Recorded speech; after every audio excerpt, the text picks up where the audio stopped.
And he's, of course, heads the entire output of CNN News 18, the man who's been here from 3 in the morning. That was some call, 3 in the morning. We had a conference call, Murli. You've been here from 3 in the morning, and that really was something that shook us all. The Khamenei incident, and at that time it was only Trump tweeting. Yeah, it was kind of chaotic at that point of time. I think we got into a quick con call and huddle, and we spoke how to get things rolling. We wanted Aman. Aman was the first to respond, of course. At the screen, we had Suri from Israel, who was giving us the first respondent, who was also the first respondent from Ground Zero. He was giving us all the information regarding the, the elimination of Khamenei. But as it was all building up overnight, and we were just waiting for the confirmation, and eventually, when POTUS tweeted, all hell broke loose. So it was, and it has been quite hectic since morning, and then we've been trying to catch up with a lot of stuff, a lot of things happening on the YouTube front as well. So we are trying to put out everything. Aman, of course, is the guy who feeds the entire back end. So all inputs come through Aman. He's the gatekeeper of news into the channel. Now, Aman, we got to ask you this question. Are you surprised that the Indian government hasn't taken a more assertive stand? And of course, we have with us Siddhant also, who looks after the MEA, so I'm going to bring him into this. But what do you make of the Indian government's posture? I think Rahul, they're just trying to, Indian government is as always, trying to play a very delicate, fair line. We stand for de-escalation. So we have told both, in fact, Mr. Jaishankar called up his counterparts both in Iran and Israel last night itself and has called for de-escalation. India has also expressed its concern over the situation right now. And I think India is the most concerned about the strikes on the civilian areas in the Middle East, because that is what really directly affects us. As I was saying earlier, there's a lot of diaspora population there. We don't want Indians to get hurt in these strikes which are happening by Iran. We all expected that Iran only will be attacking the defense installations, the US bases in the Middle East, but I think Iran has gone a bit further, a lot further. Is it the case that Iran is turning rogue because their top leader has been killed? I know nobody really is in control, and they're attacking airports. So, Rahul, it's very surprising that they have attacked the Doha airport, they've attacked the Kuwait airport, they have attacked the Dubai airport. Dubai airport, in fact, saw the biggest explosion just a while back. So why is Iran attacking airports is a very, very perplexing thing. Do they want to cripple the aviation sector in this entire region? Because that will also, all the major players, be it Etihad, be it Emirates, all these major world players, if you shut down Dubai airport, Rahul, it's the busiest airport in the world, you're effectively shutting down aviation in nearly half of the globe, because that's a major transit airport. So I think these strikes, that aspect I think has taken us by surprise, because we never expected. Last evening we were talking about that, they will attack the US bases, but now I think it's expanding even further, and God forbid if the NATO gets involved in this. Breaking news coming in. Fresh explosions have been heard in Dubai, and that means, viewers, that this crisis is deepening and widening as we speak, because there is no let up. We were just showing you how the Strait of Hormuz, let's go back into the studio to look at the big visuals there. We're going to go back into the studio. This is the newsroom, viewers, and I'm going to go straight to Tom Cooper and get a sense really of what is happening. General Pandey is there with us. You can see them in the background there. General Sivach is there with us. Adrian Fontanellas is there with us. We're all trying to cover this. Let's go in very quickly. Big breaking news coming in now, viewers. Dubai hit once more. So this would be the 7th or 8th wave, and Dubai bearing the brunt. And we've shown you how Dubai is really just across from the Strait of Hormuz, from the coast there of Iran, and it's easy to target them. And they obviously are in the direct line of fire. Lots of Indians there. The airspace shut. We just showed you all of that. I want to go straight across to Tom Cooper and General Pandey to get a quick update from them on how this is going to play out. So, Tom, this is looking a little more intense than we thought yesterday, because these Gulf nations are pounding. And they're small, they're tiny. This city was part of a big transformation to move away from the oil economy, to move away into the services economy, to move into the AI and technical economy. And if these engines, these were the tigers of the Gulf, the new tigers economies of the Gulf, if they're beginning to take a pounding, this is going to have a new implication, isn't it? Oh, obviously, yes. It is an ironic situation that the US and Israeli government have had it easy to start a war, but have no idea how to end it now. And obviously, most of the local rulers didn't expect this to develop this way. Therefore, they have granted bases to US forces. And of course, now they are at the receiving end of Iranian retaliation. This is, from my point of view, absolutely logical and to expect. But apparently nobody over there expected it. So the question is, how responsible are they for defense of their own states? Why ignoring what is obvious? Why not taking care to protect the people who are living and working there? Sort of widen the theater, stretch the capacities of Israel and the US to try? They do not care. They do not care. They do not care because they have their own aims. One of these was to start this war. And what happens after, they are going to blame somebody else. So are you saying to me that the regime there is so pushed back to the wall that they are prepared to go the extra yard, even alienate? They have always said so. They had always said so. This was never a secret. That if they have their own red lines, the Iranian regime, and they say, they have always clearly said, if you attack us in this fashion, like Israel and United States have now done, then they are going to retaliate precisely in this fashion. That was never in any way a secret, because the IGC was always publishing Okay, so we're just hearing that Iran's Temporary Leadership Council is going to be formed today. So General Pandey, I have to ask you, and I'm going to bring in Adrian also, and General Sivach. General Pandey, we knew that the Iranians were not going to give up as easily as perhaps the Venezuelans, or even the Pakistanis did, to be honest, during Operation Sindoor. So we knew that. Now, are you surprised that these individual Gulf states have been caught so flat-footed? This is damaging optics. This is also going to shake public resolve, and it could also turn public opinion. After all, there is, to some degree, a pan-Islamic brotherhood. And we've seen what is happening in Baghdad on the ground there, where the US assets are being overrun, the US embassy has been overrun. Yeah, okay. I will not like to call it as overrun, but yes, they have been targeted. I think the Gulf countries had thought that in case they don't allow their airspace or bases to fire missiles or carry out operations against Iran, they will be left untouched. Unfortunately, I think, and I disagree with my fellow panelists on this, that this is a strategic biggest blunder which Iran has done.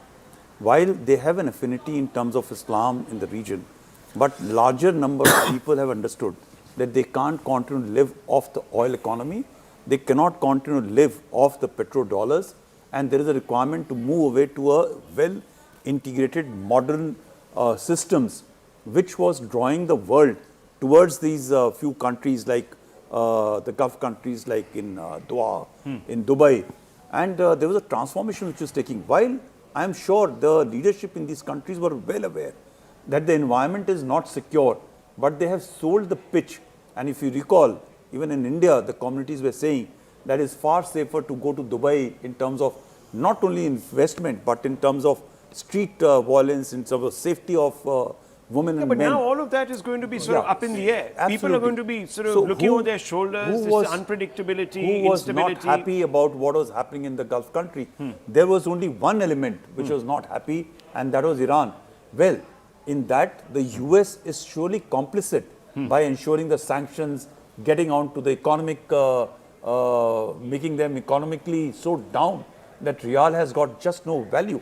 But yet, if the strategic orientation of a country continues to remain into a Cold War era environment of destruction of Israel or US, No, but I obviously think there is a will be some military consequences. objective at play here. Tom Cooper. Military objective. It is a clash of ideologies, actually. You have in India here an ideology of dialogue, of meeting people, talking with each other, communicating. And somewhere else, people do not want to communicate, but they want to impress their own will upon everybody else. And this is the system over there. We have actually one dictatorship in Iran facing 6 or 7 dictatorships in Gulf Arab states, plus de facto dictatorships in the United States and Israel now. So nobody of them is particularly nice or friendly or some great guys or whatever. So Shivani, what's the latest coming in? Yes, of course, as far as the aftermath of these strikes is concerned, we are seeing large-scale disruptions in air travel.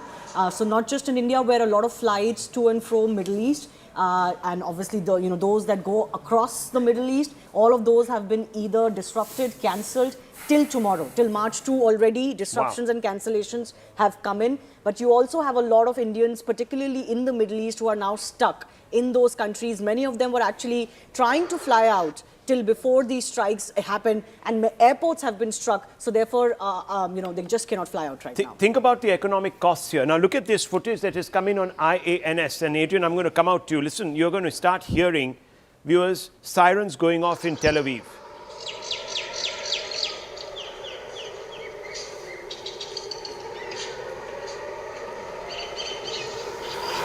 So a ghoulish sound across the skyscraper. This is what you're hearing if you are on the ground in Tel Aviv. And we were speaking to one of our panelists whose daughters are in a bunker right now. Our own reporter is in a bunker. This is not a one-way war at all. There is obviously a state of emergency in Israel also. How well is Israel prepared to weather this storm? Because I've heard somewhere that they are quite well prepared in the sense of they have a very dense anti-ballistic missiles umbrella with Arrow and David Sling systems. And what is more, last year they managed to have a very limited number of civilian casualties, because almost every recent apartment flat has a protected safe house. So in that sense, they are well protected. However, what is extremely difficult to assess when Israel is on the receiving end of ballistic missile strikes is that they are never communicating about hits on their military bases and installations or in unpopulated area. So we have to keep in mind that we have only a very limited view of the effect of the Iranian missile impacts in Israel. It is very difficult to know, for example, if any Israeli airbase were touched, especially those in the desert. And what I can say, because in our jargon, whilst targeting military installation, we speak about counterforce. And when you begin to start to target civilian infrastructures, it is counter value. So the indication that we can have is if we are seeing more and more impacts in downtown Tel Aviv, then the Iranians are switching to counter value strikes in retaliations for Israeli strikes against Tehran. Okay, so let me bring in Sajjanhar. Mr. Sajjanhar, we know that the Israeli government is not very popular.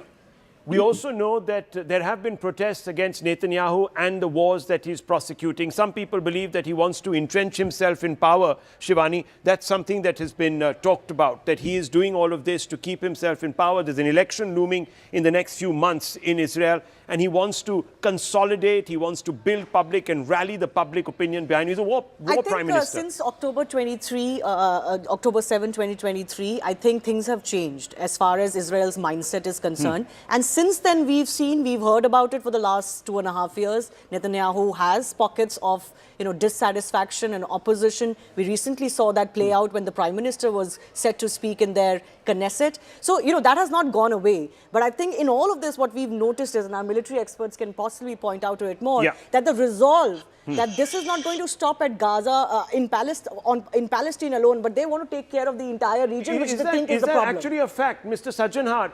We're coming to you, and I'm really, really thankful to you for being so patient with us. We've got a lot of inputs and a lot of ground to constantly cover. Larijani says US-Israel seek to denigrate Iran, and we are not giving up. And just a short while back, we were being told by Trump that he softened up the Iranian leadership enough for them now to be amenable. It looks as if we can actually have a conversation. He's looking for an off-ramp. It's not coming. Mr. Sajjanhar. Yeah, thank you very much, Rahul, for getting back to me. So let me make 2 points here. Number one, what you've been discussing in terms of the fact that Iran has been going out and hitting out at UAE, at Dubai, and all the other places. In my view, Iran is hitting, shooting itself in the foot by doing this. because the understanding was earlier that when this conflict starts, and Iran had threatened that the American bases in the region are going to be hit. So it was not that indiscriminate shooting, indiscriminate firing at even civilian populated places and marketplaces and hotels will be undertaken by Iran. So the fact that it has gone out, I think it is like it is behaving really like a wounded animal. It has been hurt. It has been hurt so badly. There is no, in my view, there is no planning in what it is doing. It is lashing out indiscriminately wherever it can. But I think we also need to keep in mind, Rahul, that Iran has been really a pariah state as far as this region is concerned for much of the 47 years. It's only the last few years, 5, 6, 7 years, that relations have started mellowing, relations have started improving between Iran and Saudi Arabia, Iran and the United Arab Emirates, etc. And by acting like this, it is again taking itself back out of the relationship that had come.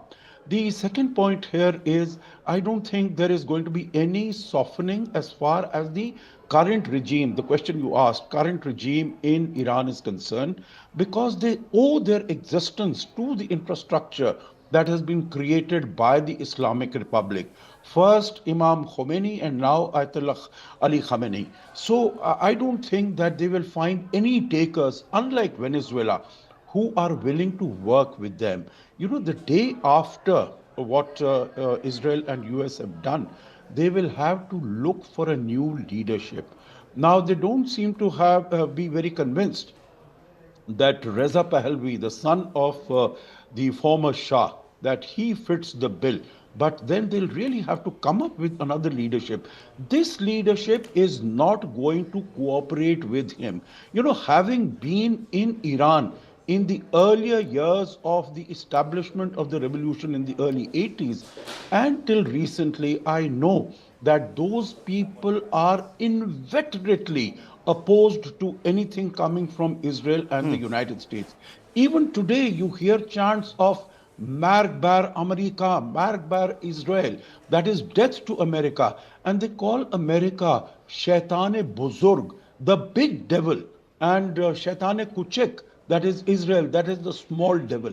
So, they are not going to compromise. You don't with think the so? United You don't States think, or with Mr. Israel. Sajanhar, that you're going to see some pragmatists and realists coming now into power, seeing that, look, we could be the next Gaza. You could No. turn Tehran into Berlin of the World War, of the Second World War. It could be completely reduced to rubble. Do you not see these people sort of realizing that this is a one-way street to Armageddon? No, they don't. You see, you must also understand, Rahul, in Shiaism, martyrdom is a very big objective. Being martyred to the cause is something that you aspire for. And that is why you will not find any one of them backing out. You have to look at the ideology also. They are not rational people, so that, okay, fine, this is the end of the road and I can make a turn. No, as far as they are concerned, they will much rather prefer to be martyred to the cause rather than change their stance. Okay, what are we seeing behind me, viewers? What are we seeing behind me? We are seeing CENTCOM releasing the first pictures of the 24 hours of Operation Epic Fury. This is what we're seeing. We're going to be speaking to Tom and we're going to be speaking to others to get a sense of what these pictures are, from where they could be taken. Tom, what do you think? These are pictures of batteries, launchers, a battleship, a warplane. What is all this? This is a lot of nice boys' toys, but can you put it in perspective for us? Yeah. Oh, You want to come out here? You want to come out here? This is a runway. Which one of these battleships are these? Where are these positioned, and so on and so For forth? example, this is the HIMARS, this is Phalanx, and we can see a cruise missile launching. This is an F-15. This is a strike on Iranian. I guess it is a launcher. Landing of an F-35. These are guided missiles, and this is aircraft carrier Abraham Lincoln. Helicopter, HIMARS again. This is also HIMARS. So they are also using ballistic missiles, tactical ballistic missiles, to strike precisely selected points in Iran. Strike on a Iranian. And all this IRGC. array of weaponry, Yes. and people were saying that this particular warship has been deployed for the longest period in American history. I think for the one operation continuously for months on months. What would be the morale on the deck? We've been getting pictures of malfunctioning toilets and so on and so forth. How do these soldiers prepare themselves for the long run? What must be the morale there? Are they wanting to get back home? Is that something that Iran could probably be factoring? Let's fatigue, let's stretch this out, siege battle mentality, let's keep them stewing there. What goes In on? particular, US Navy sailors, so to say, they are trained to do the job, and they are going to do the job, whatever it takes, and no matter how long it lasts. And the toilets, if necessary, they are going to sit, on the railings and do their stuff into the sea. So they are going to do their job and do their job. That is out of question, that they are going to be demoralized to the point where they wouldn't fight. So what has the US deployed now in its offensive capacities? Take us through some of the weapon systems that the US is deploying to try and knock out Iran and degrade the defenses of Iran to the point where perhaps the Iranian regime surrenders. Could I have a map of Middle East, please, show? Yes, we're going to It would show be- a map of the Middle East right now. Can we just bring out that map and we're going to talk over that map. But these are the first pictures from CENTCOM viewers of the operation. So 24 hours of what the Americans have been doing. They've shown how all the panoply of weapons that they have deployed are being used. Here it is, the map. So, for Yeah. example, we have, here is Israel, Yes. and here is Jordan. Yeah. There is a huge base in Jordan Yeah. named Muwafaq al-Salti, where there are something like 50 US combat aircraft, US Air Force. Right. They are flying strikes together with the Israelis, usually via Syria, via Iraq, against targets in western, not western Iran. Then we have in Saudi Arabia one air base with B-52s and tankers. Tanker aircraft are flying up here to support incoming airstrikes from Israel and from Jordan, and refuel them so they can accelerate and launch air-launched ballistic missiles deep into Iran to strike the Tehran area. Then we have other smaller bases, like for example in Qatar, in Bahrain, and United Arab Emirates, where there are lighter tactical aircraft of the US Air Force. They are flying strikes against IRGC command nodes and command and control centers in southern Iran. Then we have one aircraft carrier in the Gulf of Oman, which is flying its own airstrikes against targets also in the Persian Gulf, the Strait of Hormuz. We have another aircraft carrier in the eastern Mediterranean. It's probably going to pass the Suez Canal, Red Sea, and then move up here over the time. So you don't see this staying there?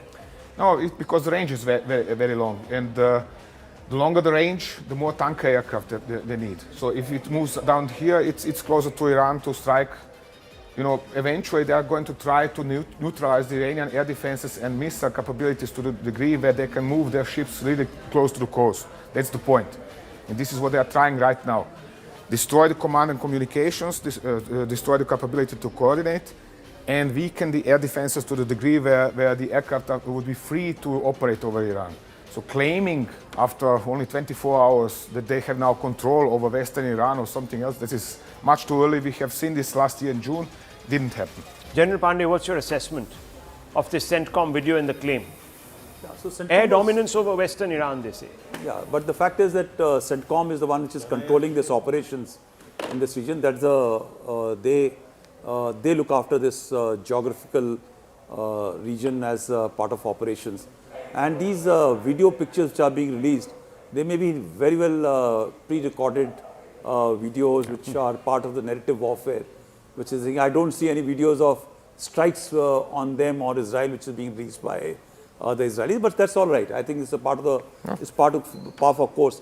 But the question which you asked about Ford having been out in the sea for about 240 odd days plus and having been towards Venezuelan waters and this thing. Please understand the machines are deployed till the time they require a long-term repair, right? The repairs which continue at sea are par for the course. Similarly, the soldiers, the sailors, I believe they got about 4,000 to 5,000 sailors and officers on board Ford, which is which is not exactly one of the largest, but which is a very important aircraft carrier. They also rotate. It is not that a sailor who is joined last 2 years has stayed only on sailing with a carrier strike force, remains at the sea. They carry out very frequent turnovers, but more importantly, I think they have a concept of a tour of duty. When they go out to operations, they remain for a pre-designed, pre-designated period of time. They are trained, they are organized, something like what we do. When we go for an operations, we are out for a year off and thereafter we get a break or something like that. I think it should not be a big issue for the sailors no, on. no issue at all. Okay, General Sivach. Remember that, Rahul, once you are at sea, you are at war. In the sense, Indian Navy also, when it goes, it does not mean that they are working 24/7, 365 days. Their system. Now remember, the troops which are deployed on line of control, on line of actual control, on high altitude, that does not mean they remain throughout the year there. So there is a system in place. But what we are talking about, the larger picture here in this contest is, now the way the Iran has gone about, which all countries has he hit? He has hit all the countries where there are bases.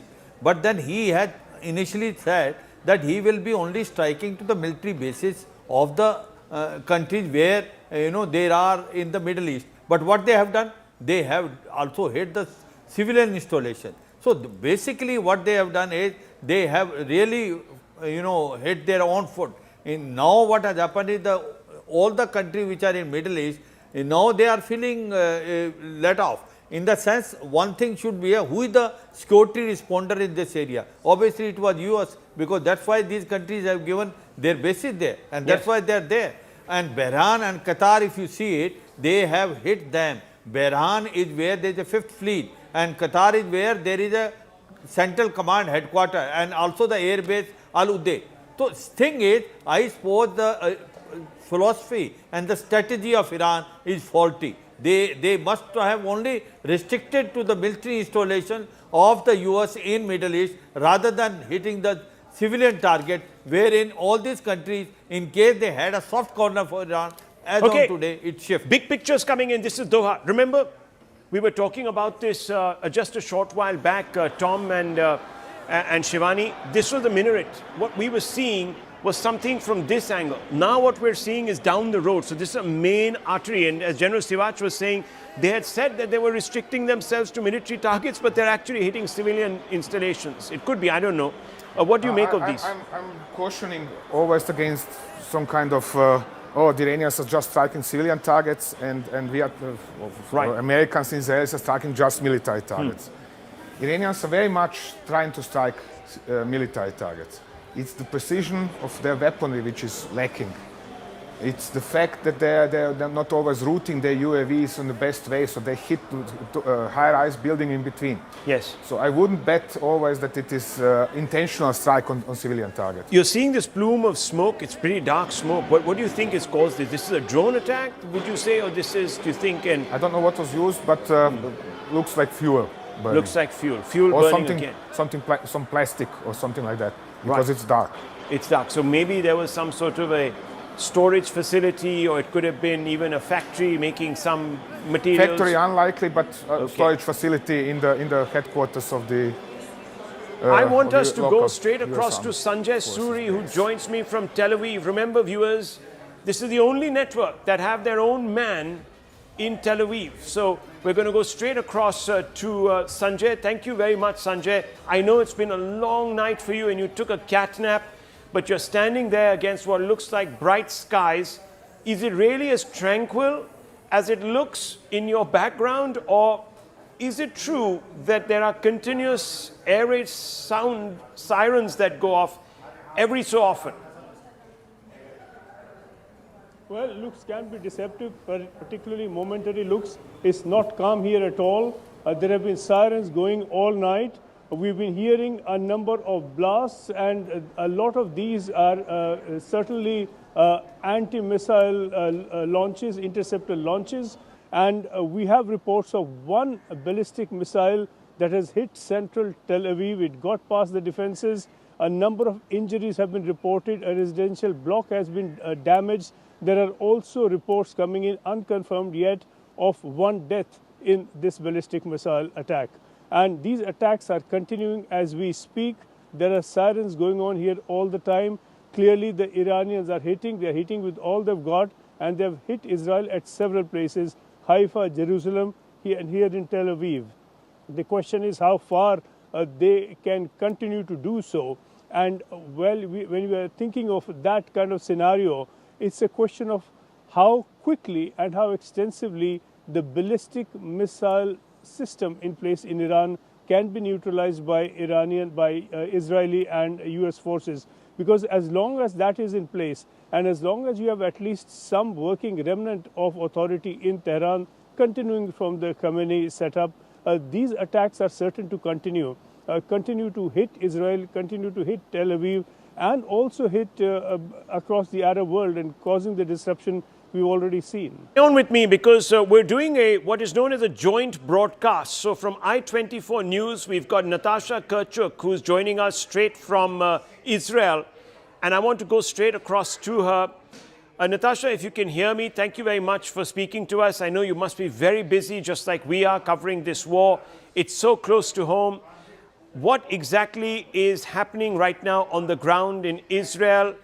What is the information coming out from the government and IDF? What has been the impact of your offensive on Iran?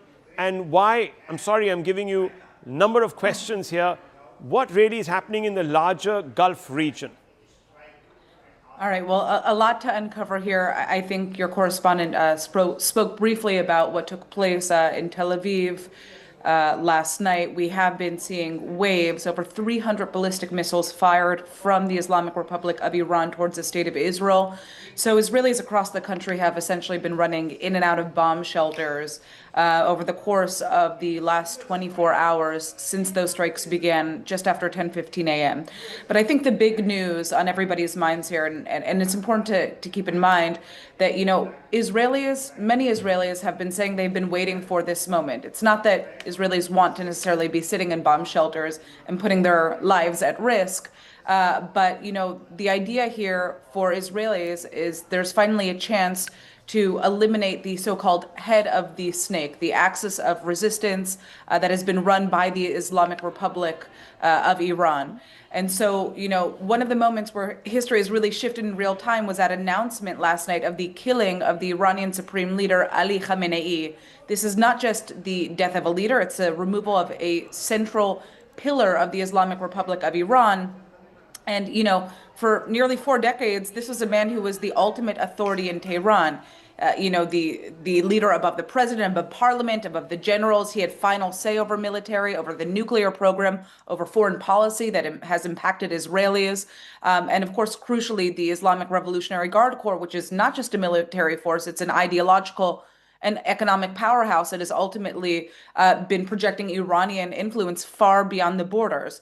So, you know, last night, what we understand from what took place is that there was a precise intelligence-driven strike by the Israelis. About 30 bombs were dropped on the Supreme Leader's compound in Tehran in the opening phase of this joint operation that Israel has been calling Operation Roaring Lion.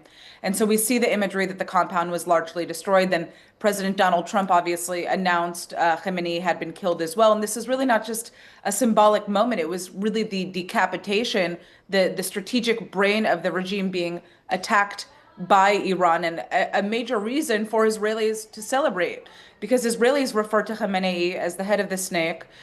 Under, you know, Khamenei, Iran developed the axis of resistance. They built a network of armed proxies across the Middle East that were designed to encircle the state of Israel and expand Iranian power and Sharia law without direct conventional war.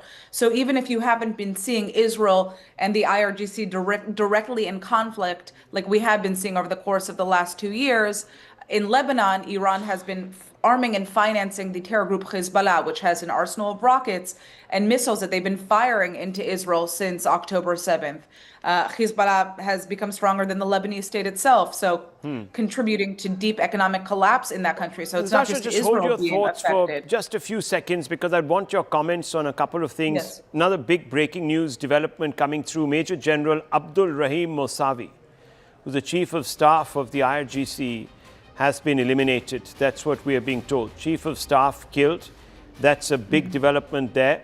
It appears that the top leadership of the regime is taking massive hits. So the Israeli and the US action is proving to be extremely effective on the ground as far as creating some sort of hole or vacuum in the decision-making process in Iran. So I want to bring back Natasha and speak to her a little bit about this.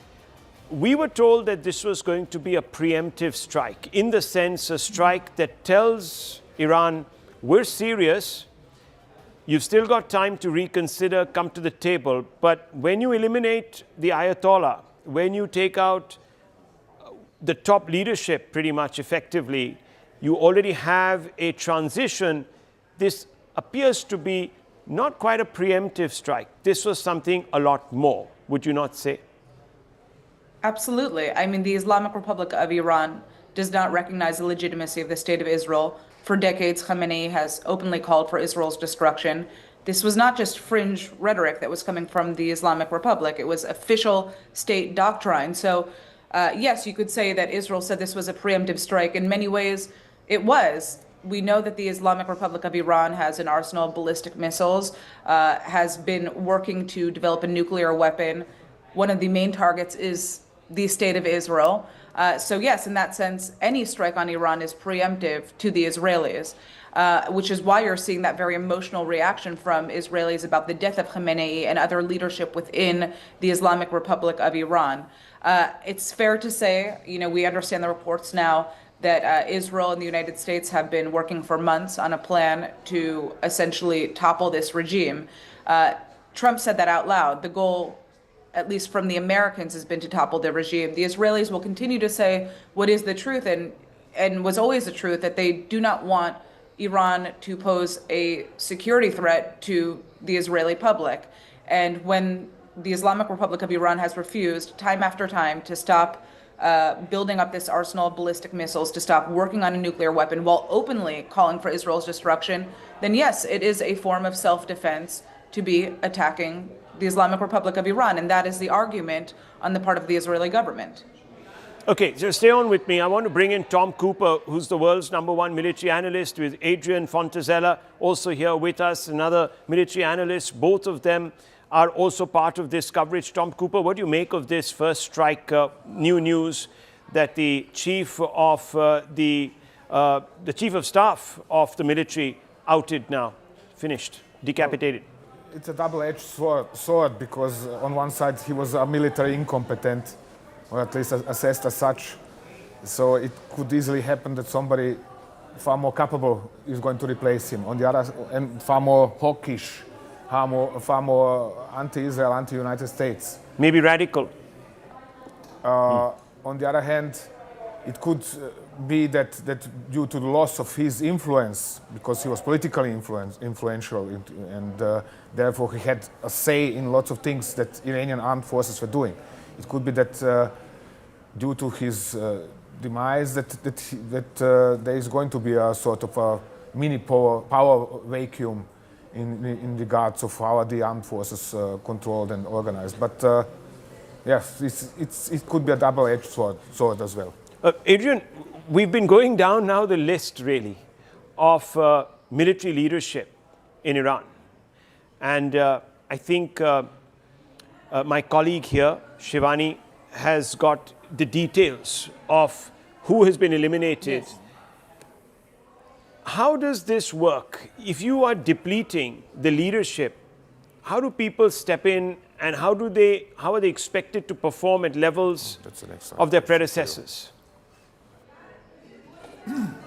It's a pure matter of preparation and structure. So at first, if you build an organization which allows subordinate or regional commands, for example, to operate independently, just in case they are cut off from the higher command, it can still function. And then second, it is how well you organized your succession plans.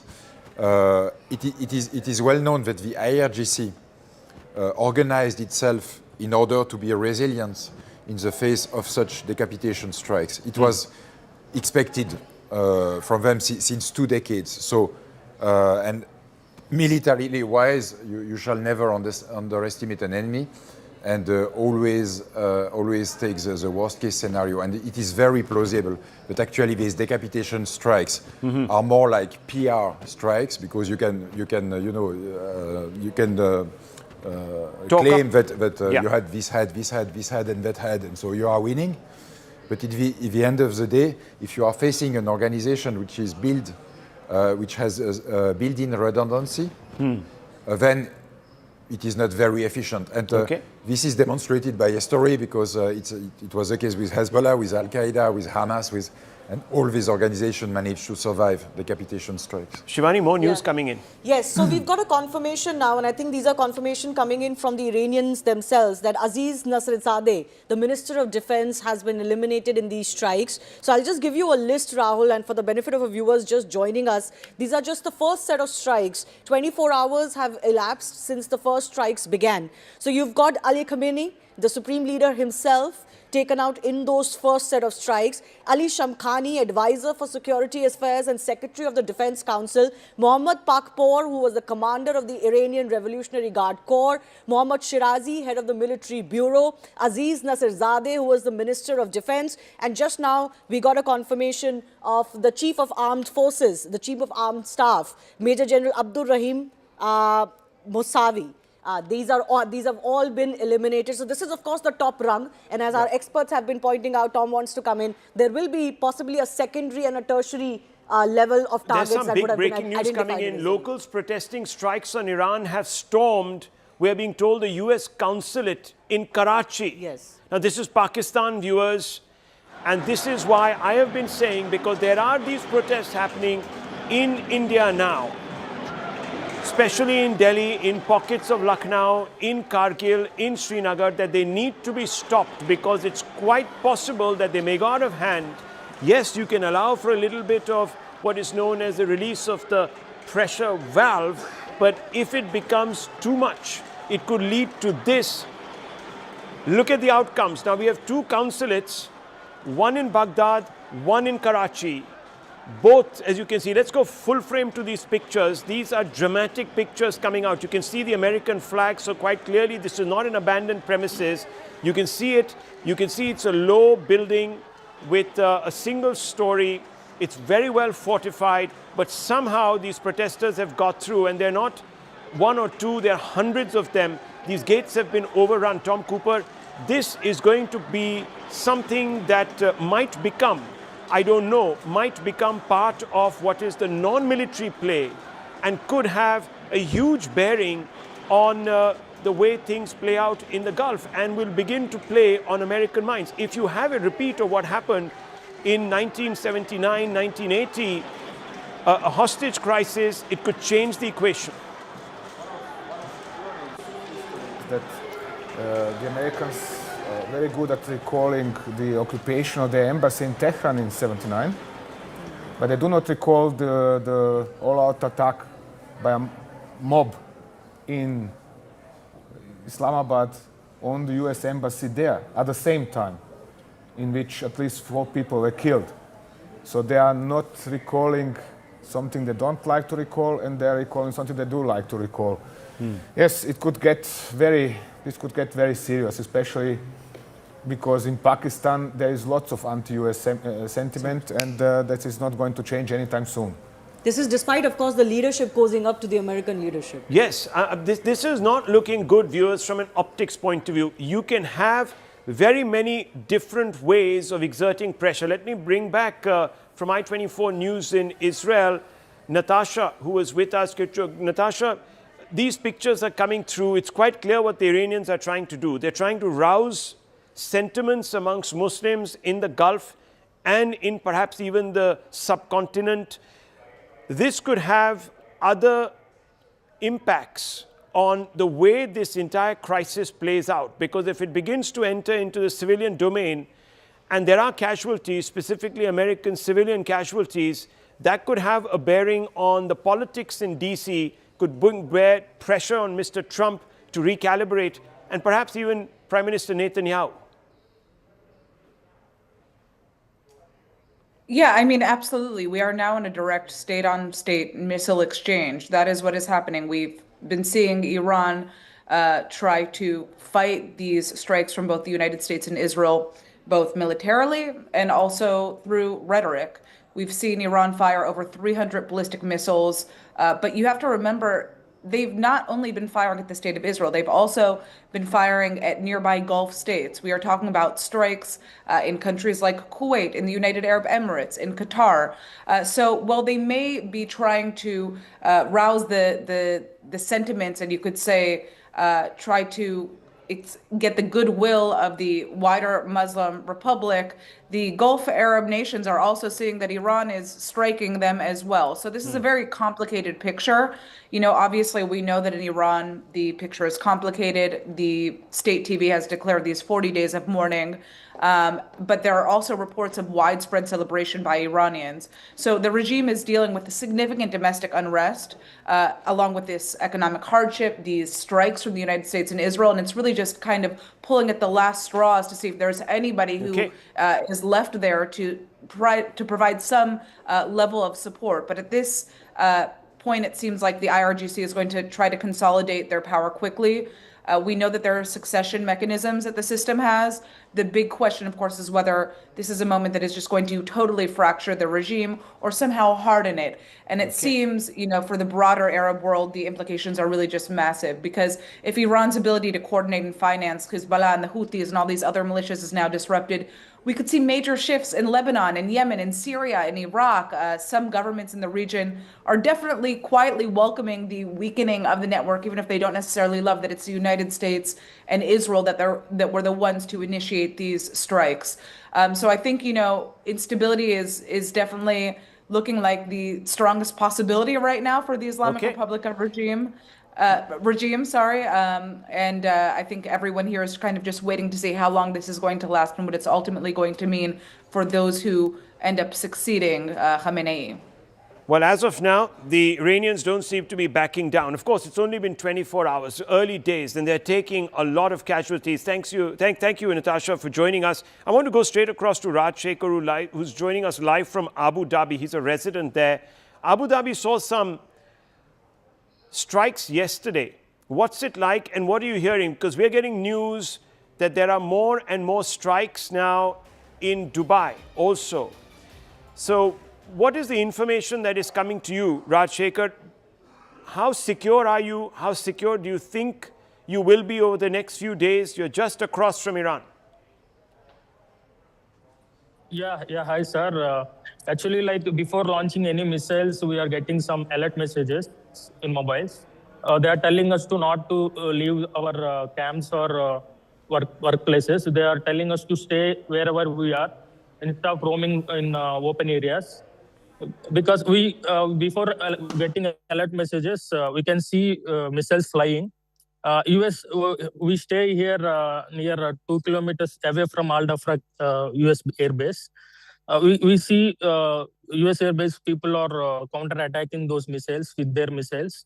So those counter-attacks happening and debris is falling down. Because of the debris only, civilians are dying. Some civilians are dying, and it's danger to roam outside. So it's better to stay in our camps or in our workplaces instead of roaming openly. Raj Shekhar, stay on with me. Also, stay on with me, because you said that you are close to a US airbase. How far is the airbase from you, and what's the activity around the airbase? I don't want you to reveal anything. I just want you to tell me if it looks like there has been preparation made to counter strikes. Yes, we stay 2 kilometers away from US airbase. We can see here above the sky missiles roaming here and there before getting alerts. So after getting alerts, we can see missiles flying on the sky. Wow. But for civilians, it's not a problem if we stay in workplaces and also in our camps. But we should not roam here and there. If we roam here and there, it's very dangerous. So we're going to come back to you and check back with you in just a few moments. Stay on with us. You can disconnect, go back into a safe shelter. We don't want you to expose yourself or people around you. So thank you very much. We'll come back to you in just a short while. But viewers, There's also news now coming out of both Baghdad and Karachi, and this news is of massive, and we just showed you that attack that has just taken place on Karachi. Let's go to those pictures, Director Saab. Let's go full frame to those pictures. There you can see those pictures. Those are coming straight out of... Just go to the picture to the right of your screens, Director. Let's have a look at the Karachi pictures only. Those are the pictures to the right of your screens. There are many more pictures coming in from Karachi. There you can see. Let's just only focus on the Karachi pictures. Can you hear me? Yeah. Let's open this up. Let's open this up. There you can see it. This is now quite overwhelming, Tom Cooper. This is something that has happened. The security wall perimeter has been breached. Are you seeing this as part of a unorganized public reaction, or could there be an element of sabotage, military sabotage? It is simply a prevalent public feeling, so to say, outburst of public feelings in Pakistan. Okay. So you don't attribute bigger motives. Now I want to go across to Dr. Anand Ranganathan. We also have with us Abhijit Iyer Mitra. Dr. Ranganathan, this is happening even in India now. And I certainly have been saying over the last 3 hours, clamp down on this because it could lead to much more. And you know where we have been with this in the past. We've seen Srinagar overrun when Nasrallah was killed, because there are a bunch of people in this country who think that they can get away by eulogizing bloodthirsty patriarchs who have imprisoned half their population and committed war crimes and all sorts of other horrible crimes against the rest of humanity. Good afternoon, Rahul, and good afternoon to my fellow panelists on a day with the incredibly fast-moving developments. I have very quickly 2 points to make before others come in. Number one, thank you for saying what you have said. You know, the irony is that the Iranians are celebrating the deaths of the despot on their streets, and the Indians are marching in support and crying. This is unbelievable. And as you said, this has to be stopped. I mean, let me give you a background. This guy who's been eliminated called India an oppressor state. He was the one who's killed tens of thousands of his own people. He's sponsored large-scale international terror operations like, funding Hezbollah and much worse. And here we have tens of thousands of Indians marching onto the streets in Kashmir, in Lucknow, and in other parts. This has to be stopped by the Indian government. And number two, very important point, the way this conflict moves forward is completely independent of what Iran does from here on. It is totally, overwhelmingly and wholly dependent on how America and Israel look at this, because please remember that a long drawn out war will not be acceptable to America, because America has traditionally lost any war that has been long drawn out. Vietnam comes to mind, Afghanistan comes to mind. So the fact is, Americans entered into this war very swiftly, knowing that they need a regime change as soon as possible, because Russia, on the other hand, does not care. It may be a decade before its conflict with Ukraine ends. It doesn't care how many body bags of Russians come back.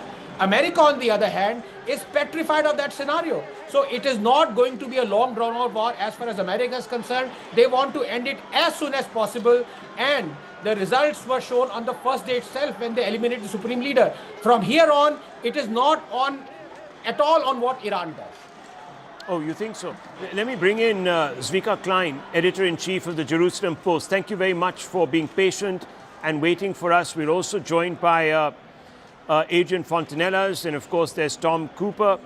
And we also have with us Dr. Mordecai.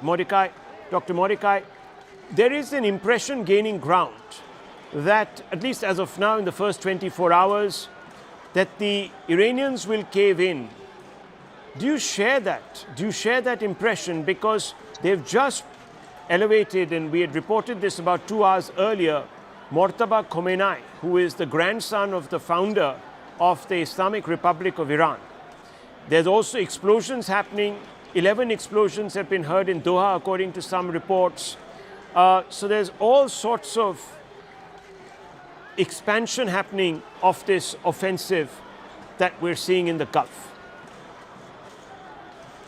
Well, this is the result of the fact that Iran had many tentacles spreading all over the Middle East, and beyond the Middle East. And now, after 47 years that the world is suffering from the Iranian expansionism, now when the octopus is being challenged, now all these tentacles are being folded, and therefore you see the ramifications in many places. Definitely, it is time already that the civilized world will say to the mullahs that they should leave the scene because they brought only havoc and destruction and bloodshed and killing and suffering wherever they were. And it's time that the civilized world will unite in order to get rid of them and to return to the normalcy which Iran was under until 1978. Okay, let's boost the gnat on those pictures. And Abhijit Iyer Mitra, I'm just going to come to you. Karachi को आग लगा दिया है अल्हम्दुलिल्लाह रहबर पर हमले का बदला लिया जा रहा है अमेरिकी कौंसल खाने को आग लगा दिया है अमेरिकी कौंसल खाने कराची को आग लगा दिया है अल्हम्दुलिल्लाह रहबर पर हमले का बदला लिया जा रहा है अमेरिकी कौंसल खाने को आग लगा दिया है अमेरिकी कौंसल खाने कराची को आग लगा दिया है अल्हम्दुलिल्लाह रहबर पर हमले का बदला लिया जा रहा है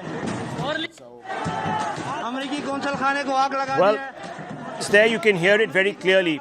They're invoking the name of the Lord and they're saying that they have avenged what has been going on in Iran. And this is happening, US consulate in Karachi. The flag, according to the person that's speaking, has also been set on fire, at least at the lower level. The consulate has also been set on fire. You can see the flames. I don't know if they've been able to breach and go into the consulate. Certainly they've been able to breach the perimeter fencing and gone into the compound. So Abhijit Iyer Mitra, what are we seeing here?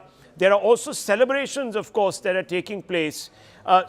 Videos coming through from Iran and the diaspora that are thrilled and ecstatic at the fact that the top leadership, so Khamenei, the defense minister and the chief of staff all eliminated. So there's also that happening. Which way is this going to go?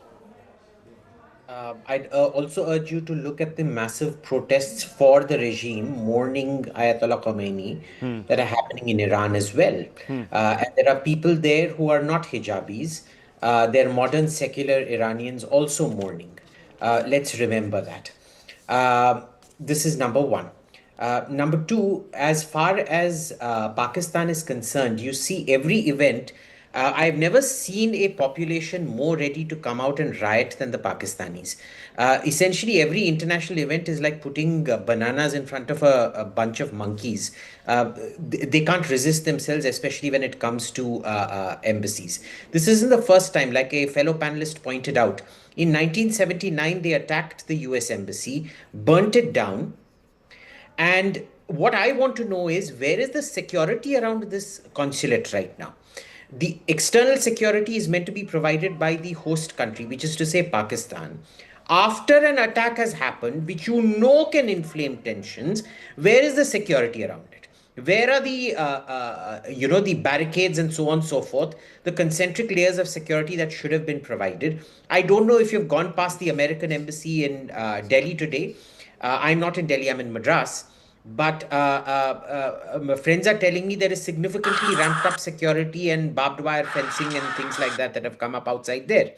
Now, if Delhi is willing to take that precaution, sitting in Karachi, why are they not willing to take the precaution? These things happen in Pakistan when the Pakistan government wants to send a message. Now, what kind of message? I don't know what it is. On one hand, they should be aware. Yeah. The Americans, this Trump regime has gone and once again warmed up and cozied up to Pakistan at the expense of offending India, and they've done it with complete and utter disregard for warnings that have come from every quarter about doing this. So, Abhijit, I'm glad that the Americans are getting a taste. I'm being very direct here. Do you remember, Rahul, in your last program when the Americans flipped after Sindoor? Yes. I told you I wish the Pakistanis on the Americans and I wish the Americans on the Pakistanis. You said that. I remember that. Now, is this going to change? Look, you're somebody who understands this. Is this going to change the mood? If there are casualties, American casualties, and we're very sensitive there. I mean, Trump is not the most popular leader, either in his country, and neither is Benjamin Netanyahu. If there are civilian casualties, and if this is today the US Embassy or the US Consulate, what's to say that tomorrow the Israeli Embassy and the Israeli Consulate in another country is not targeted similarly? Or there might even be a hostage crisis. What happens then? I'm sure there is going to be some kind of incident somewhere, because remember, not all security is equal around the world. This was bound to happen. I think both the Americans and the Israelis know that things like this are going to happen. I'm sure they've taken their own precautions within the compound as well. My real worry is with the external, out of compound security, which host countries provide. Now, you can be fairly certain that in countries like that are extremely developed and therefore have a good security force, like say the Emirates and things like that, or Bahrain, this won't happen. But in the less developed parts of the world, there is a high likelihood that some kind of situation like this will happen. I also want to point out, Rahul, if you noticed yesterday, when Iranian missiles were landing in Qatar, Pakistanis were sitting and cheering the attacks. They were saying, Inshallah miss ho jaye. Inshallah, may the interceptor, not the missile coming in, may the interceptor miss. In Bahrain, of course, there is, Bahrain is a Shia majority ruled by a Wahhabi monarchy. And they have a long history of antagonism with their ruling family out there. So in Bahrain, it is more understandable. But imagine Sunnis living in Qatar, supporting missiles attacking the place where they live, work, earn, send back money.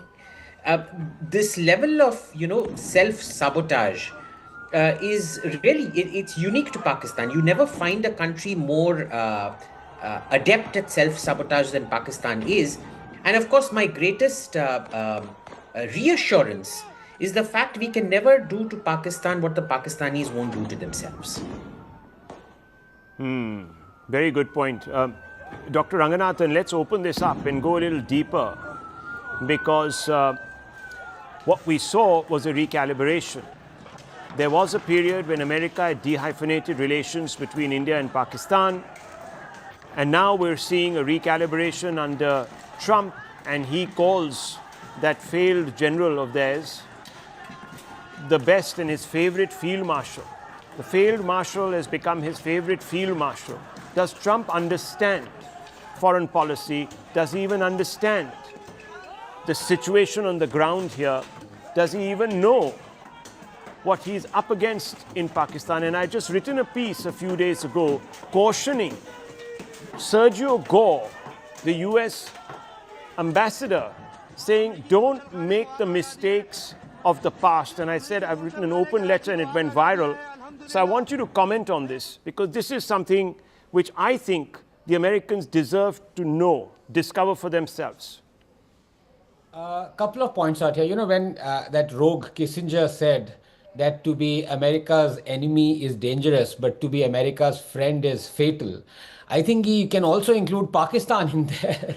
And I think Trump, there are two ways of looking at it. One, Trump was wholly ignorant about the history of Pakistan and the way Pakistan behaves. Or two, he knew exactly how Pakistan behaves. And I'm inclined to believe, I think the latter, because Pakistan, let's take it, is a vassal state, is at the beck and call of America. And any state that is in that situation, it is up to America to dictate what goes on internally inside Pakistan, because they know very well they control everything that Pakistan is going to do externally. So if this is happening, and if the security that at all times has to be more heightened than anywhere else, any other US consulate around the world, and they let the mob in, you have to accept the fact that this is all premeditated, that this has been done in consultation with the states, What could be the repercussions of this? Number one, America is trying to assuage the situation, maybe put pressure to, as I said, it is in America's complete interest to end this war as soon as possible. In their interest, they will go all out to do that. They are petrified of body bags, and then the entire insinuation of Epstein will, it's already bubbling in the American Washington circles that all this has been done, like what Clinton did, years ago in Somalia. So to kind of put that at bay, America is trying at least 3 or 4 things. Yes, on the ground, but more so diplomatically as well, and also conniving this kind of thing to happen in Pakistan. Now, let me tell you, viewers, the psychological optics and the impact of this on American diplomats and perhaps even Israeli diplomats in different capitals of the world, especially in those, as Abhijit Iyer Mitra was telling us, not very developed. And Chief, I'll just come out to you in a few moments, and thank you for being so patient. But I'm also going to show you pictures now from Dubai, viewers. The streets are emptied out. It's a ghost town. This is the marina. This is overlooking where all the hotels are. This is the marina where you can see all the big billionaire boats. Not a soul. You can only hear the crows and a couple of birds chirping in the background. This is a psychological impact. This is a city that aspired towards a glitzy modernism, a reinvention away from the oil economy, brought to an absolute halt because of this particular conflict and Iran's very targeted and specific strikes on some of these Gulf states. They have the most to lose, of course, viewers, because they were counting on becoming like the new Londons of the world, for example, attracting the services sector, lowering taxes to get in business, and so on and so forth, to kickstart an evolution away from fossil fuel economy. And that is crumbling here, Tom Cooper. This is going to cost these economies a lot. People won't come in. There's going to be long-term instability, people looking over their shoulders. We know this because Delhi went through that. India went through lots of terrorism by proxies. You couldn't see these enemies. They were in the shadows. Sanjay Suri is there with me also. And this is something that will have to be calibrated. This is the human cost. Yes, we've seen last year during the Operation Sindor, India lost in a matter of, what was that, not even 4 days, 80 billion or something on revenue, on income. So this is likely to go several times higher than that. And primarily because, well, certain people want to have it their own way and no other way. Yes, Mr. Feintunez, yeah. Speaking from the perspective of the Qatari, Emirati and Saudi also, I think it is a very important shift because they were allied to the USA and they were relying to the US for protecting their best interest. And in a sense, with this operation, it's crystal clear for everyone involved that their protector does not care about them and does not care about the cost. They will have to pay for this combined Israeli and American military operation. And I think it is important because they might be inclined to find in the future other security guarantees, maybe by an alliance between themselves or perhaps even China. Mm-hmm. Okay, let me just go straight across to Sanjay Suri. 1 second, Doctor. I'm just going to come back to you in 30 seconds. Sanjay Suri, a simple and straightforward question. I know that you will have restrictions upon you. You can't be speaking about, obviously, the security situation in Israel. I know there is a code, so I'm not even going to take you there. But I'm going to ask you a specific question or two. Why has Iran attacked everyone in the Gulf but Oman? What's happening there in the backdrop? And secondly, most importantly, and this is something that has struck me, what is the appetite really for what is known as a long contingency where war could extend more than 4 or 5 days in Israel? Well, the first question, Rahul, it's very clear what Iran's tactics are. Iran sees these Arab countries as allies of the US and in fact hosts to the US military. So to an extent, it will attack US military bases in these countries, but then it will attack these countries almost even symbolically. Half a dozen missiles that get through and cause damage, and you see the result already. To hit these countries economically, it cannot destroy everything within, it cannot destroy facilities seriously, but if it hurts the economy, as Iran has managed to do, then that is damage enough. Second, we speak of resilience in Israel. Oh yes, the tenacity is apparently endless. They are in it for as long as it takes, and they are a very hardened, tough lot. Consider simply one fact, Rahul, that will answer your question.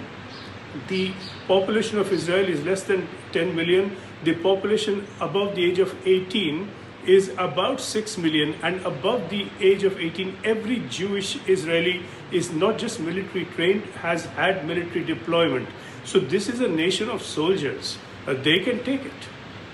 They can take it. So, you know, viewers, now you're having two different reactions coming through. You have the UAE that is on tenterhooks, viewers, on tenterhooks, because they don't know what's coming from across the ditch, so to speak, from across that strait. And you can see pictures on the right where Pakistan is erupting in fury.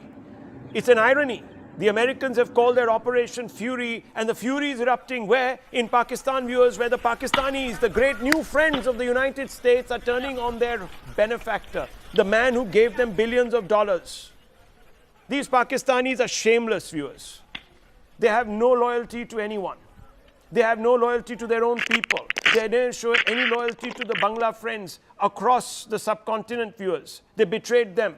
They betrayed the Iranians. They betrayed the Afghans. Now they're betraying their only benefactor. Remember, that state is held up by the three A's: Allah, America, and the army. One of them they have betrayed, viewers. Let's be honest about that. I never measure my words, because when it comes to Pakistan, you can't measure your words, viewers. But I want to go straight across very quickly, once again, back to Sanjay Suri and also to Anand Ranganathan. Anand Ranganathan, first to you. You were raising your hand. You wanted to make a point. No, very quickly, look, I speak as a layman. I've already said you're amazing experts on your panel, and Tom is one, and I really latch on to every word he says. But may I slightly disagree with him when he talked about rightly that India lost billions during Operation Sindoor? Well, you know, those billions were lost and then, of course, subsequently recovered. But that's the way stock markets react to every war. You're going to see that tomorrow. I mean, stock markets are going to crash the world over.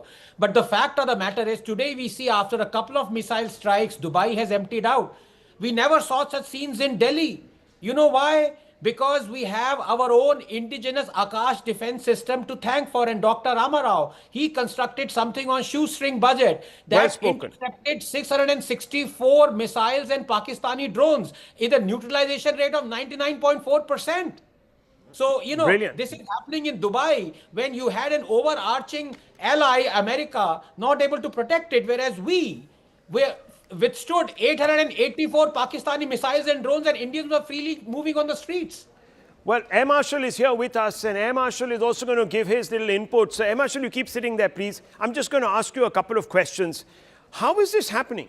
How are all these Gulf states that thought that they were very secure under the American-Israeli umbrella getting reminders every so often, every couple or 3 hours, that they're not safe? We don't look at this operation which began on 28th February. In my appreciation, the planning must have started after 7th October 23. Right. And if you go to 26th October 24, when the massive Israeli strikes took on the key air defense verticals in Iran. Top it up in June 2025, when the US and the Israeli forces struck, called the Operation Rising Lion, they took out the key elements, though they said that they will strike the nuclear facilities, but in short, they crippled. The Israelis and the Americans are threatened, in my appreciation, of the ballistic missiles which the Iranians now possess. The advanced missiles which the Chinese have given them can target even the mainland America. The fissile material, as I was listening, has, with the deal with Oman, the Iranians had agreed that they will, put a stop to it. But that is not the whole aim. The whole aim of this present strike, in my opinion, is twofold. One is to checkmate China.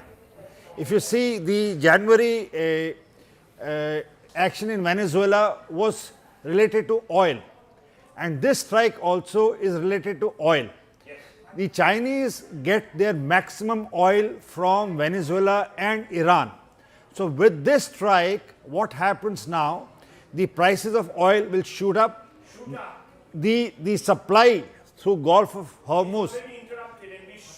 Saw that picture we showed you, how the entire Gulf was actually completely log-jammed there. That particular Strait of Hormuz, beyond a point, completely emptied out. And there's a warship there also. What you're seeing, viewers, the mob has entered the US consulate in Karachi. This is the same country that till yesterday was swearing allegiance to America, whose leaders were praising Trump, saying that you are a great man, that you are deserving of the Nobel Prize, that we are going to hypothecate our forces so that you can use our forces to go out there and maintain peace in Gaza. This is that same country, viewers, Pakistan. Look what they've done. There's shots ringing out. There's all sorts of disruption. There are flames. They've entered the entire compound. Is there going to be something dramatic unfolding on the ground there, viewers? This is a dramatic twist playing out. US citizens, I don't know if they're in that consulate building. I just hope they're not, because this is going to turn into something very, very serious if there is a hostage crisis. Tom Cooper, I'm going to come out to you, but I'm also going to walk out and talk a little bit to my colleague Zaka Jacob. Zaka, we've been doing this, of course, complete relay since very early. And what we're now seeing, of course, is something that we didn't expect. This is Pakistan turning its back, or the people of Pakistan turning their backs on America. You remember all of those talk about, Pakistan being used as some kind of a staging ground for attacking Iran from the east. Clearly, that couldn't have been done because of this. The public sentiment in Pakistan has been in favor of the Ayatollah. But look, Rahul, this is a absolutely consequential moment in the politics of the Middle East. Ayatollah Ali Khamenei, for almost 40 years, ruled that country with an iron fist. He's dead. His entire top leadership, his defense minister, the commander of the IRGC, all dead. Well, is it regime change? Well, if this doesn't look like regime change, then I don't know what does. This was certainly not a preemptive strike. This was much more than that. They went straight in. There was a decapitation that happened. They funneled 40 bombs, JDAMs, whatever you call them. The leadership is wiped out. We don't know what's going to replace it. Trump thinks that this is something going to be more, perhaps more moderate, less radical, but they don't seem to be giving up here. It could be the exact opposite. You could get an even more hardline regime. The successor for Ayatollah Ali Khamenei could be even more hardline. But Trump doesn't really care about that. He can now claim this as a big victory. Something that 4 or 5 presidents prior to him tried but failed. He can now rightfully turn around and say, I went in, I killed this man. The biggest threat to the United States and its interests in the Middle East is now eliminated. He's been decapitated. He did this with Gaddafi, they've done this with Saddam Hussein, but this is the biggest. Ayatollah Ali Khamenei is far bigger than any of these regime change operations that we've seen being done at the behest of America in the Middle East. What replaces Khamenei? What comes next? I think that's going to take some time. That's not going to happen. Well, what is coming next is something unanticipated, viewers. You're seeing visuals of a US consulate. Now, Zaka, this could be something that's replicated, because if this has the catalyzing effect of actually rousing Muslim world, you could see this happening in other capitals, and not necessarily against US interests. It could even happen against Israeli interests. Yeah, and that is a concern. Look, the most immediate concern is all of these long-range and ballistic missile attacks that are happening. You're hearing explosions in Dubai, Doha, in Bahrain. look, these countries will have to try and bring some pressure to bear, both on America as well as Israel, because look, their civilians are being targeted, airports are being targeted, and that is a significant concern for these countries. Hopefully some pressure will come to bear. But also at the same time, there is absolutely no love lost for the Ayatollah. All of these countries, from Saudi Arabia to the UAE to Bahrain, Qatar, everyone is welcoming the death of this man, because he was fundamentally the biggest destabilizing factor in the Middle East. All of these countries, they've been threatened because of the Ayatollah regime, so no tears are being shed there. Yes, some populations, some crowds will come out. We're seeing that in Pakistan, we're seeing that in some parts of Srinagar as well. But I suspect, Rahul, the principal players in this, Trump, Netanyahu, they're all playing the long game. And the long game means that they know that they have to, go on with this operation, ensure that, Iran exhausts its list of ballistic and long-range missiles, because there's a finite number. A conservative number is 2,000, a not-so-conservative number is close to 10,000. They will have to exhaust it at some point. There will have to be a new government or a new head, a new supreme leader in Iran. Trump just needs to play until that time, but he will now go down. Whether or not it will have consequences domestically in the US, I don't know. Clearly, he doesn't want to get entangled in a long-drawn war. A quagmire would be. He's not going to get stuck here for months or years. This is not going to be Iraq of 2003. He's looking for a quick exit. He's found a big victory, decapitated, cut the head of the snake, as they say. He's cut the head of the snake.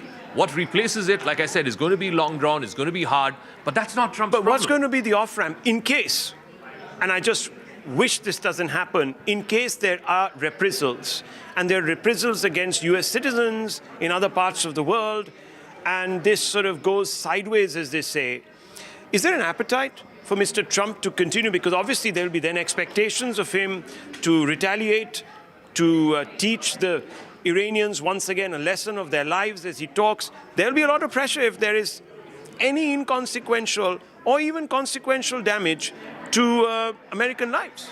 Look, as long as American lives are not lost, I think Trump will be fine. His MAGA base itself is against these long-drawn wars. That's part of the appeal. That's part of why he came to office. You remember people like Charlie Kirk were against this war that's been going on in Gaza, almost never-ending war that's been going on in Gaza. And this is part of Trump's base. So Trump has no appetite for a long-drawn war. He's not going to get entangled.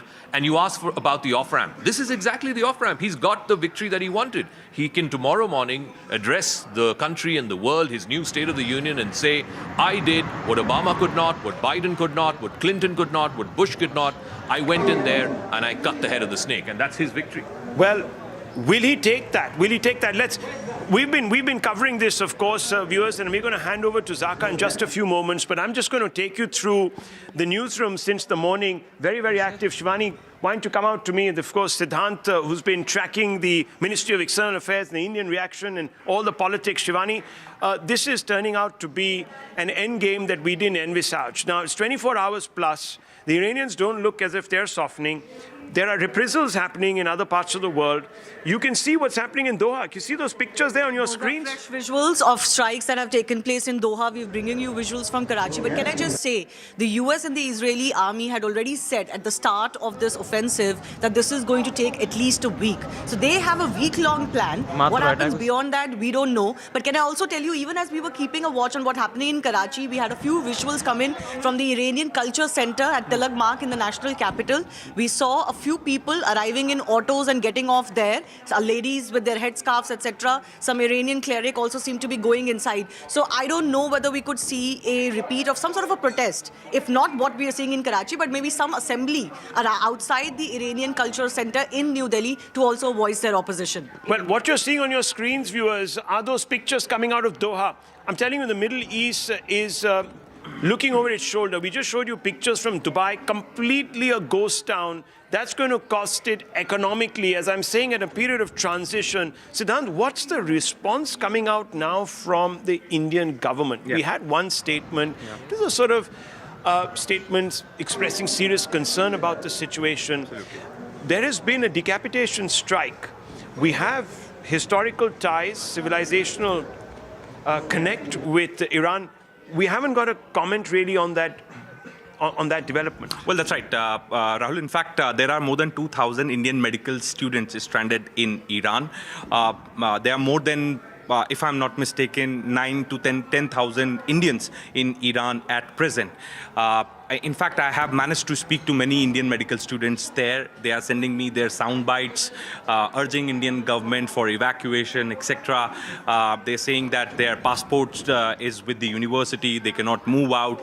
They're writing letters. Even their association here in Kashmir has written to EM S. Jaishankar for the evacuation. But right now, it looks like that it's going to be very difficult for the Indian government to evacuate students from Iran. These visuals from Doha, I just want to give our viewers an update. These are visuals of thick smoke that are erupting from the Doha's industrial area. This is earlier today on Sunday. Multiple explosions rocking Doha for a second day. These are Iranian-launched missiles. Obviously, the target is the US's Al Udeid air base in Qatar, but a lot of the industrial and civic spaces being targeted as well. Well, Oman is the one country that hasn't seen any action, and there are lots of questions being asked as to why. Here is what is also another aspect of this. The airspace, Chetan, you've been showing us this. I just wanted to show you that most of the traffic passes through this area. Yes. And now look at this airspace. This is completely wiped out, blank, nothing, zero plane in this area. Also, so I wanted all to just flying over the Caspian and the Black Sea corridor. Yes, and almost across India, around 440 flights were postponed. I also wanted to show you across this image from the Israeli commentary Twitter handle. This shows you the complex of Ayatollah Khomeini before and after. This is the before and after. This is a dramatic picture. Just go back to the before. This there it shows is. That's you what it looked like. Orchards in the middle, beautiful garden, and there, this. massive, This massive is what hole, a crater. The bunker buster drones can do. So this, as per them, this is what the Mossad commentary is. Okay. Well, let me just hand you back to Zaka, because there is a pivotal moment now, as he was also saying, in this particular conflagration. Zaka.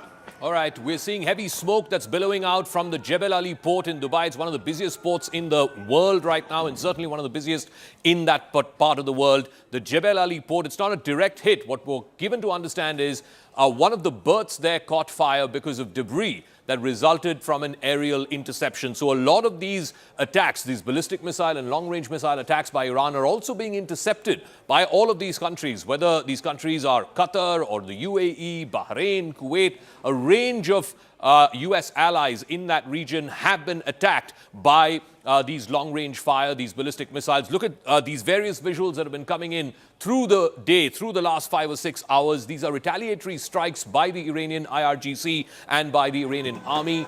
They are vowing to take revenge for the assassination, for the decapitation of the Supreme Leader Ayatollah Ali Khamenei. These are pictures that are being shared widely from Dubai, from Doha, from Qatar, from other parts of the Middle East, all of which have been attacked in the last 24 hours. And now Iran, like I said, is vowing an even bigger retaliation, both on Israel and American interests in the wider region. Whether or not these countries will bring pressure to bear on America and Israel to try and pipe down. They've got the victory that they wanted. They've removed the man at the top, who is the Supreme Leader, Ayatollah Ali Khamenei. Now, let's pipe down, let's try and de-escalate, let's try and salvage the situation. Whether or not America and Israel will, listen to that advice or take that bait, we don't know. But Trump is someone we know who doesn't like getting entangled in long-drawn wars. Part of the reason why his MAGA base loves him and why he came to power is because of the fact that he doesn't want to get entangled in these long-drawn foreign wars. So let's try and see if we can get some of our guests to talk about this. There are now attacks that are happening across the wider region. Much of it has been intercepted. Much of it has been stopped. There aren't much civilian fatalities, as it were, in Dubai or Doha or other places. I want to go across, though, to Sanjay Suri, who's joining us live from Tel Aviv, where, too, all through the last 24 hours or so, there have been air raid sirens that have been going off, shelter-in-place advisories that are going off, and, of course, you have a national app there, Sanjay. What's been happening over these last 3-4 hours since daybreak there in Tel Aviv? Are the streets deserted? Has economic activity come to a standstill? And what is the trajectory as the Israelis see it for this war that has now lasted a little over 24 hours? Well, Tel Aviv has been hit. There was a missile attack on central Tel Aviv overnight. A residential block was hit. A very large number of people were injured, and we have reports, unconfirmed yet, that one person has been killed in that attack and a great deal of damage has been caused. So this is what Tel Aviv has begun to live with, and we all know that in the June war of last year, 28 people were killed in attacks on Tel Aviv by Iranian ballistic missiles that got through. So there is no foolproof defense, and the most sophisticated defense that we have in place from Israel and from the US, the Gerald Ford is here supporting protection of Israel, is not foolproof at all. So there is rising concern here about where this will lead to. People, of course, are holding their nerve. They're all practically military trained. They're prepared for this. But the danger is not over. Tel Aviv is not out of it. Israel certainly is within range of the ballistic missiles and it's been hit already. The pattern last time was that as the war progressed, more and more missiles got through, so nobody is taking this lightly. And of course, as you were saying, it suits Trump that this should end quickly rather than last long. That is not certain. The killing of Khamenei is a dramatic and instant success for this attack. But that's not to say that he will not be replaced. It will all depend upon the tenacity of the regime within Iran. And we saw in October last year, Israel killed a number of military leaders from Iran. They were just replaced. So if these people who have been killed are all replaced and a council takes over in place of Khamenei and the same policies continue, this could drag on whether Trump likes that or not. All right, Sanjay Suri, for the moment, thank you very much for joining us. There have been multiple hits across the wider Middle East region, from Qatar to the United Arab Emirates. Now the latest that we're getting, an Iranian drone has hit an industrial area in the UAE just this morning, and that's caused a major fire. This is in the UAE. There have been multiple explosions across the Emirates since the last 6 or 7 hours in retaliation to the killing of the supreme leader of Iran, Ayatollah Ali Khamenei. We've heard explosions happen in Doha as well. So far, though, there is no reports of any fatalities. Some people have been injured. A couple of people in the UAE is what we're given to understand, even a couple of people in Doha. But so far, no fatalities. These are the latest pictures that you're seeing of a major fire at an industrial area after a drone, an Iranian drone, hit an industrial park in the United Arab Emirates. I want to bring in our guests as well on this, because this is how the story is going to sort of transverse over the next few days. There's going to be retaliatory strikes across the wider Middle East. Let me bring in here in our studios Tom Cooper, military analyst, Adrian Fontanes, military analyst and historian. We're also joined in a special broadcast by Mr. Joe Brown from I-24 News in Israel. I'll also bring in a moment Air Marshal retired Sanjeev Kapoor and Abhijit Iyer Mitra from the IPCS. But Tom Cooper, let me start with you. What do you make of how long these retaliatory strikes will continue? And the longer they continue, the less propensity there is in Doha and Dubai to continue with this war. Well, I would expect this Iran to continue these operations for at least a week, if not longer, as long as it has enough missiles to continue them. Which means, in turn, well, depending on the rate of fire, it could probably go on for some 5 or 6 weeks. The question is rather how long can US allies and Israel hope to continue wasting their own interceptors to intercept incoming Iranian missiles. So from the Iranian point of view, they are preparing themselves for 25 years for this kind of a conflict, and now they are operating along well-prepared plans. But isn't it also a fact that Iran has a limited arsenal? I mean, conservative estimates say there's about 2,000 to 3,000 long-range ballistic missiles. If you were not putting a conservative estimate, it would go up to 10,000. At some point, they will exhaust this. Yes, that is sure, absolutely. But the point is this limited contingent of long-range or medium-range, actually, ballistic missiles is what they are using against Israel only. On the other hand, they have many more thousands of short-range missiles. And this is what they are using against to strike, for example, Gulf Arab states and even, Saudi Arabia not, but possibly also Jordan.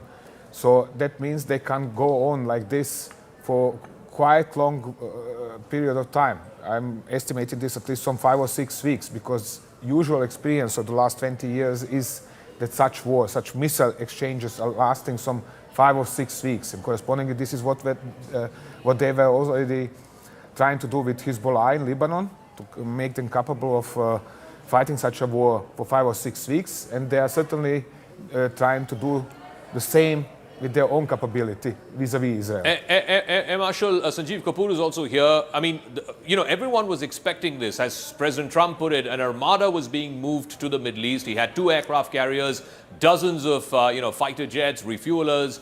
So this was on expected lines. They've got a big victory with the elimination of Ayatollah Ali Khamenei. And given Trump's propensity for not getting entangled in long-drawn foreign wars, do you reckon he will take this as a victory, claim victory, and then say, we're now giving Iran an off-ramp to stop this retaliatory strikes? Could easily happen, yes, that he declares... Sorry, that was the Air Marshal, sorry. Yeah. Sorry. Yeah. Yes. The airstrikes must have been planned well in advance. Yes. And like I just covered a little while ago, the major damage, in my opinion, was done in October 24 when Israelis struck Iranian targets. They took out the key air defense installations, their ballistic missile dumps. The softening blow came in June 2025 when the Rising Lion, the 3 nuclear facilities which the B-2 bomber struck along with Israeli targets. So they had weakened the air defense and generally the air fighting capabilities. But the threat now came when the Chinese started to supply long-range missiles to Iranians. Now these missiles were the whole talks in Oman between, as a mediator, along with the nuclear was on containment of these ballistic missiles which the Iranians have and have possessed now. So the Israeli targets and the American targets were under threat if the Iranians so decided, and if they decided to put a nuclear warhead, it would have been, a conflict of a different scale. Okay. So preempting this, the Israelis and the Americans have stuck. And most important factor, in my opinion, which very few people are talking, is about energy control. Okay, we'll just get to that in 1 second. I want to show on a map of the region where all in Iran the Americans and the Israelis have struck and where the Iranians have retaliated. Yes, it's these ballistic missiles, these long-range missiles. A lot of them also happen to be these drone attacks. Like, for example, this attack in Doha, it was brought about by a drone attack. And remember, the Iranians have been supplying the high-intensity, low-cost Shahid drones to the Russians, for example, during the course of this last 4 years in the Ukraine war. But look at the number of US bases in the wider region which have all been a target in the last 24 hours. From the Ali Al Salem Air Base in Kuwait, the US 5th Fleet is stationed in Bahrain. It's the largest station that they have outside of the continental United States. That too, there was a hit by one of these low-cost drones. The Al Udeid Air Base in Qatar, which was struck back in June of last year as well. No damages in terms of personnel loss. Again, the Al Udeid Air Base was also struck. The Al Dhafra Air Base in the UAE, again a smaller base, but nonetheless an important one as far as the United States is concerned. We've been hearing reports of explosions as far as Riyadh as well, which is over 1,000 miles from Iran. So Iran has been targeting many of these places. Of course, Erbil, which has just recently been attacked, which is a US base in Iraq. So these are the wider sort of bases that they have. America has more than a dozen bases across the wider Middle East. And the important concern here is not just to protect the American assets, but also over the last 24 hours, we're seeing civilian targets, whether they are airports, industrial areas, all being targeted. And those countries now will have to bring some sort of pressure to bear on both Israel and the United States to wind this up quickly, because they wouldn't have bargained for retaliatory strikes by Iran on their civilian populations. I want to go across to Joe Brown of... All right, let's get one more graphic fired on who are the people, the top leadership of Iran that's been eliminated. The biggest, the head of the snake, as they put it, Ayatollah Ali Khamenei, the supreme leader, the man who's been ruling Iran with an iron fist for the last almost 40 years, eliminated. Ali Shamkhani, senior advisor for security affairs and the secretary of the Defense Council, he has been eliminated as well. Then you have the critical man, the commander of the IRGC, the Iranian Revolutionary Guard Corps, Mahmoud Kapoor, Pakpur, he has been eliminated as well. In fact, he was having a meeting with the Supreme Leader. Both were eliminated in the same compound is what we are given to understand. Mohammad Shirazi, who's the head of the military bureau, he has been eliminated as well. The defense minister, the former defense minister, Aziz Nazardai, he has also been eliminated. So the entire top leadership, the security leadership, the political leadership, the spiritual leadership of Iran have been eliminated. Abdul Rahim Musavi, the chief of the Iranian army, he has been eliminated as well. So what we are basically looking at is a almost wholesale decapitation of the top security, political and religious leadership of Iran. And now it is up to the new leadership to decide who will take over the reins of the country, the Supreme Council, the Security Council, and of course, how will they lead the country into the future? One notable exception has been the president, Masoud Pezeshkian, but there are also reports that he's been sidelined. But I want to go across to Joe Brown from I-24 News from Israel. Joe, what is the situation in Israel right now? We were talking to our colleague Sanjay Suri, who's there in Tel Aviv as well. Multiple air raid warnings, shelters in place. What's going on in Israel? What is the mood out on the street? And what's the word you're picking in from the government and from the Israeli Defense Forces? How long do they want to keep this operation going?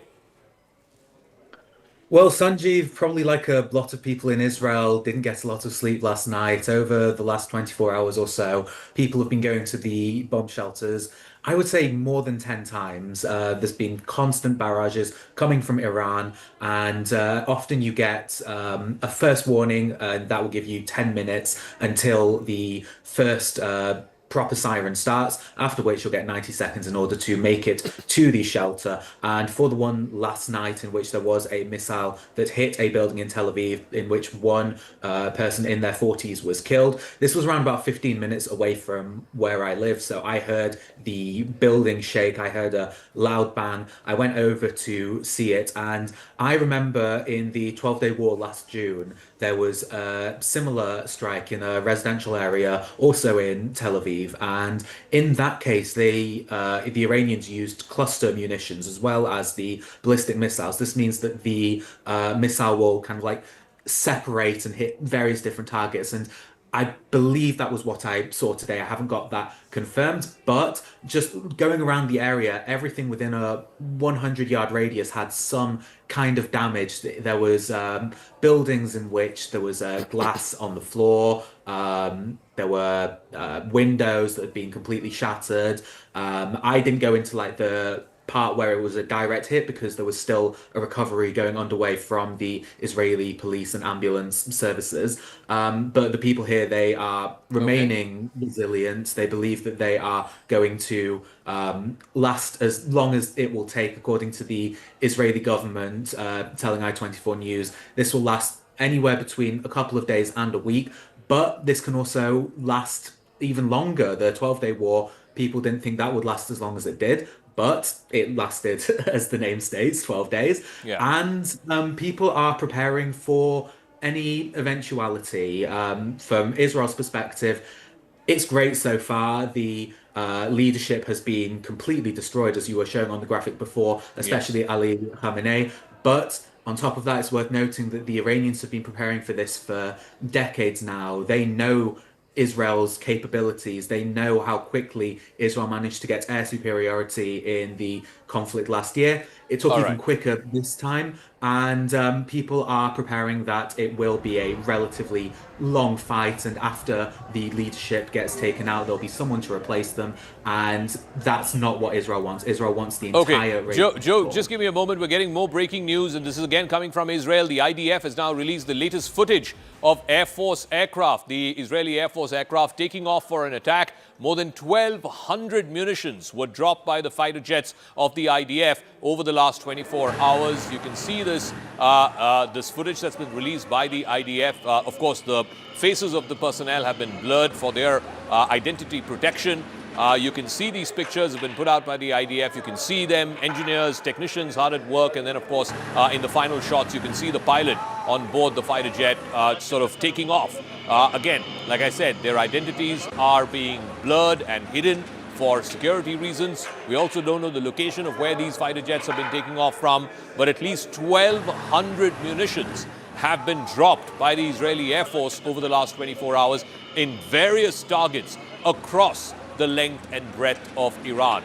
I also want to go across to Abhijit Iyer Mitra. Abhijit, just war game this for us over the next few days. The biggest prize has already been got, which is the head of the snake that has been cut off. Ayatollah Ali Khamenei is dead. Given that and Trump's sort of lack of interest in long-drawn wars, how do you see this playing out over the next few days? Netanyahu has said that we should be patient. I take that as a sign that this is going to be, well, somewhat long drawn at any rate. The second statement we've heard from the Israelis is that they are eliminating the past, present, and future leadership. That's always been a problem. If you eliminate the upper echelons of the leadership, it goes down to the, the colonel and junior level people who are usually much younger and usually much more radicalized as well. Now, unless the Americans and Israelis have a plan where, a deep mole is in the line of succession, I don't see Iran capitulating in any form or way. If anything, it will get even more regressive and revanchist. Number one. Number two, let us assume for a minute that, the regime change plan is still on. I fail to see how it's actually going to happen without boots on the ground. There have been examples of, say, getting Serbia to change course over Kosovo purely through an air campaign. There has been Libya, where a government was changed by a Western air campaign, but Libyan ground rebels. I don't see how that's going to happen out here, given, and you know this very well, Zaka, that, one AK-47 with, say, about 10 to 15 cartridges can kill hundreds of protesters when required. If you remember, the West imposed no-fly zones in northern Iraq and southern Iraq. There were limits on the number of tanks also that could be accumulated out there. And Saddam Hussein still managed to crush both the Kurdish rebellion in the north and the Shia rebellion in the south, and the Marsh Arab rebellion as well. So I'm not seeing how that plays out. My real worry is, with the civilian targeting that has happened. Yeah. Sure, a lot of it we can say was missiles gone wrong. But the strike on the Burj Al Arab, the Burj Khalifa, the Fairmont Palm Jumeirah, the high rise in Manama and things like that, notice it's a pattern. High income group, high rise buildings being hit. It shows desperation at some level. It's a use it or lose it kind of a dilemma that they face. Now, what if somebody then decides that they're going to put they don't have a nuclear bomb, but say a dirty bomb, lots of dirty radioactive waste into a warhead and detonate it over the interception range, right? What happens then? Yeah. Are you going to push them to that level of desperation? I'm cautious. We've never seen the Iranians target civilians in the Gulf. They keep targeting Israeli civilians. Let's just say I'm not as optimistic as my American and Israeli friends are on all right. outcomes. Okay, I want to go into the studio and I'd want to ask Tom Cooper to sort of walk out with us in terms of, how this whole story plays out. Tom, if you could just join us here. One of the points that Abhijit was also making, we are not accustomed to civilians being attacked like this by Iran, whether it's in Bahrain, whether it is in Qatar, whether it is in the United Arab Emirates, and high-value targets are being attacked. The Burj Al Arab, the Burj Al Khalifa. This also has a lot of tourists, folks who go there. The Palm Jumeirah has been attacked. Clearly, does that show a sign of desperation by Iran, or is Iran trying to send out a signal to both America and Israel that you can't continue this forever? Your allies, your friends in the region will stop you from continuing this. I don't think it's either. It's simply the operators of the weapons do not think about high-rise buildings, so they are trying to hit something behind them. Fail to take into account the high-rise tall buildings in between, and the weapon is simply flying into this obstacle on its way. But civilians, you don't think are being deliberately targeted? These are all civilian targets. No, because principal aim of Iranians is to disable the enemy military capability, not to terrorize civilians. I know that there are decades of indoctrination that Iranians are always targeting civilians and they are terrorists and so on and so on. But this is actually quite a much more complex topic, to put it diplomatically. So how do you see countries like the UAE or Bahrain or other countries reacting to this in a way that, look, their civilians are under threat. We're seeing multiple civilian areas being targeted in the last 24 hours. What are the conversations they are having with the Trump administration or with the Netanyahu administration right now? Well, they are probably trying on one side to restrain Trump from continuing this operation. They are trying to prevent him from launching it in the first place without success. Otherwise, they cannot really join a US-Israeli aggression on Iran. They can't do that publicly because this would cost them a lot at home. All right. Tom, we'll leave it at that. Thank you very much for joining us. I want to get Rahul Shivshankar also into this conversation. So, Rahul, one of the points that one of our previous speakers was making is that the entire top leadership of Iran has now been eliminated. If it goes to a second round, which it has to now, they could end up being far more hardened and far more radical. So, this is a great spin-off point, because I was just looking at the New York Times, and they've done a fabulous sort of, I don't want to use the word family tree, but they've done a sort of a big tree here, graphic representation. So let me just talk you through some of this. Obviously, we have right on top Ali Khamenei, who is, of course, no more. He's been killed. Then you had this inner circle, and you've just had Ali Ralujani once again issuing démarche, really, of sorts, to the United States and to Israel. Ali Shamkhani, no one knows. He's the head of National Defense Council. We don't know if he's alive or dead. Israelis are claiming that he is no longer there. There's Masoud Pezeshkian, who is somebody who's playing a role in the shadows. Yeah. They've also set up this 3-person committee now that's going to look after the transition and the decision-making. There's Mohammad Pakpur and Amir Nasirazeh. He's gone. This is what we've been told. The commander-in-chief of the IRGC, we don't know where he is. But if you really look down here, here is a bunch of other people. And these are the people that one sort of now is obviously looking at closer. Because some of these individuals are obviously playing a role. Now, it's a very loosely created structure. And I think it's been devolved in a way that over time, if there are kills like this, there'll be redundancy. So you can see a huge number of others. And if you look at this, article, it's very interesting because it gives you a moment by moment how the CIA helped pinpoint a gathering of Iranian leaders when Israel struck. This is really something very, very interesting because we knew this offensive was going to take place. Why would the Ayatollah be holed up in a compound which is associated with him? No one quite knows the answer to that. Was there a tip-off? Yeah. So you don't really know what led to. Maybe they were all thinking that the talks were going smoothly, that Trump was, the phrase, TACO, Trump always chickens out, this is bluster. But it's quite clear they were caught off guard, and this was not a preemptive strike. So obviously something changed in the calculation, where they said, let's just go for the jugular. And the point that you were making, now he's got his off-ramp. Yeah. He's got this bragging right to say that, look, I've cut off, as you were saying, the head of the serpent.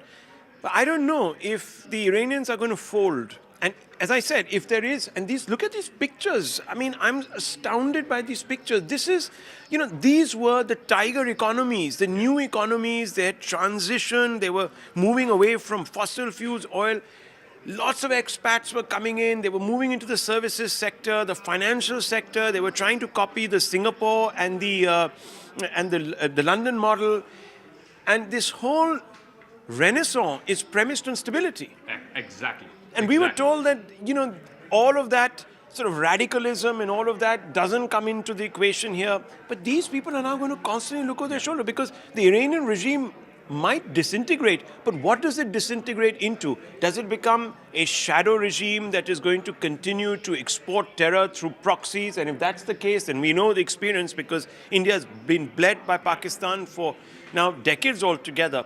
If that begins to happen, this Middle East pivot that these countries were hoping would sort of take them into the next century might be stalled. I'm not saying it'll be stopped, but it'll be stalled and it could be catastrophic And I don't know how that's going to work into the larger calculus, because then over a period of time, people are going to turn around and tell Israel and the Americans that, look, you were responsible for this instability, which is now left out open to restive populations who want more once the oil begins to drop. So this is a long-term game. I think the Iranians are playing this with a view to try and embroil America and Israel into a quagmire. Yeah, and that is, I think, exactly what Trump wants to avoid. He doesn't have propensity for getting stuck in long, endless wars.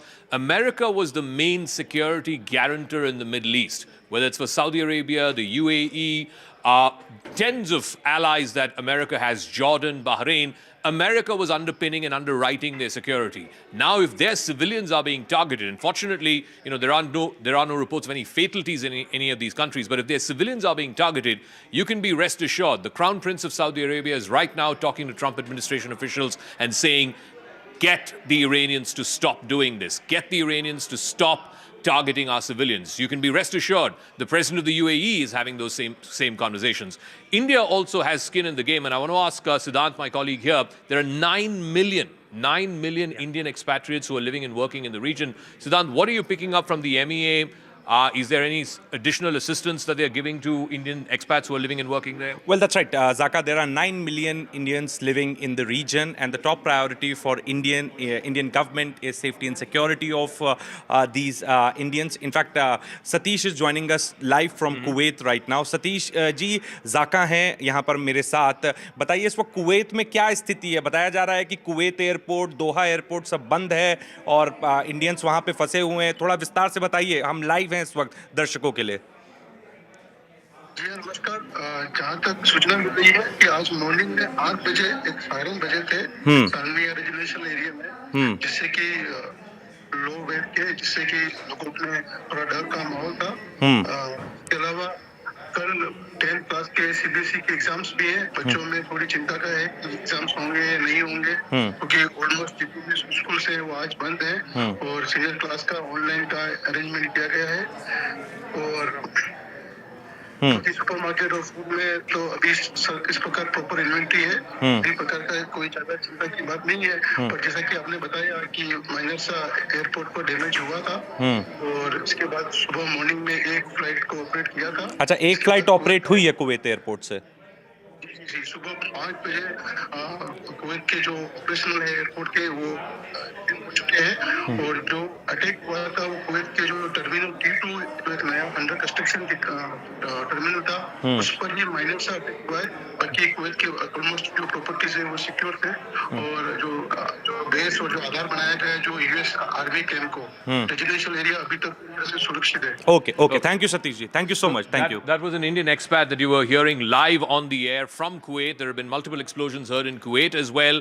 So the fact that these civilian areas are being targeted in these Gulf Arab allies of the United States, how much pressure will they bring to bear on the Trump administration to quickly wrap this up, to get the Iranians to come back to the negotiating table, agree to a nuclear deal, and then put an end to this war? Those conversations are happening right now, even as we speak. It's also a sign of desperation by the Iranian regime. I think Abhijit Iyer Mitra was making that point. They are absolutely sending out desperate signals to the Americans and to the Israelis also to wrap this up quickly. The question is, will Trump take that big political victory, that big political moral victory of the elimination of a man who has threatened death to America for the last almost 40 years?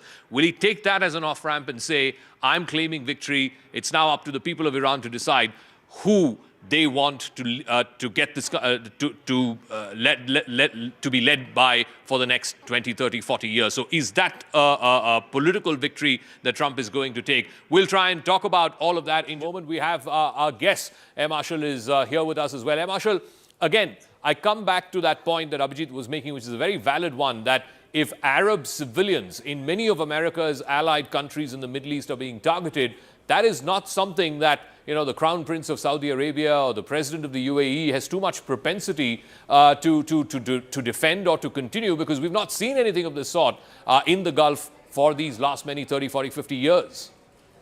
United Arab Emirates and the complete region has been marketed in the last few years, a few decades, as one of the safest places in the world, be it investments, be it trade, be it commerce, be it all kind of tourism and hub and spoke concepts. Dubai and the adjacent areas have been transformed by the money that has come in. But now with the strikes at these areas in last 24 hours, they are waking up to a new reality, a reality which the locals had never anticipated. Iran, in its desperation, because the Arab nations have provided safe haven and the basis to the Americans for a very long time. On the sidelines, the Iranians have conveyed their displeasure for the same to all the Gulf countries, but to no avail.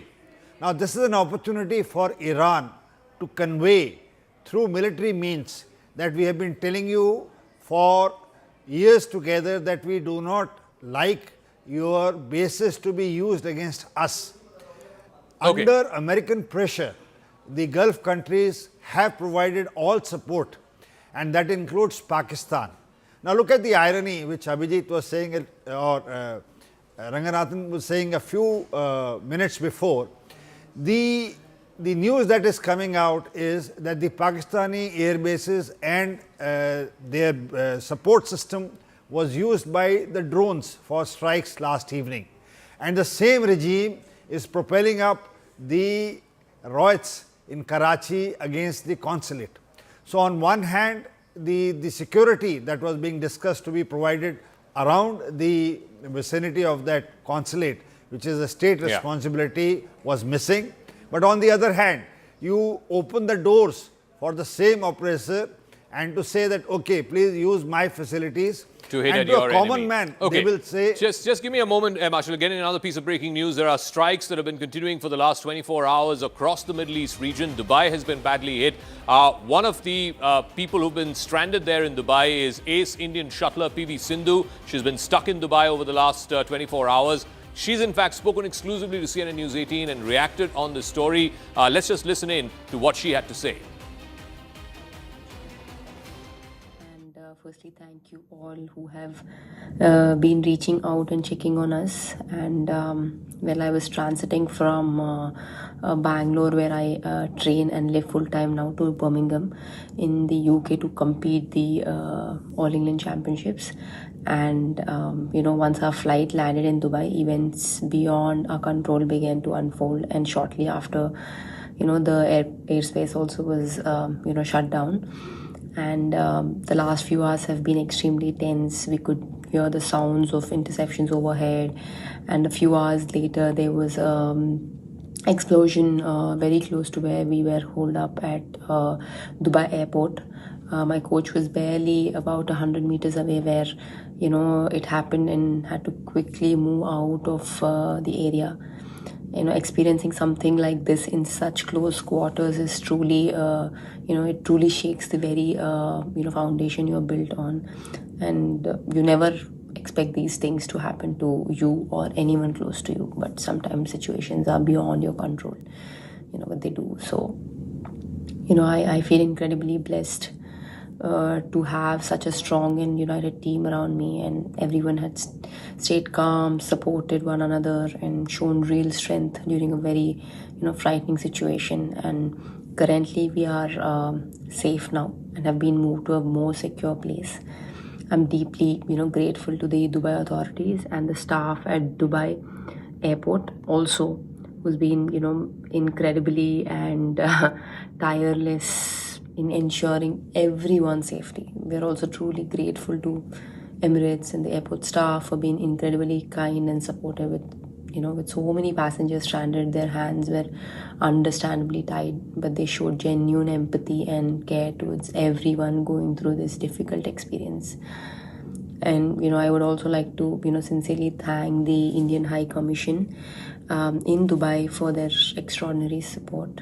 And when I reached out requesting assistance, the High Commissioner immediately responded and on high super priority notice deployed his team to help us. They have been incredibly supportive, not just to me but to everyone stranded here, ensuring safety, coordination and constant communication during a a very difficult time. And anyone currently stuck or needing assistance is encouraged to reach out using the official helpline numbers shared by the High Commission.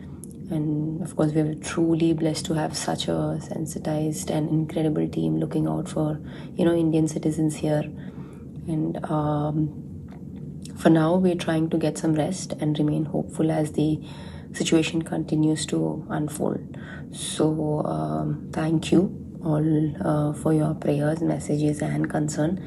Well, it truly means a lot to all of us. And stay safe. I want to go across to Shivani, who's spoken to PV Sindhu. She's been stuck there for the last 24 hours, en route to a tournament, as you heard her say a moment ago, in Birmingham. Shivani, what is the latest? Will she be able to make it for that tournament? Of course, we've been talking about the number of Indian expats who live and work in the Middle East. But specifically in the case of PV Sindhu, what are you hearing? Have there been conversations with the Indian government? Does the Indian government plan to evacuate some of these individuals from these areas, from these regions? So what we know right now, Zaka, is that they are safe. As you could see in the video, they are in a hotel right now. And the current situation is that the team is safe. They have been helped by the Dubai airport authorities, the Dubai authorities, but also, of course, the consulate services there. Sindhu thanking them for the effort that has been made, because they were at the airport transiting to Birmingham for the All England Championship when actually their flight had landed first in Dubai. And I think they were going to take on a connecting one to later. And then that's when the airspace is closed. Initially, they could hear a lot of sounds above, but then there was very close to where they were at the Dubai airport, an explosion as well. And we have been bringing those visuals of the one strike that has taken place close to the airport or in the airport compound. So we, currently across the sports world, there is a lot of uncertainty. We don't know exactly when this airspace will open and when they can proceed further, or will they have to come back to India? Would the Indian government would have to be involved? I think tournaments will also look at maybe re-looking at some of their tournament dates. They might be pushed back a little bit, because this is not just a scenario for an Indian team traveling. There would have been teams from many countries traveling to this particular tournament, but also other tournaments that will start or are going on across the world. We do know, for example, that ICC, which is headquartered in Dubai, is also looking at what their staff is going to do, many of whom are in India currently for the World Cup, etc. So situation is very dynamic, but priority is safety currently in Dubai while they are holed up in Dubai, and then we wait and see when the airspace opens up. All right, Shivani, many thanks for that. Let's also go across to this other piece of breaking news. Now, lots of curiosity as to how the Americans were able to pinpoint the compound where the Supreme Leader Khamenei was holed up in and hit precisely and eliminate him and some of the other generals and top military leaders who he was holed up with in that building. Now, this is the other breaking story that we're reporting. The US media are reporting the CIA helped pinpoint a gathering of top Iranian leaders. This intel was then shared with the Israelis, and it's the Israelis who struck that particular compound where the Supreme Leader of Iran, Ayatollah Ali Khamenei, was having a meeting with his top military leadership. And that is when the Israelis pounced in and hit that particular compound. Let me go across to Aman, who has more details on this. Aman, so clearly the Iranian intel seemed to have been compromised. The Americans knew precisely down to which building the Supreme Leader was holed up inside. Morning on his post on Truth Social had in fact pointed to this, said we had pinpointed intelligence and we had highly sophisticated tracking systems. That is what Donald Trump had said, but now the New York Times is putting out more details of how exactly this strike was carried out. It says that CIA had been doing this surveillance on Khamenei for months. They were tracking his movements, his pattern, where does he go, how what time does he leave, which is the places he frequents. And based on this pinpointed intelligence, the New York Times is now saying that the months of CIA surveillance zeroed in on the exact location of Khamenei. High fidelity intelligence confirmed his presence at a top level meeting that morning, on the morning of Saturday. And that is why the original plan was to strike at night. But the New York Times is reporting, but that plan was changed to early morning because of this pinpointed intelligence. What they are saying, that the attack was rescheduled to Saturday morning to exploit this real-time intelligence window. So again, it's showing the hallmark of Zaka CIA, that they are able to zero in on exact location of such high-value targets. They also said that a decision, New York Times is saying, is taken jointly by Washington and Tel Aviv. They had a joint operation and it was a joint decision to strike in the morning. What more are we being told is that the CIA had clear intelligence that the meeting included Iran's most powerful military leadership and that Khamenei will be present at this particular meeting. That is the intelligence that they had. Israeli fighter jets have taken off at 6 a.m. Israel time for this particular strike. That is what also NYT is reporting. And exactly at 9:40 a.m., this particular compound where the supreme leader of Iran was present was struck by long-range precision missiles. That is what the NYT is reporting, that 9:40 a.m. local time is the exact time when this strike was carried out after the Israeli jets took off at about 6 a.m. and took about a 2-hour journey to their ultimate target. Also, what this particular NYT report, Zaka, is saying that the strike hit multiple buildings respectively. So while Israel claimed it achieved complete surprise with this particular strike, they're also saying that this was real-time actionable intelligence passed off to Israel, and Israel carried out this strike with great precision. Also, this reflects the unprecedented intelligence sharing between both the nations for over a dozen years now, and this particular operation has become a hallmark of that. Also, it raises big question marks on whether there was a big strategic slip-up by the Iranian leadership, because despite clear signals of an impending war, the leadership gathered at a central compound in Tehran and became a sitting duck target for America and Israel. All right, Aman, we'll leave it at that. I also want to go across to Flor Hassan Nahum, who's an Israeli Special Envoy for Trade and Innovation. We'll also be joined by Adrian Fontanelles and Tom Cooper. Sushant Sareen is also joining us. But let me go to the Israeli guest, Flor Hassan Nahum. The big question now, ma'am, is how long does this continue? Of course, what has been happening in Israel over the last 24 hours in response to the killing of the Iranian Supreme Leader Ayatollah Ali Khamenei? There have been multiple air raid sirens, shelters in place, people being asked to go to the bomb shelter at least about a dozen times in the last 24 hours or so. How long is their propensity to continue this war? Iranians are retaliating. We're seeing civilian targets being hit in Dubai, in Doha. How long, how much propensity is there in Israel to continue this beyond what we saw back in June, beyond the 12-day war?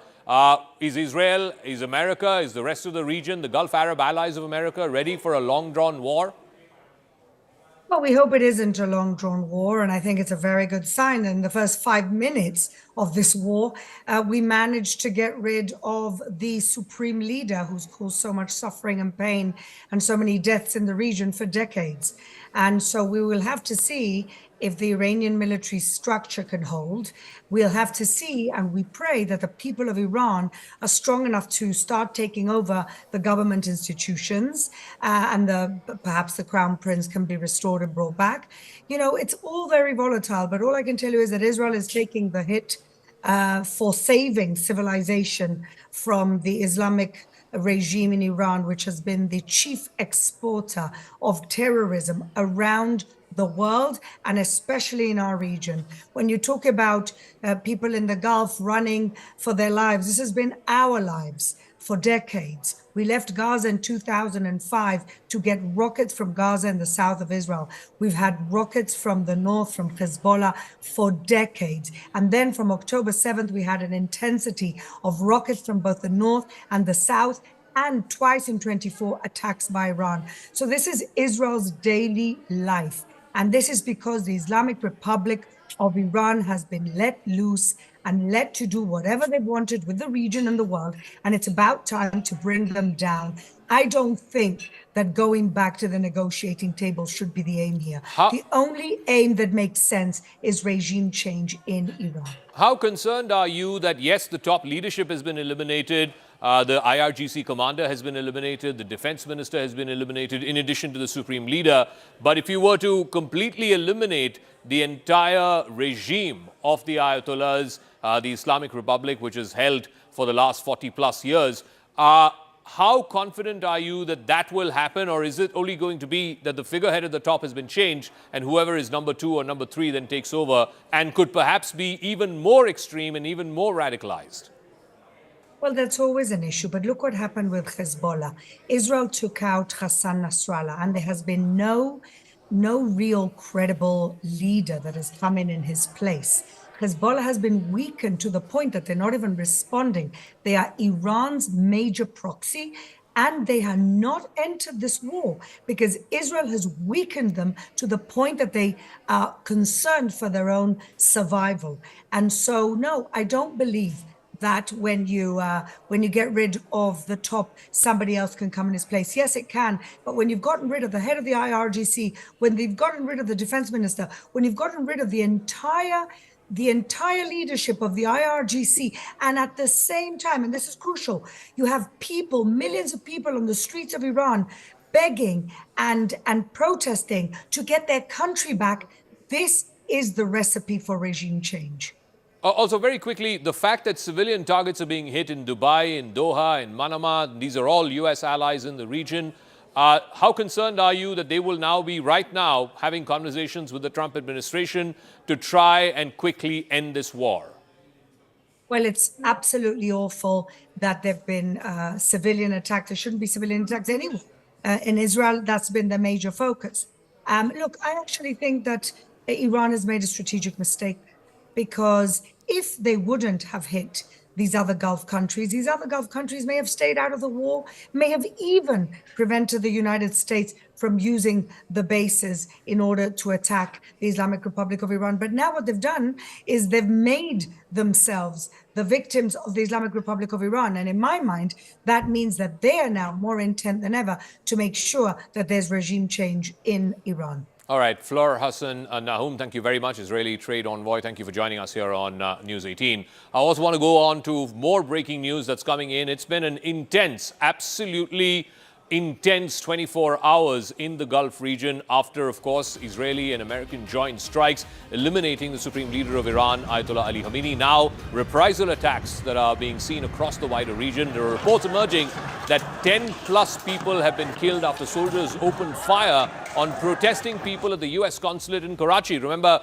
this was an important story that came through just a few hours ago. There were mobs outside the U.S. consulate in Karachi. The police and the army had to open fire, and we're given to understand that at least 10 people have died after soldiers were forced to open fire because a mob was trying to ransack the U.S. embassy, the U.S. consulate building in Karachi. I want to go across to Siddhant with more details on this. Siddhant, so this is going to lead to further skirmishes, not just in Pakistan, as we are seeing outside the U.S. consulate in Karachi, but perhaps in the wider region as well, because the Iranian regime and the Shia connection, there is still some residual support in that region for Ayatollah Khamenei. Well, that's right, Zaka. In fact, protests have broken out at various places in Pakistan. In fact, it's getting really challenging for the law enforcement authorities to manage these protests. In fact, just a short while back, Zaka, we reported that how protesters barged into the compound of U.S. consulate in Karachi. In fact, stones were pelted at the building. The sloganeering was done by the protesters. Anti-America slogans were raised by the protesters, and now we're getting to know that more than 10 people have been killed. 10 protesters have been killed in open fire outside the U.S. consulate in Karachi. So this is just one incident that we are aware of. We've been told that there are multiple such protests going on in Pakistan against the United States and also against Pakistan's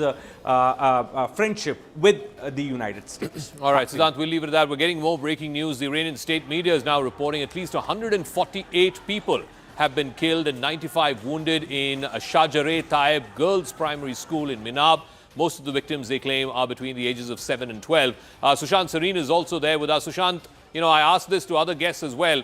How do you expect this to play out over the next 3 or 4 days, perhaps the next week? Iran is clearly retaliating with its ballistic missiles, with its Shahid drones, etc. But how long can they continue doing this? Zaka, it depends on how much stomach they have for continuing to do this, because clearly the skies are dominated by the Israelis and the Americans, and the kind of weaponry both Israel and America have, and the intelligence. Look, unless, you know, we are living in some kind of nursery class, moral science kind of a thing, you know, to expect that in the midst of a war, the entire high command, the top generals and the supreme leader get together under one roof, and first getting them under one roof, which violates all sensible protocols in a war, and then somebody having that information with pinpoint accuracy, targeting them and taking them all out. Obviously, there is some inside information which has leaked. Obviously, the Americans and the Israelis have made major inroads into the Iranian system. And the question is that the inroads they have made, will that work to effect some kind of a regime change within the regime? If you expect that the entire institutional capture which the Islamic regime has can be overturned and some new bunch of people, earlier we were hearing the crown prince, you can make me the president or the crown prince of Iran and I will be as effective as that so-called crown prince. I will have probably more credibility than that so-called crown prince. He's worth nothing to nobody. He's a scamster, right? Now, he is what the Americans did in Iraq when they brought in that Ahmad Chalabi fellow. Okay? Yeah. He was a fly-by-night operator. So is the so-called crown prince. He is not going to war. Do you have any other alternate leadership that you can install? I have not seen any evidence of that. So your best bet is to go in for a regime change within the regime, get in a somewhat more pragmatic kind of leadership, and then pressure them to go in for transition into a much more liberal, progressive kind of a democratic order, which I would imagine a large population of Iran would desire. I think that would be a sellable proposition. Okay. But if you were to call a puppet like this so-called crown prince, then I'm sorry, you're probably going to end up with more trouble than you're going to be able to solve. No, I think it's going to be similar in some senses what we saw in Venezuela. The man at the top, Nicolas Maduro, was ousted and his number two was made the new president, Delcy Rodriguez. It may not be comparable, but America and Israel will have to find someone within the next rung of the Iranian regime, the Iranian leadership, who might be slightly more palatable than Ayatollah Ali Khamenei was. But in response, Iran is now sending in these rockets, they're sending in these missiles, these drones across the Middle East. They're targeting civilian populations in Doha and in Dubai. CNN producer Bijan Husseini is reporting from Doha, even as Iran has been launching these waves of strikes across the Middle East. We witnessed the first round of strikes from this morning. That happened a little less than 2 hours ago. Loud bangs in the air, what we think were air defense missile systems, more dispersed than what we witnessed yesterday. Yesterday, we witnessed around a dozen rounds of strikes coming in. The Ministry of Interior coming out last night saying that they reported 65 missiles and 12 drone strikes from Iran, which they say they intercepted 63 of those and 11 of those drones. They've also confirmed that there are 16 injuries, and they're citing limited material damage. I just want to take a moment that, this is the start of the working week here in Doha, and usually it would be packed right now. This road around me would be gridlocked, but it is very quiet for a Sunday morning. We received alerts on our phone from the National Emergency Alert System a little less than an hour ago, reminding people to shelter in place, to stay inside unless absolutely necessary. And I have to say, we're just now hearing that there is another wave on its way. We haven't seen or heard that yet, but we will be asked to shelter here shortly as another missile wave is being reported on its way here to Doha. All right, new airstrikes on Tehran. We're given to understand that just this morning, which is morning local time in Tehran, there have been new airstrikes targeting various military and political leadership of Iran. There have been multiple airstrikes on Tehran. Sirens have been sounded off in Haifa as well, which is in the northern part of Israel. Of course, India is co-developing a portion of that port, and that is again of grave concern here in India as well. There have been the launch of reprisal attacks. Ballistic missiles have been fired from Iran. A short while ago, we're given to understand sirens were sounded in Tel Aviv and across central Israel. The IDF says it's working to intercept the projectiles. For the first time in Operation Roar of the Lion, the IDF is striking targets of the Iranian terror regime right in the heart of Tehran, including that building where Ayatollah Ali Khamenei was holed up inside. The Air Force, guided by the military intelligence, has now launched another broad wave of strikes across targets of the Iranian terror regime right in the heart of Tehran. Over the last 24 hours, the Israeli Air Force has conducted extensive strikes to achieve air superiority, and that opens the path to Tehran. We're getting more breaking news on this continuing and very fast-paced developments that are pouring in from across the Middle East. The head of the police intelligence organization of Iran has also been killed. It's been confirmed now by Iranian media. Remember, the police and the police intelligence had a very, very debilitating role to play in crushing the protests that we saw just in the last month in January. By the most conservative estimates, more than 6,000 Iranian protesters had been killed. By the not-so-conservative estimates, more than 10,000 Iranians had been killed in what was a brutal reprisal by the regime. I also want to bring you up to speed with what Tehran is doing. These are the latest pictures that we're getting. I believe this is the latest from this morning, just a couple of hours ago in Tehran, where there have been multiple airstrikes undertaken by the Israeli Air Force. And it's very, very clear Tehran is under fresh attack. These are the latest pictures that we're getting from the morning hours that are emerging from Tehran. So this Operation Lion's Roar and Operation Epic Fury are far from over. I want to go across to Sanjay Suri, who's joining us live from Tel Aviv. Sanjay, so the IDF now confirming that Operation Lion's Roar is going to continue because they're not stopping just yet. They are now going in for the kill after cutting off the head of the snake, as it were. That is the Supreme Leader, Ayatollah Ali Khamenei. What next? Well, they certainly are not going to stop. They've launched this. They've hit a number of targets. They've hit their prime target, and this is all within the first 24 hours of this operation. They're not going to stop. There are 3 targets in sight for the Israelis and the U.S. forces. First, of course, the regime, and Khamenei has been killed, as have a lot of other leaders. Nuclear sites, they are being targeted. They are being bombed now. And then missile launch sites, because that is the immediate threat, not just to Israel but to the entire region. And we've seen what's been happening around the Arab world. And overnight, a missile got through to hit Tel Aviv here. A number of people were injured. One person was killed, and there was considerable damage caused. So Iran is hitting back, and the first aim at the military tactical level would be to try and blunt this capacity of Iran to launch missiles. That's not going to be easily done.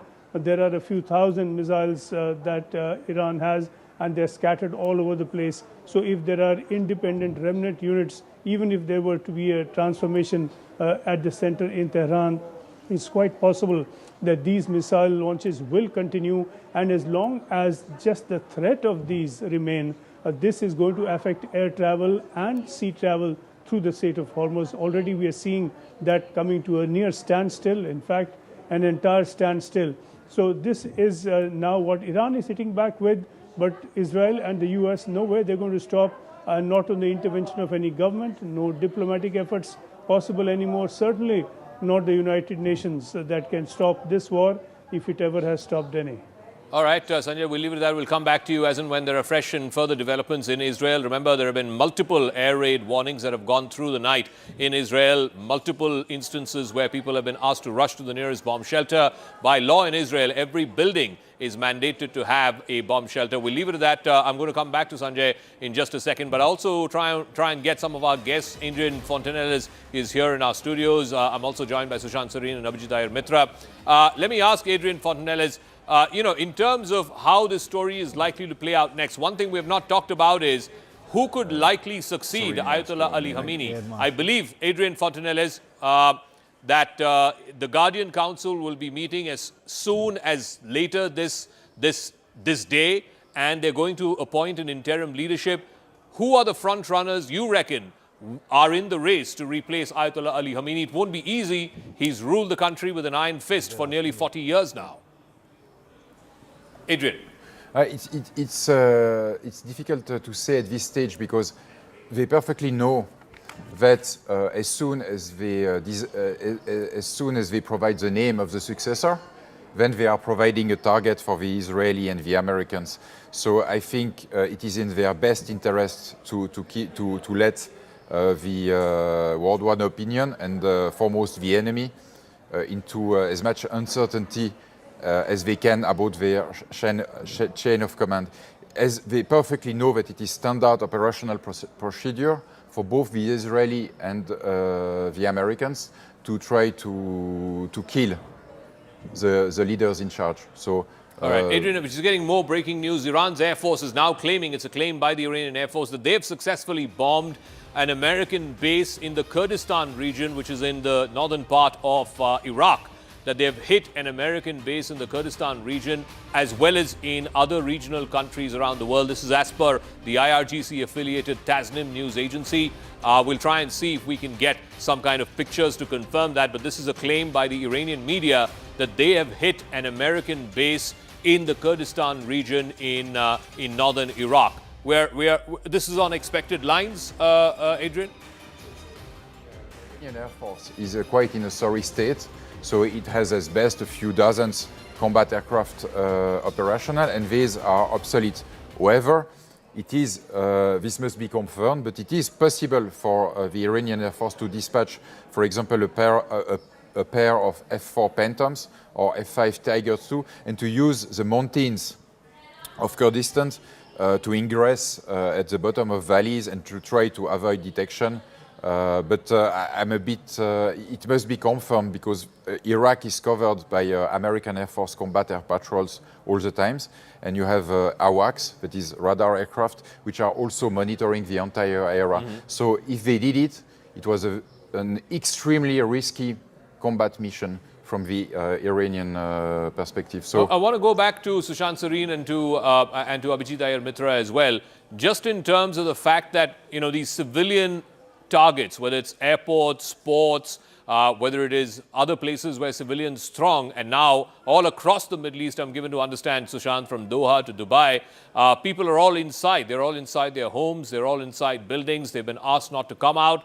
How do you see, whether it's the Crown Prince of Saudi Arabia, the President of the UAE, the President of Bahrain, what sort of conversations are they having now with the Trump administration? How long and how much propensity do they have to take these hits? Clearly, the Iranians seem to be sending a desperate signal by targeting some of these Gulf Arab countries. Yeah, I think it's a strategic mistake for the Iranians to target the Arab states, the Gulf states, for a very simple reason that these were states who were taking a kind of hands-off approach. They may or may not have been sympathetic to Iran. They may be probably on the side of the Americans because they felt some kind of a long-term strategic threat from Iran, but they would have preferred to stay out of the fray. By attacking them, and not just attacking American bases. You know, this is the normal Pakistani propaganda, these ISPR Havaldars who are spreading this propaganda on Pakistani television that the Iranians are only attacking American bases in, you know, these Gulf states. No, they are not. They're attacking civilian targets. The airport, hotels, all kinds of other places. Now, this is certainly going to incense the Gulf states, and for them, I very much doubt if they're going to turn around and tell the Americans that, listen, you guys need to stop it because we are being targeted. Because if you read the statements being issued by, for example, the Crown Prince of Saudi Arabia, MBS, some of the other Gulf state leaders, their foreign ministries, it is very clear that they are furious with Iran for targeting them, targeting their economies, targeting their civilians, and destroying their brand images. Okay, so, Sushant, give me a moment. We're joined by two students, Indian students who are in Iran. Muskan Shabir is joining us and Pathan is also joining us. आप कहाँ पे हो Iran में और वहाँ पे क्या स्थिति है पिछले 24 घंटे से? Okay. My name is Musa Rauf, and I am joined here with Muskan Shabir. And Aisha as well. Yeah. And we are currently in the city of Urmi. Go on. Which city are you in? What is the situation there? We are in the city of Urmia currently right now, and the situation here, at least, it has started to deteriorate as well. It has been quite one of the more isolated areas of the country, so we weren't really expecting much to be happening here. But unfortunately, as of this morning and last night, there have been quite multiple strikes that have hit the city of Urmia in the past 24 hours. Can you also ask your friends what they are hearing and feeling about what has been happening in the last 24 hours? Hi, I'm Aisha Mir. And it's very disturbing situation here. We are just seeing bombing from our windows. It's very disturbing to see everything. How many explosions have you heard in the last 24 hours, and what is the mechanism there? Are there bomb shelters? Where are you seeking refuge? We are at our hostels, and it's not safe. We are living at 4th floor, 5th floor, so it's not safe at all. Are your college or hostel authorities giving you any instructions?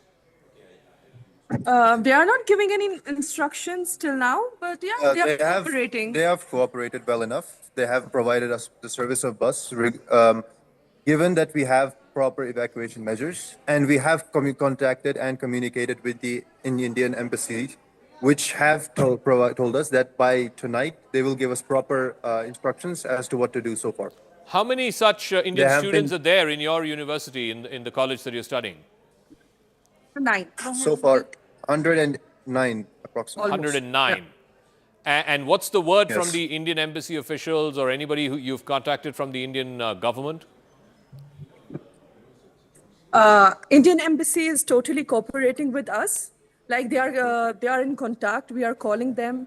They are in contact with us. They are cooperating, but they are also helpless because all airspaces are closed. So we just want help from Indian government. We want to get evacuated. We want to go home. Has there been any sort of nature of conversation about getting, some special flights to come there to evacuate you folks? I believe there are about 10,000 Indian students who are studying in Iran. Okay, so far there's no... There's not any announcement like that we are getting. Nothing.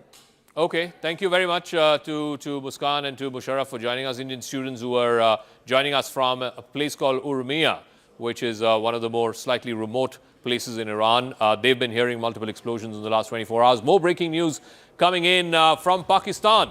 We're given to understand that thousands have taken to the streets in Skardu in northern Pakistan. They're protesting against the killing of Iran's Supreme Leader Ayatollah Ali Khamenei. This is following joint US and Israeli strikes.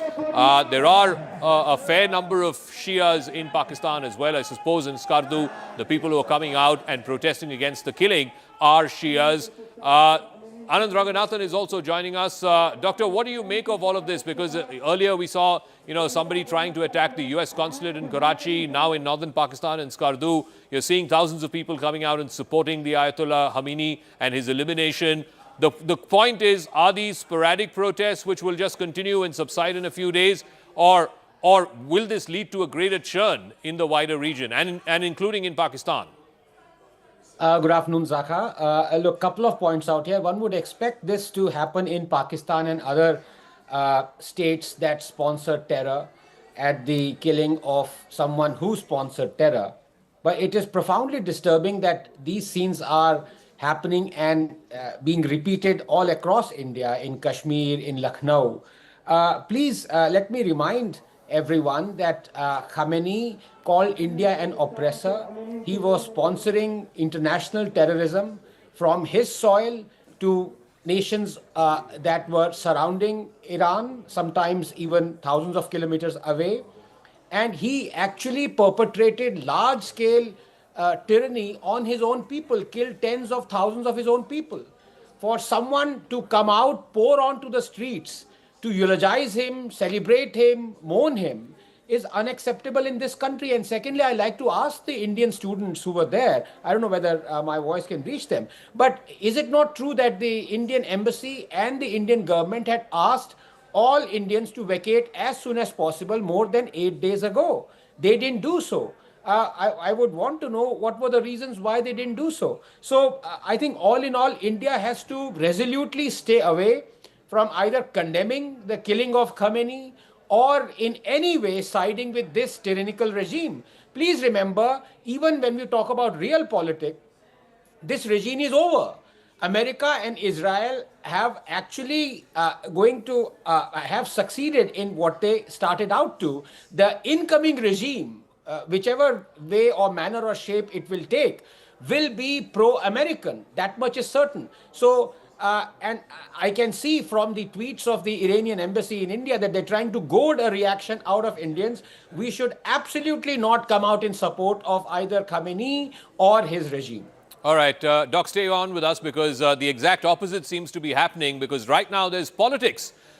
Domestic political reactions coming in amidst this massive war, this massive confrontation that's happening in West Asia. Back home, Priyanka Gandhi Vadra has put out this message on Twitter. She has said, and I quote, "The targeted assassination of the leadership of a sovereign nation by the so-called leaders of the democratic world and the killing of multitudes of innocent people is despicable and deserves strong condemnation, no matter what the proclaimed reason for it is. It is tragic that multiple nations have now been dragged into conflict. I do hope that having genuflected before the Prime Minister of Israel and President Trump, our Prime Minister makes every effort to bring all Indian citizens in the affected countries back home to safety." It's not just Priyanka Gandhi. I believe also Asduddin Owaisi of AIMIM has also condemned the attack, saying that Trump's and Israel's attacks on Iran are absolutely condemnable. Ayatollah Khamenei's assassination is an immoral and unlawful act. My sincere condolences. Anand has more on this. Anand, so you're having domestic political reactions, some people condemning the elimination of a man who was the fountainhead of terror, really. And then you have across the border in Pakistan, people coming out in his support. Well, this is also the largely not just support, because there's a huge Shia population in Pak-occupied Jammu Kashmir and also in Pakistan, just like there is a huge Shia population in Bharat, which is very, very upset because for them, the spiritual head, the clerical head, the religious head for the Shias, Qom being a very, very sacred place and the seat of the Ayatollah. So his death is going to cause a certain amount of angst, also perhaps in certain cases anger, and we are getting pictures at Skardu, where the UN headquarters have actually been committed to fire, and there is a lot of violence that's seen there because this entire Skardu region is largely Shia dominated, and these Shia have been also persecuted by the Pakistani military and the Pakistani army. So they are upset and angry, but the anger is also directed towards the US embassy present there and the UN headquarters present there, because that's the focus. There's no US embassy or consulate in Skardu, but there is a UN headquarters,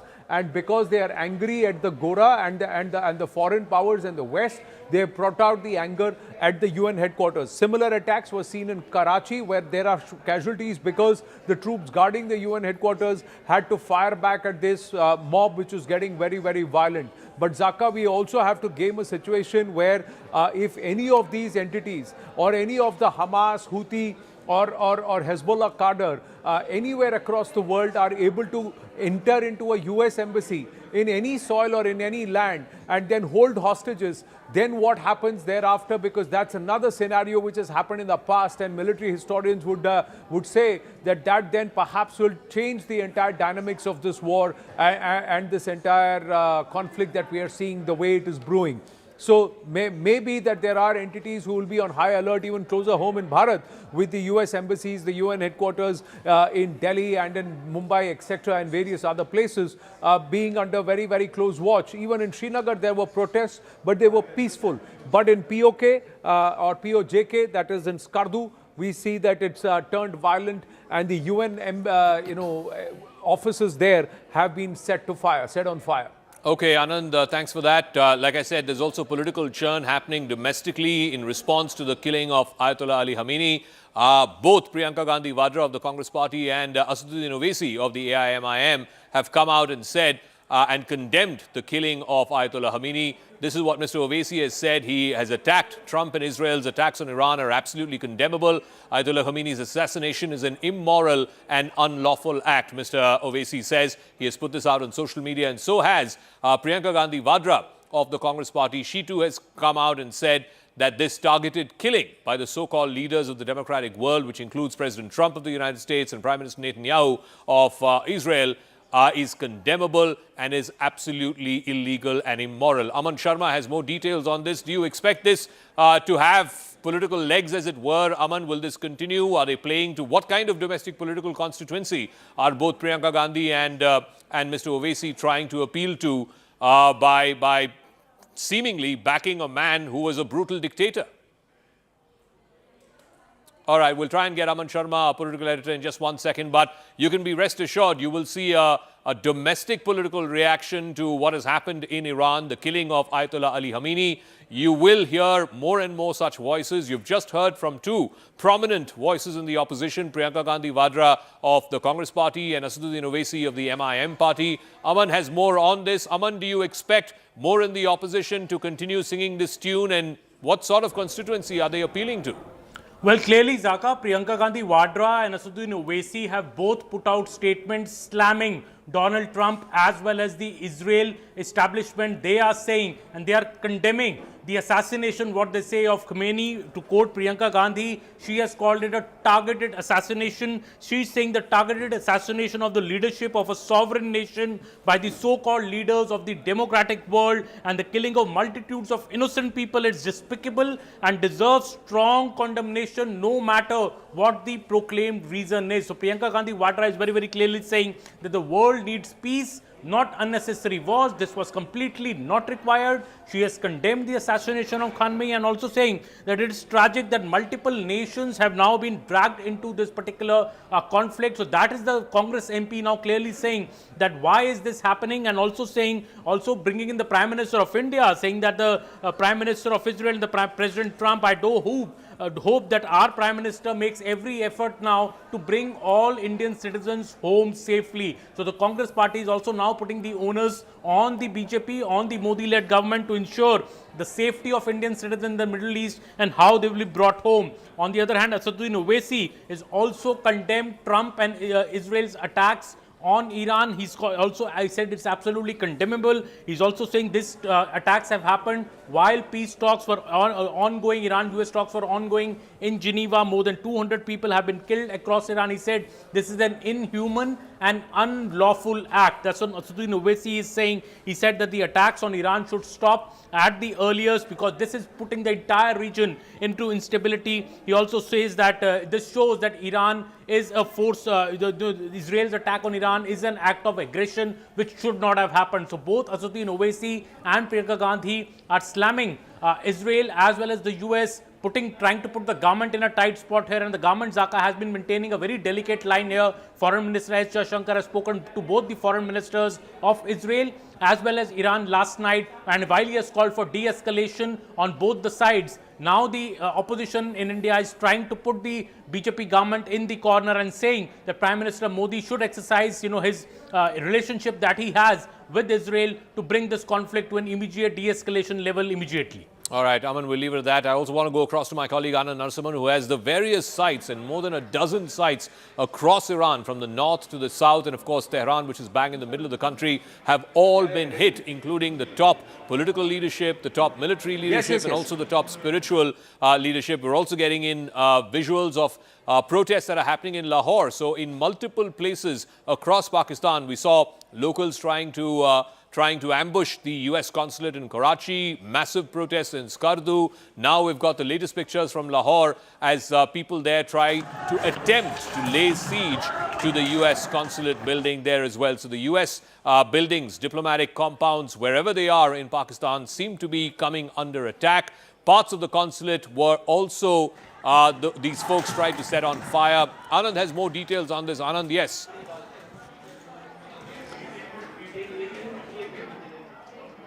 Well, sorry, Zaka, I missed you out there. What we're going to do to our viewers, bear with us. I've got Tom Cooper here with me. We've got the wall and we've got the map. Let's try and understand how this entire strikes. How did 200 Israeli aircraft fly over the Tehran airspace, drop those bombs and then come back? So let's game this and understand, does Tehran have no air defense system? And that too, you had the Israeli aircrafts take off from here, Tom, correct? So tell us, and how did this happen? How does this work? Yeah. Thank you. It's like this. You have the Iranian air defense system is approximately here, around Tabriz, around Tehran, and you have Qom and Esfahan and Karaj. So this is the principal area that, sorry, I forgot further south here, another one. This is the principal areas that are covered by Iranian air defense system. The Israelis now come up from Israel, fly over Syria and Iraq. Right. Like this. So that's how they cleared the airspaces in these regions so that these planes could fly. Exactly. This is why no airliners are currently permitted to fly over Iraq and over Syria. Right. So over the border between Iraq and Syria, there are US and Israeli tankers waiting for them, and they are refueling them in the air. In the air. So Yes. the on-air, mid-air tankers. Okay, because this is more than a 2,000-kilometer journey that they have to It fly. is over 1,000 kilometers, 1,700 kilometers to the 1,700 border, so kilometers. 1,500 kilometers. But the point is this, in order to release their missiles, they have to fly high and fast, Okay. which is spending lots of fuel. Therefore, here, either the Israeli or the US tankers from bases in Saudi Arabia come up here and they are waiting for them here in this area. So that's where the on-air refueling happens over Syria and Iraq airspace. Over Iraq. About how many thousand feet high? Well, 30,000 feet. 30,000 feet plus. Okay. So more, that depends on the weather. Right. Generally, tanker aircraft is flying higher.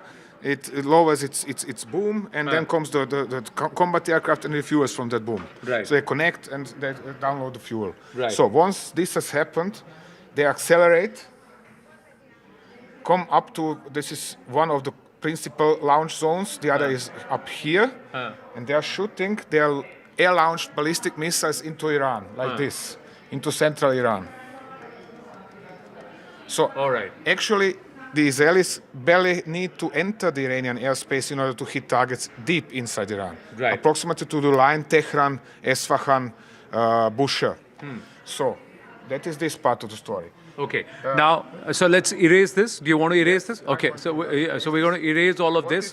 And we're going to dive deeper into what's happening in Tehran. Why is it that when they're seeing so many ballistic missiles coming into Tehran, and yesterday over the Tehran airspace, these aircrafts actually flew over the Iranian airspace. So what happens there? Let's deep dive first. What happens when they are closer in? Just a second. Sorry. So here we have a zoom in to Iran. I said we have... You got to draw. Yeah, go ahead. Yeah. Yeah. Okay. So, for example, let's say COM, air defense system of COM.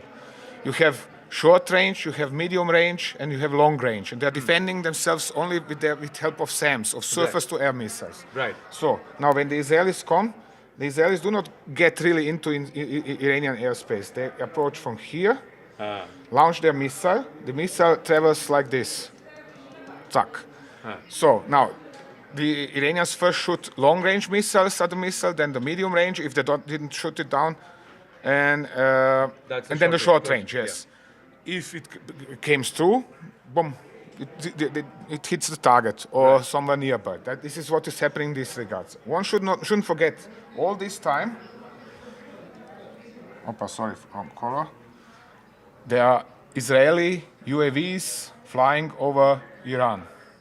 And they are searching for targets all the time, together with satellites as well. So this is permanent monitoring of what is going on in Iran. Where are Iranian launchers? Where are Iranian SAMs?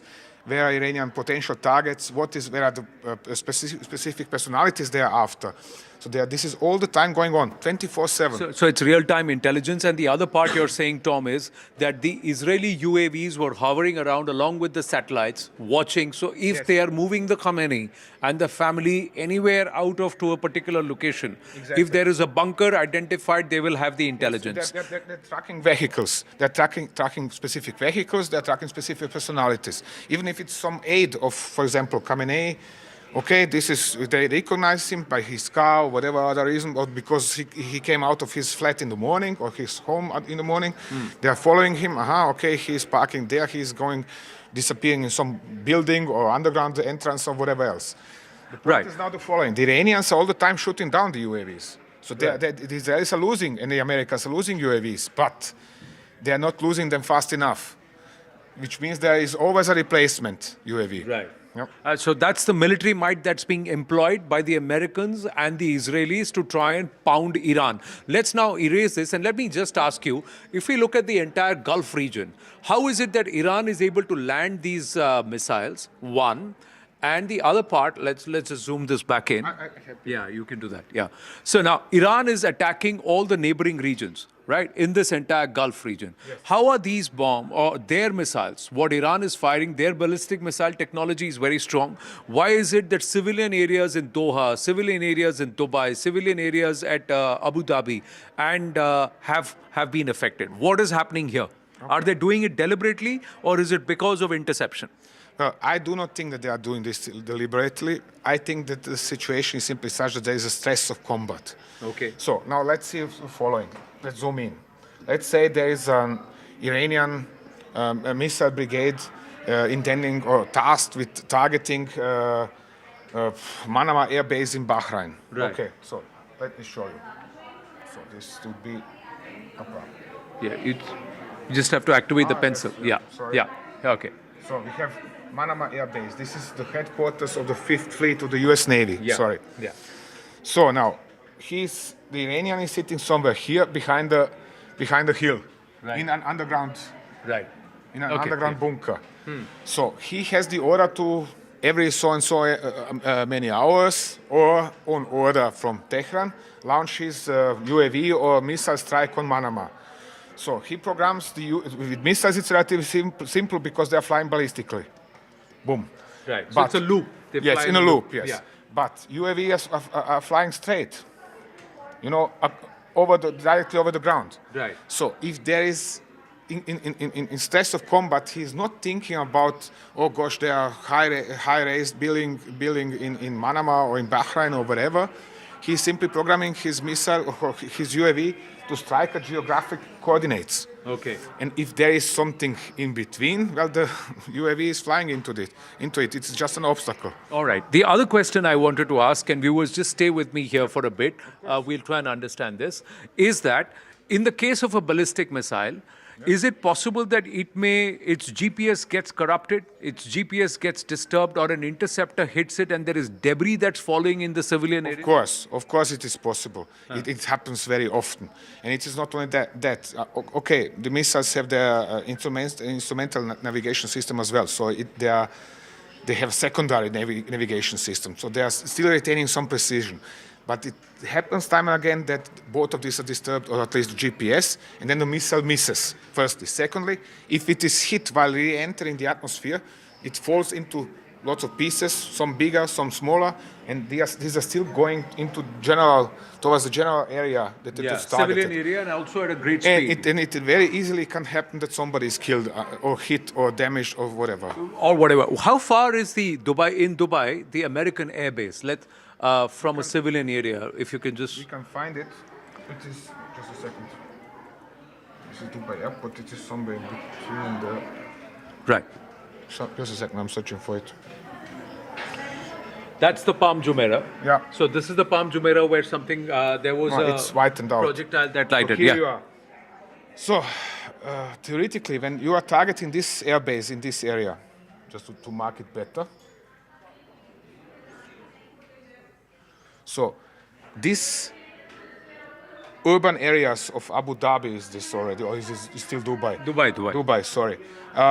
They are still threatened because if something gets hit while re-entering the atmosphere, the wreckage pieces can go all over this place. Right. So if there is an interception, say, on this airspace, yes, the debris can, rather than falling right at the target mark, can fall in the neighboring areas. Exactly like and that. That's what we have seen. Yes, and that's what I'm quite sure we have seen a lot of this, because we shouldn't forget the Iranians have targeted Abu Dhabi alone, yesterday alone, with 200 missiles and UAVs. So there is much more than we see on videos. Right. On this video we see 1 or 2 missiles at most, or UAVs. But in reality, there are dozens and dozens of them coming in, and there is correspondingly lots of outlooks for some kind of collateral damage to happen. Right. So what Tom's assessment is that these explosions in Dubai, Abu Dhabi, and some of the civilian areas outside of the air bases are not done deliberate targeting by the Iranians. It's because of debris or interception that's happened of a huge number of missiles that have been sent by Iran towards these spaces. And when they land in the neighboring civilian areas, that's when we have seen debris. See, the Palm Jumeirah is not so far away. It's actually in the flying trajectory of the air base in Dubai. So you see, this is the Palm Jumeirah, and this is the trajectory of the missiles coming in towards this air base. And that's the reason why you have had debris fall here and also somewhere around the Fairmount Hotel. That's not so far away. It's also in this region itself, in this arc. One more point. Let's not forget, just a second, the missiles can come from all over, from several directions. The Iranians can target with missiles from here, so they can come from this direction, from here, from here, from here. That means that the debris can be thrown in all possible directions in Dubai. Yeah. That is the point. Yeah. So it is not that simple as to say, always from the same direction. It's not always from the same direction. The same thing applies even for Qatar and Bahrain, that the missiles can approach from multiple locations in Iran. Next time when we are chatting with Tom Cooper here in the dugout, it's going to be about the Strait of Hormuz, and that's another interesting story there. Back to you in the studio. All right, thanks for that, Anand. We're getting more breaking news now. A latest video showing an Iranian Shahid-type drone falling from the sky. You can see the flames that have been completely engulfed around that area. These are pictures that we're getting from Kuwait. There you go. It's like a fireball in the sky that's falling after being intercepted in the skies over Kuwait. So clearly there is a lot of interception that's happening, as Tom Cooper was also explaining a moment ago. These are likely headed towards military installations, towards military targets, but they're being intercepted, whether in Dubai or in Doha or in Kuwait, and that's why it's landing likely very close to civilian areas. Adrian is also here. Adrian, you want to talk us through how and why this is so important? You can see a ball of fire in the sky falling off. Clearly, a drone there has been intercepted by a counter-strike. Absolutely. It's looking like an Iranian Shahid 146 one-way attack unmanned aerial vehicle. What it is important to know is that it is extremely cheap to produce. It is between something like 20,000 to 50,000 US dollars, which means that Iranians probably had gigantic stocks of this kind of attack drones, and it's very much often much more costly to shoot them down than to produce them. Yeah. So it is really an attritional weapon. It is not so impressive because it is normal that you can expect that perhaps 90 to 95% to 98% of such drones are shot down, but you have a minimal number of them which are reaching their targets, and for most it is hugely expensive in terms of money, equipments, flight time, ammunitions to intercept them. I also want to go to more breaking news, and we're seeing this as a familiar pattern now. Earlier it was Karachi, now in Lahore. Pakistani protesters who are carrying the flags of Islamic State, of Hezbollah, were attempting to try and attack the US consulate building inside Lahore. We saw that happen in Karachi as well some time ago. So clearly, either the state is allowing this to happen, or there is genuine anger amongst people. Pakistan does have a significant Shia population as well. Is this orchestrated, or is this an outpouring of grief and anger coming out? US consulates have been targets both in Karachi as well as in Lahore. I want to get Sushant Sareen's view on this. Sushant, do you think the military is allowing this in an orchestrated way to try and vent off some of this support? Or is this actually, people's anger spilling out onto the streets? So, Zaka, genuine grief is easier to orchestrate than, manufactured grief. And let's face it, the Iranians have made significant investments in creating and carving out a Shia constituency in every country, including in India. Let's make no mistake about it. Anand was earlier talking about, Dr. Ranganathan was earlier talking about, protests in Srinagar, in Lucknow. But look, let's face it, the protests in India have so far been very, very peaceful. These are people who, and they have the right to protest. I don't deny that. But these are very peaceful kind of protests. They are not storming any buildings. They are not doing any kind of arson, looting, whatever. But Pakistan is a different case. So yes, there is a certain amount of mob license which is also given. And look, you have to understand how the Pakistani state operates. It's essentially a Sunni-dominated, Sunni majority state. It doesn't really have much use for the Shias. So this is riffraff on the streets protesting. Now this can be used to monetize these protests with the Americans and others. And the Europeans and the Americans suffer from an abused wife syndrome. the more the Pakistanis are treacherous with them, the more money they give to the Pakistanis so that the Pakistanis can keep doing what they are doing. And the Pakistanis have perfected this game. So yes, there will be these protests. Then they will go and shoot some of these people down and move on. One point, Zaka, I have to add. You know, you were talking about certain Indian political reactions. I can understand Mr. Owaisi, and to be fair to him, he has been fairly consistent in the positions he takes. My surprise, actually, I'm not surprised, but I find it ironical that Ms. Priyanka Gandhi is protesting because not very long back, it was her brother who was going to these so-called democracies, as she calls them, and seeking their interference in India's internal affairs to bring democracy in India. And today she is cribbing about the fact that these so-called democracies, again, her words, not mine, and these so-called leaders of these so-called democracies are attacking a sovereign country when her own brother was going and lobbying against India and the government in India and seeking to destabilize and displace this government by interference in Indian affairs. So perhaps a little bit of consistency would not be such a bad idea for the principal opposition. Dr. Ranganathan also wants to weigh in, and I'm going to other breaking news in just a moment. But Dr. Ranganathan, you wanted to weigh in on this. Elaborate on one point that I was making. It's, as I said, I'm very disappointed by the Indian reaction outpouring on the streets. I think the messaging from the Indian government has to be very curt and very direct, because Shias, as opposed to Catholics in the world, don't have one single spiritual leader like the Pope.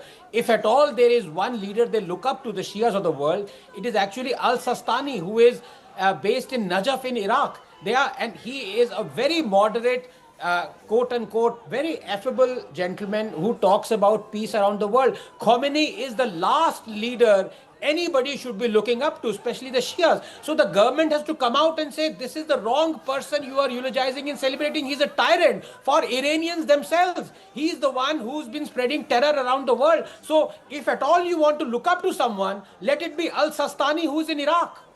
I agree with that sentiment. I see, liberals on Twitter sort of shedding tears for Ayatollah Ali Khamenei. He's a man who's brutally repressed his own people. Forget about the terror he's unleashed around the region, but his own people with the iron fist of the state. Even as recently as last month, in January, when the Iranians came out to the streets and protested, like I said, as per conservative estimates, more than 6,000 people were crushed by the state. I don't think anybody should be shedding a tear for him. But I want to go across to some more breaking news that's coming through. Dubai has been targeted again, and this is of concern. Certainly to the Emirates, it's going to be of concern. To Saudi Arabia, it's going to be of concern. To Bahrain, Dubai has been targeted again. These are the latest visuals that are coming in. In this instant, we're given to understand that an American building, we're not sure what sort of building, was it a corporate building, was it a diplomatic building, but an American building has been the target of this particular attack. We're again awaiting details on whether these were Shahid drones or whether these were long-range ballistic missiles, but it was an American building which was the target of this attack in Dubai, is what we're given to understand. And from whatever we can see from the pictures, it seems to have happened in the middle of a very bustling neighborhood, certainly a populated neighborhood, so we'll keep an eye out on that as well. In response, a senior UAE official has now come out and warned Iran. It has said that Iran's fight is not with neighboring countries like the UAE or Saudi Arabia, saying that Tehran's missile strikes on Gulf countries could deepen further Iran's isolation. It could also damage long-term relations with its Gulf Arab neighbors. It has condemned these attacks and has called for a de-escalation. I want to go across to Sanjay Suri. Sanjay, this is an almost unprecedented pattern of attacks that we're seeing. Iran is not targeted other Gulf Arab countries, particularly civilian targets in Gulf Arab countries. There have been skirmishes that have happened in the past between Saudi Arabia and Iran. Ports have been targeted. Other, infrastructure facilities have been targeted. But civilians or civilian destinations like hotels being targeted, airports being targeted. How concerning is this for the region, and how concerned are these individual countries, whether it's Kuwait or the Emirates or Qatar for that matter? Well, Zaka, this kind of targeting is quite focused. It's not haphazard. Iran, however wrongly, has a plan here. it sees these countries as hosting the US bases, and those are the bases from where attacks on Iran have been launched and are being launched now. So they are seeing these nations as complicit with what they see as their enemy. So what they are trying to do is try to hit some of these bases, but beyond that, hit civilian targets in order to hurt the economy. And the economy is the lifeblood. It's a very fragile system in Dubai. It relies upon absolute peace and ease. It's in fact sort of a continuing air-conditioned picnic in Dubai. And if there is this kind of shattering, even to a small extent, it upsets the calm, it upsets the faith in these as safe havens. So if the Iranians believe they can hit this economy and hurt this economy, as they see it, they are hitting the enemy, and they certainly are hitting where it hurts. And this will be something that will certainly provoke all sorts of consequences. And the one fallout of this is going to be quite favorable to the US. The US has long tried to nurse better relations with the Arab world. It's taken them a very long time to do this and to get as far as they have. This is now going to throw a lot of these countries, a lot of Arab countries, into the American embrace closer than ever before. So what the Iranians will succeed in doing is quite the opposite. They are not trying to make a split between the Arab countries and the US. They're actually driving these Arab countries into the embrace of the US. All right, Sanjay, thanks for that. We'll come back to you as and when there are further developments. Now, Israel has posted, I believe the IDF has put this out on their Twitter handles. They're showing footage of the destruction of an Iranian regime headquarters. This has happened just moments ago. This is footage that has been taken by either a drone, a munition that's been unleashed, or it's been taken by an aircraft, a fighter jet in that region. But you can see the exact impact, the exact time and place of impact. You can see a huge cloud of smoke billowing up from that. You can see the fire going up, and then right above that, you can see the smoke coming up as well. We're given to understand regime headquarters. We don't know whether it's of the police, the Basaj, or whether it's the IRGC, or if it's a political compound, but this is what the Israeli Defense Forces have just released. I want to go across to Mr. Yossi as well.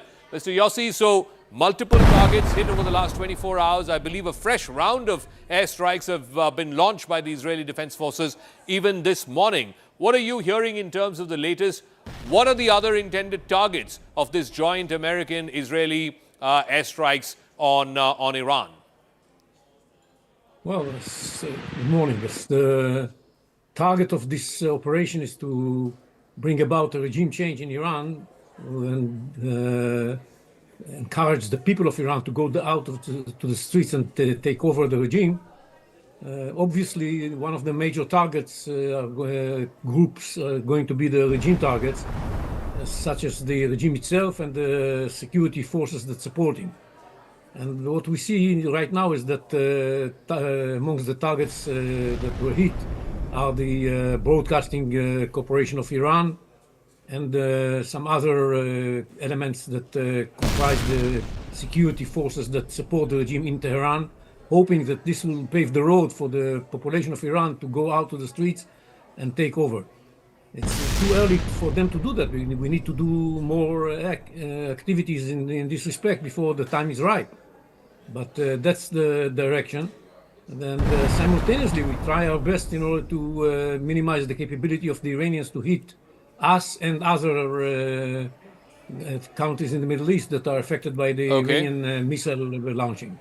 Okay, this is on camera. You can see the IRGC headquarters. That's what we're given to understand. This is what the IDF has put out, the IRGC HQ being brought down to rubble in just a matter of seconds. I want to go to more breaking news. Benjamin Netanyahu, the Israeli Prime Minister and one of the principal protagonists behind this historic airstrike and elimination of Ayatollah Khamenei, he's now issued a direct address to the people of Iran. He has declared that Israel will continue to strike thousands of targets belonging to what he described as Iran's terrorist regime over the coming few days. In a strongly worded message, Netanyahu has said that the military campaign would help create the conditions that are required for Iranian people to free themselves from the chains of tyranny. Sanjay has more on this. Sanjay, just walk us through what Bibi Netanyahu has said, because from his message it seems clear that they're not ending this joint Israeli-American airstrikes anytime soon. In fact, they're going to pummel Iran for a number of days until, as he says, the conditions are met for the Iranian people to rise up against the regime.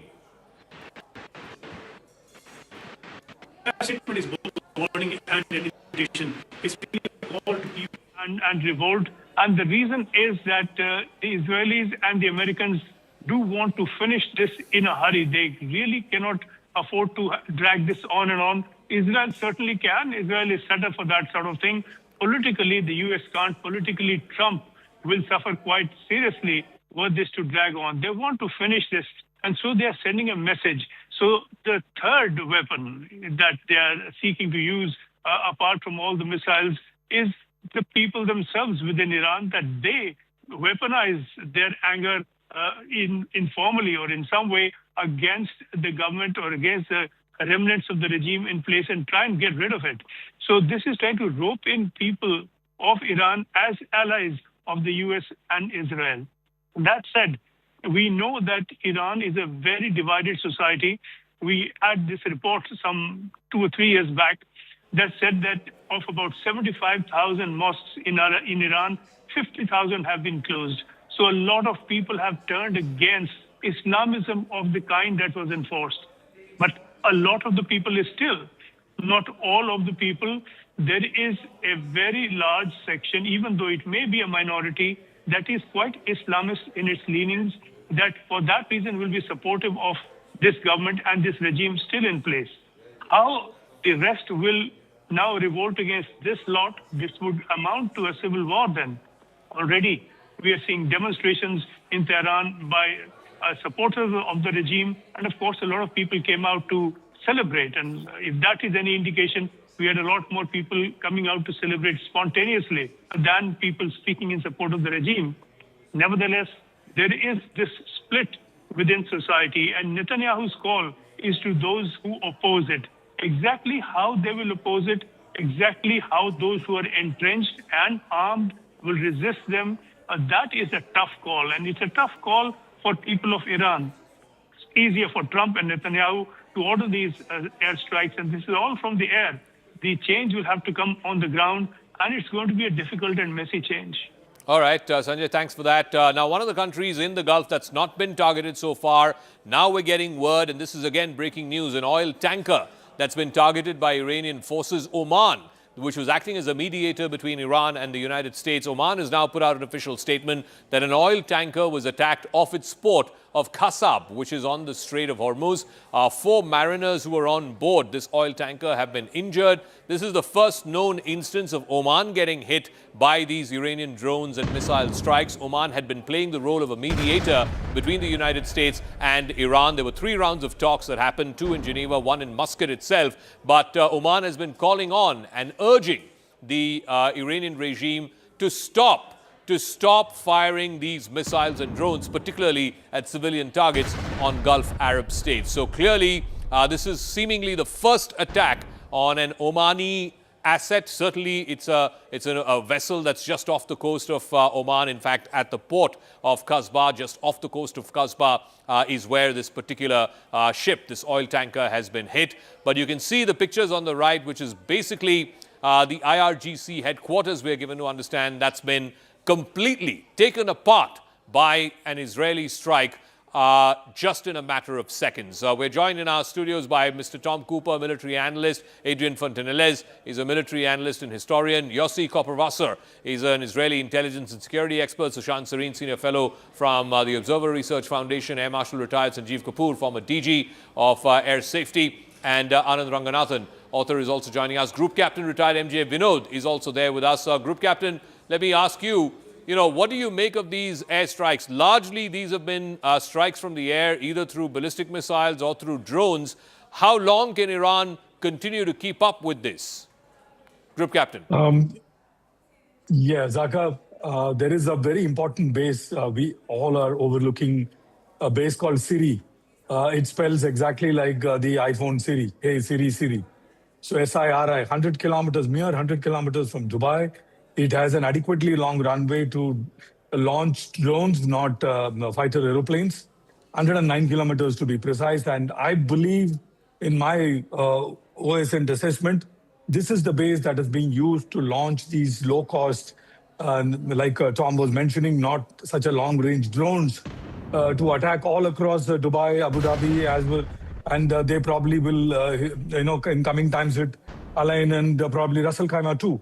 So this is the base that I think Dubai has been taking it lightly for some time.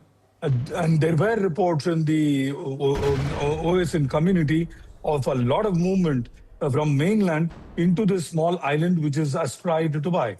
And these drones, I mean, like, we make it, these drones are extremely low cost to make.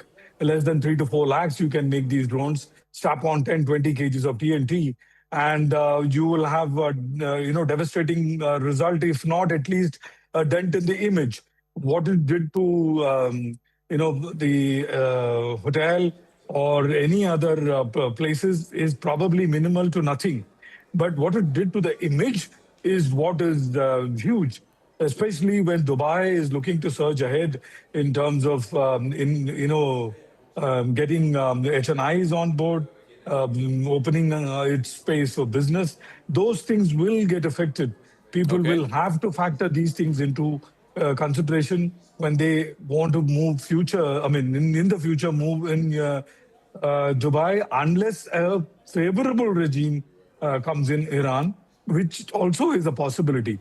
Time will tell. Let's wait and see. We'll see if there will be a favorable regime in Iran. But Iran has also now started trading fire through these missiles as well as Shahid drones that have been unleashed. And specifically, they're trying to target civilian populations in Dubai, in Doha, in Kuwait. It has started trading fire after the US and Israel launched multiple strikes, one of which killed the supreme leader of Iran, Ayatollah Ali Khamenei. CNN's Nick Patton-Walsh reports on the big questions that now stare the Middle East in the face. Killing Ayatollah Ali Khamenei is a simple solution to a very complex problem.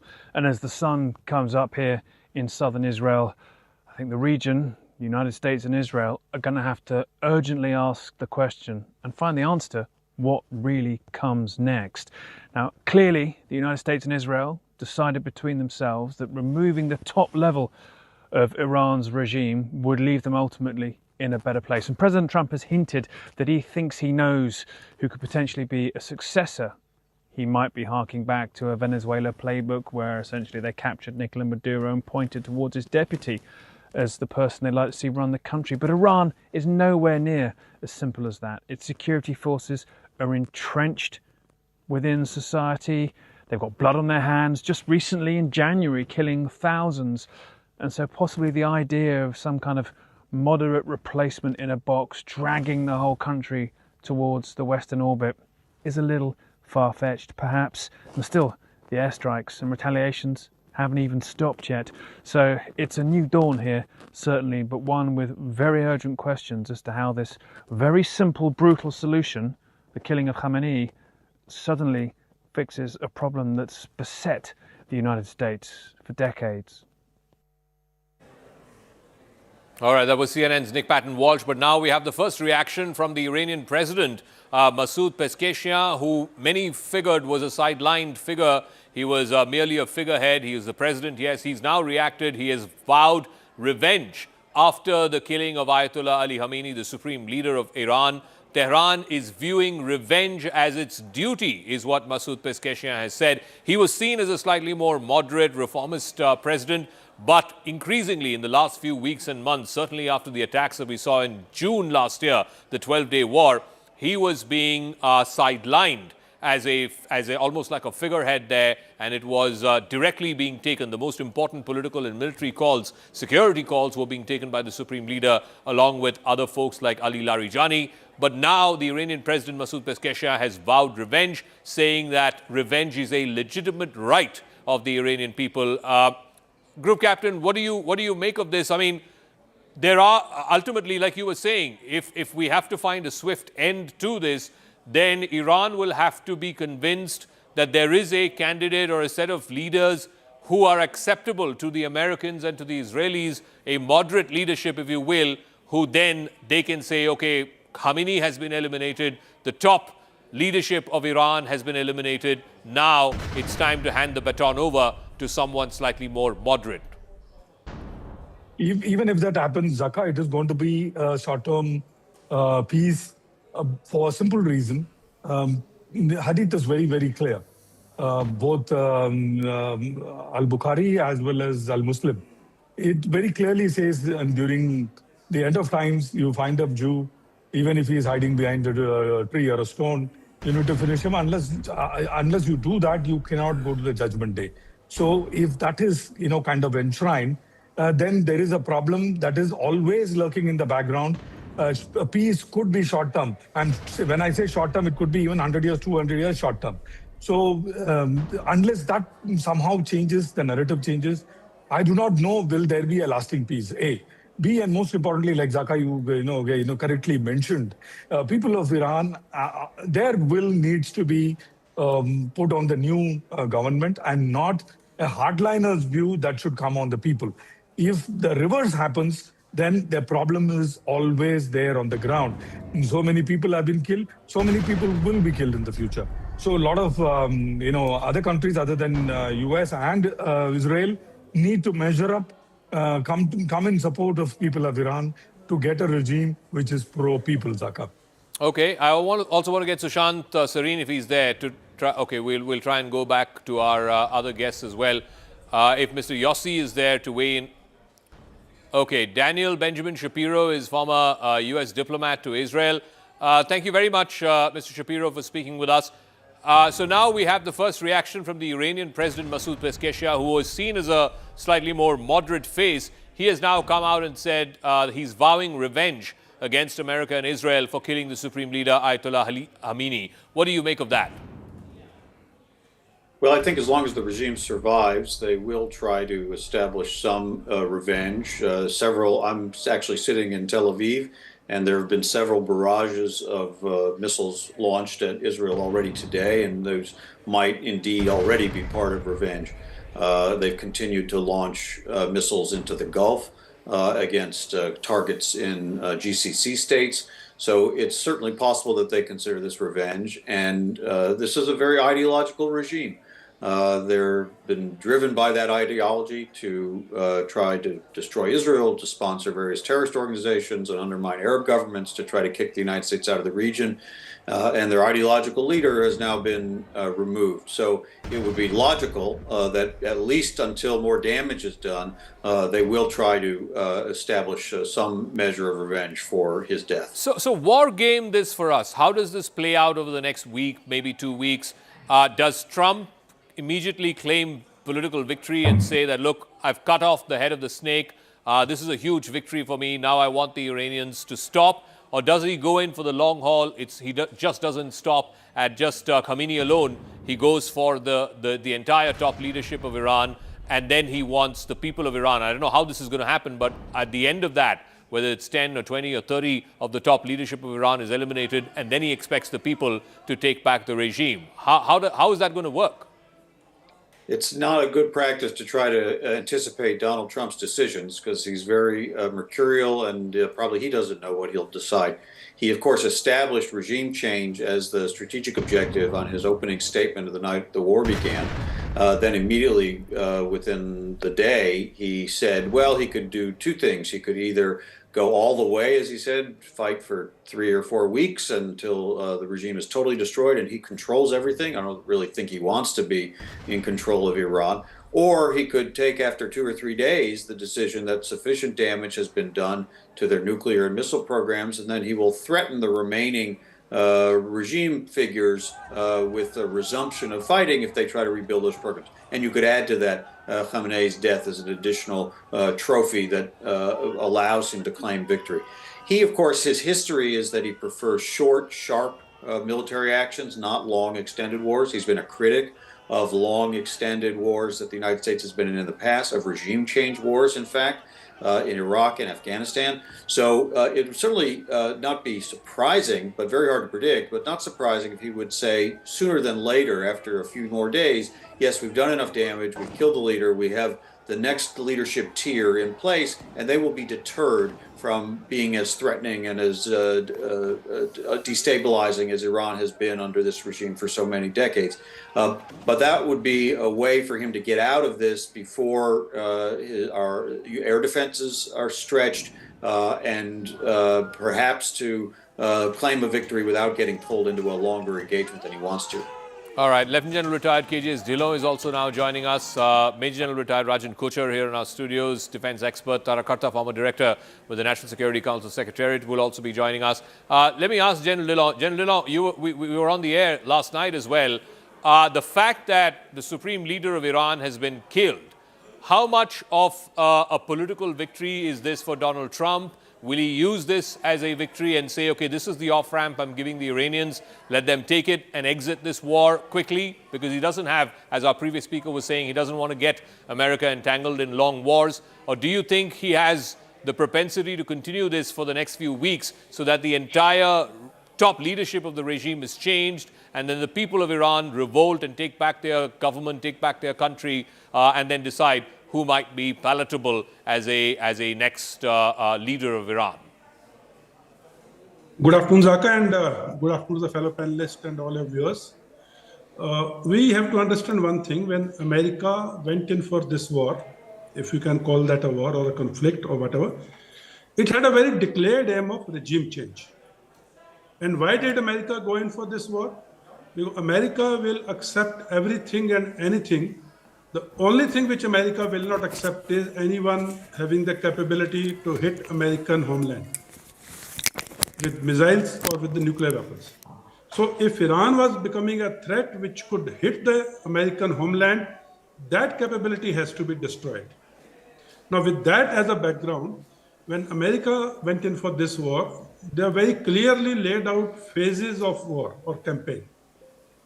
They are very clearly mentioned what all actions will take in phase 1, phase 2, phase 3. Some of the phases can even overlap.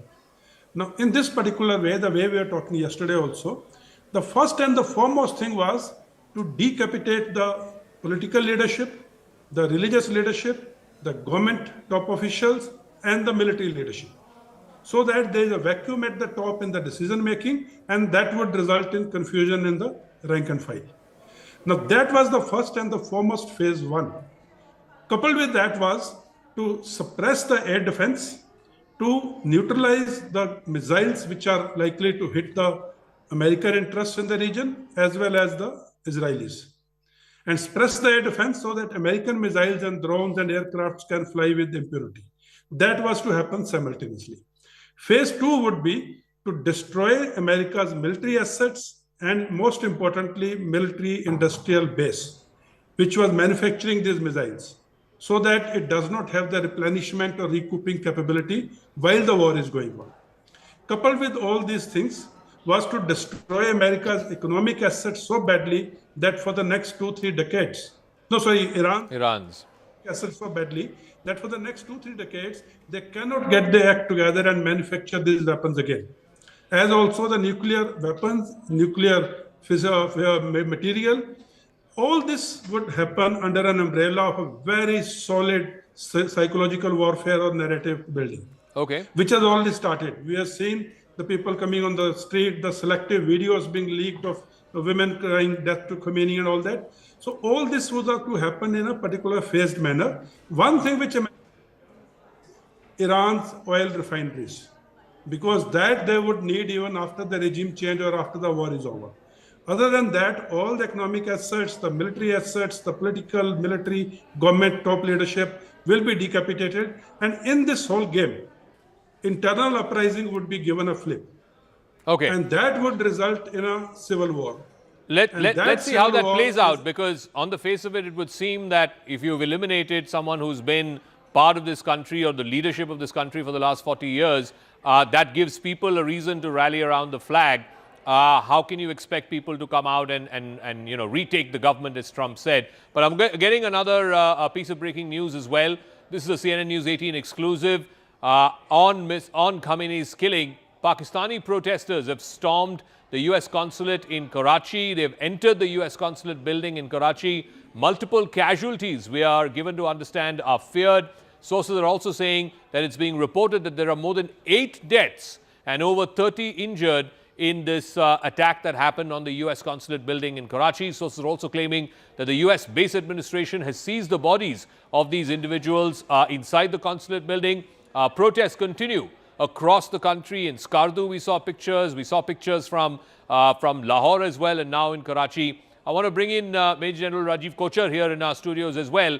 Okay, let's go to Siddhant first. Siddhant, so again, in the case of Pakistan, there's always a question mark.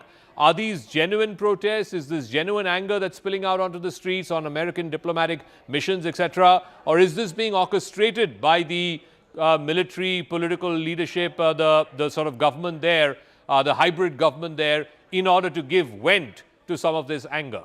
That's right, Zaka. In fact, this input has been brought to us by securities editor Manoj Gupta. Now, Manoj is reporting that Pakistani Shia Muslim protesters have stormed the U.S. consulate in Karachi in response to recent U.S. IDF strikes against Iran. Pakistan's security forces successfully pushed back the angry protesters who attempted to attack the U.S. consulate in Karachi. Protesters in Karachi set fire to the U.S. consulate amid demonstrations following the reported martyrdom of Supreme Leader Khamenei. Protesters broke through the security barricades and entered the U.S. consulate in Karachi. The protest appeared to be part of a wave of anti-U.S.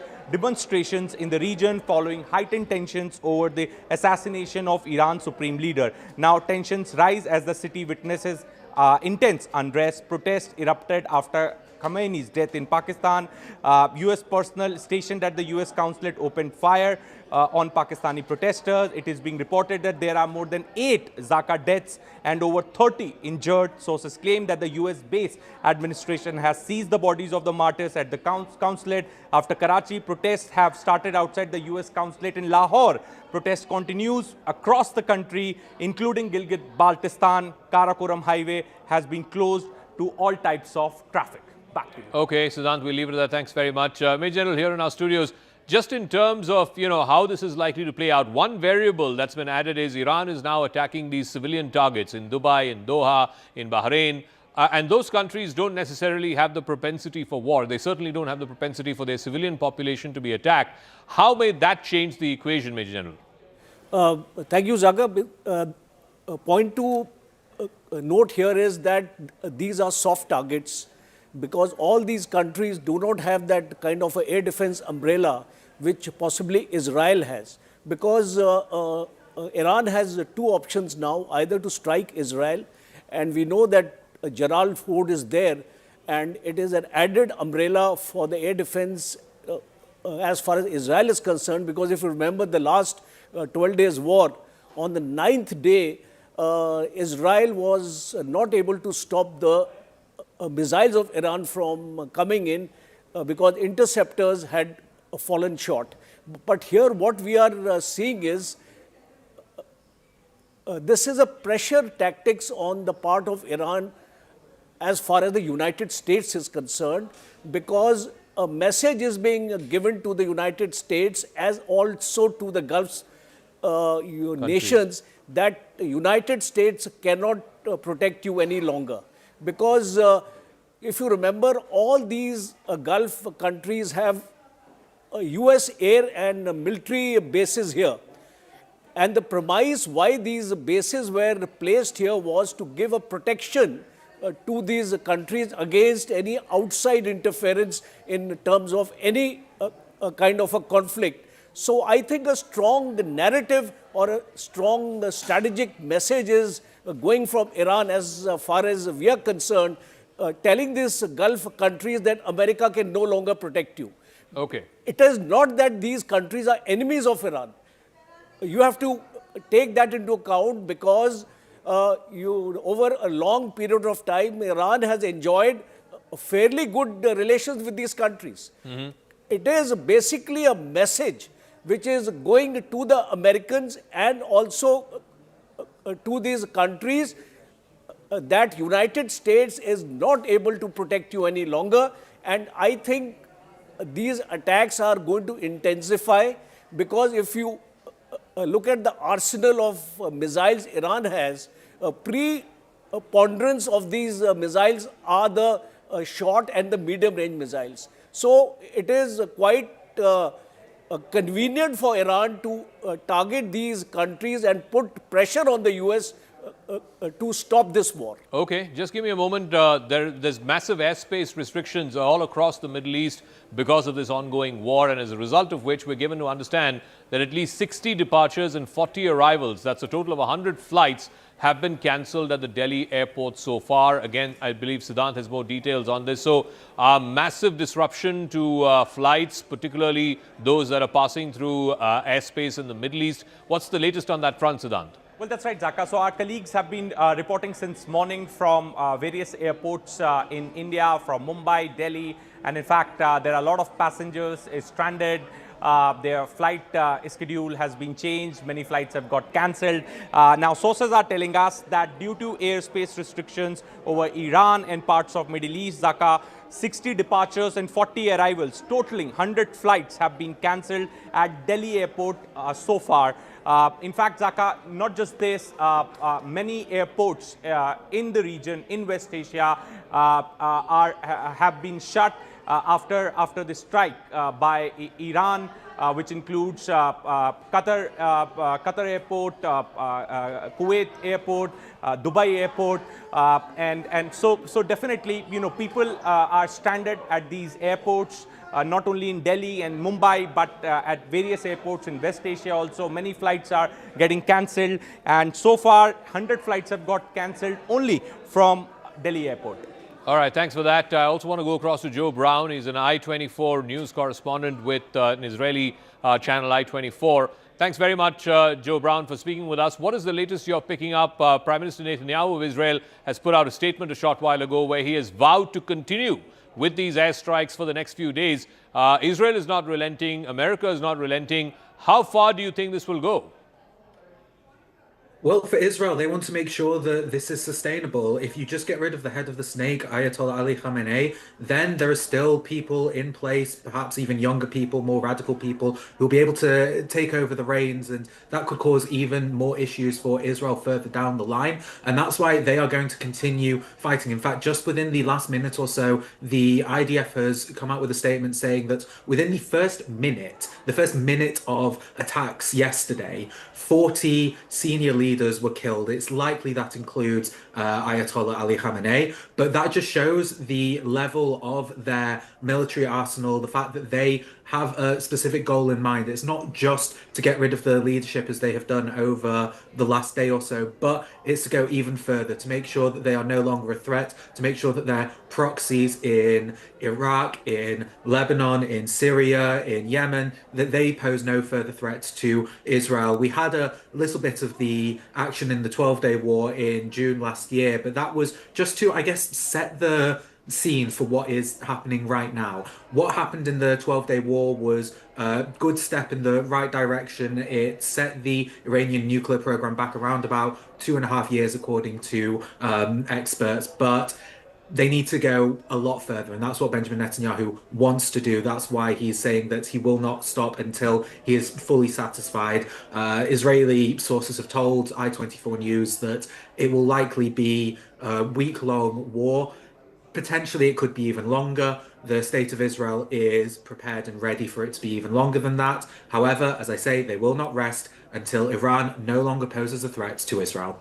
All right, Joe, stay on with us. Dror Eidar is an author and a former Israeli ambassador. He's also joining us, and Tara Karta is also there with us. I'll go across to her in a second. But Mr. Eidar, you know, the stated objective, as has been said by both Prime Minister Netanyahu and President Trump, is total regime change in Iran.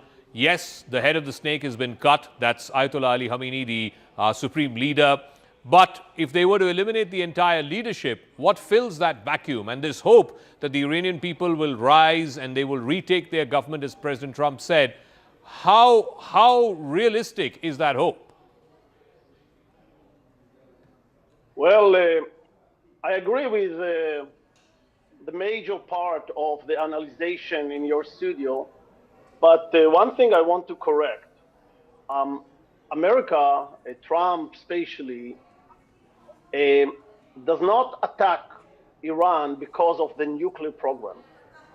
They attack Iran because we are speaking about an entity, political entity, which is the source of the all worldwide terror. Even in India, every place that you want to see some destabilization of the area, you can find the footprint of Iran. So you're right. I mean, cutting the head of the snake is not enough because the entity is still alive. We are speaking about a state which does not have economical sources, but dedicate what it does not have to kill people all over the region. And what happened in the Gulf states, America, the conclusion is not that America cannot defend them.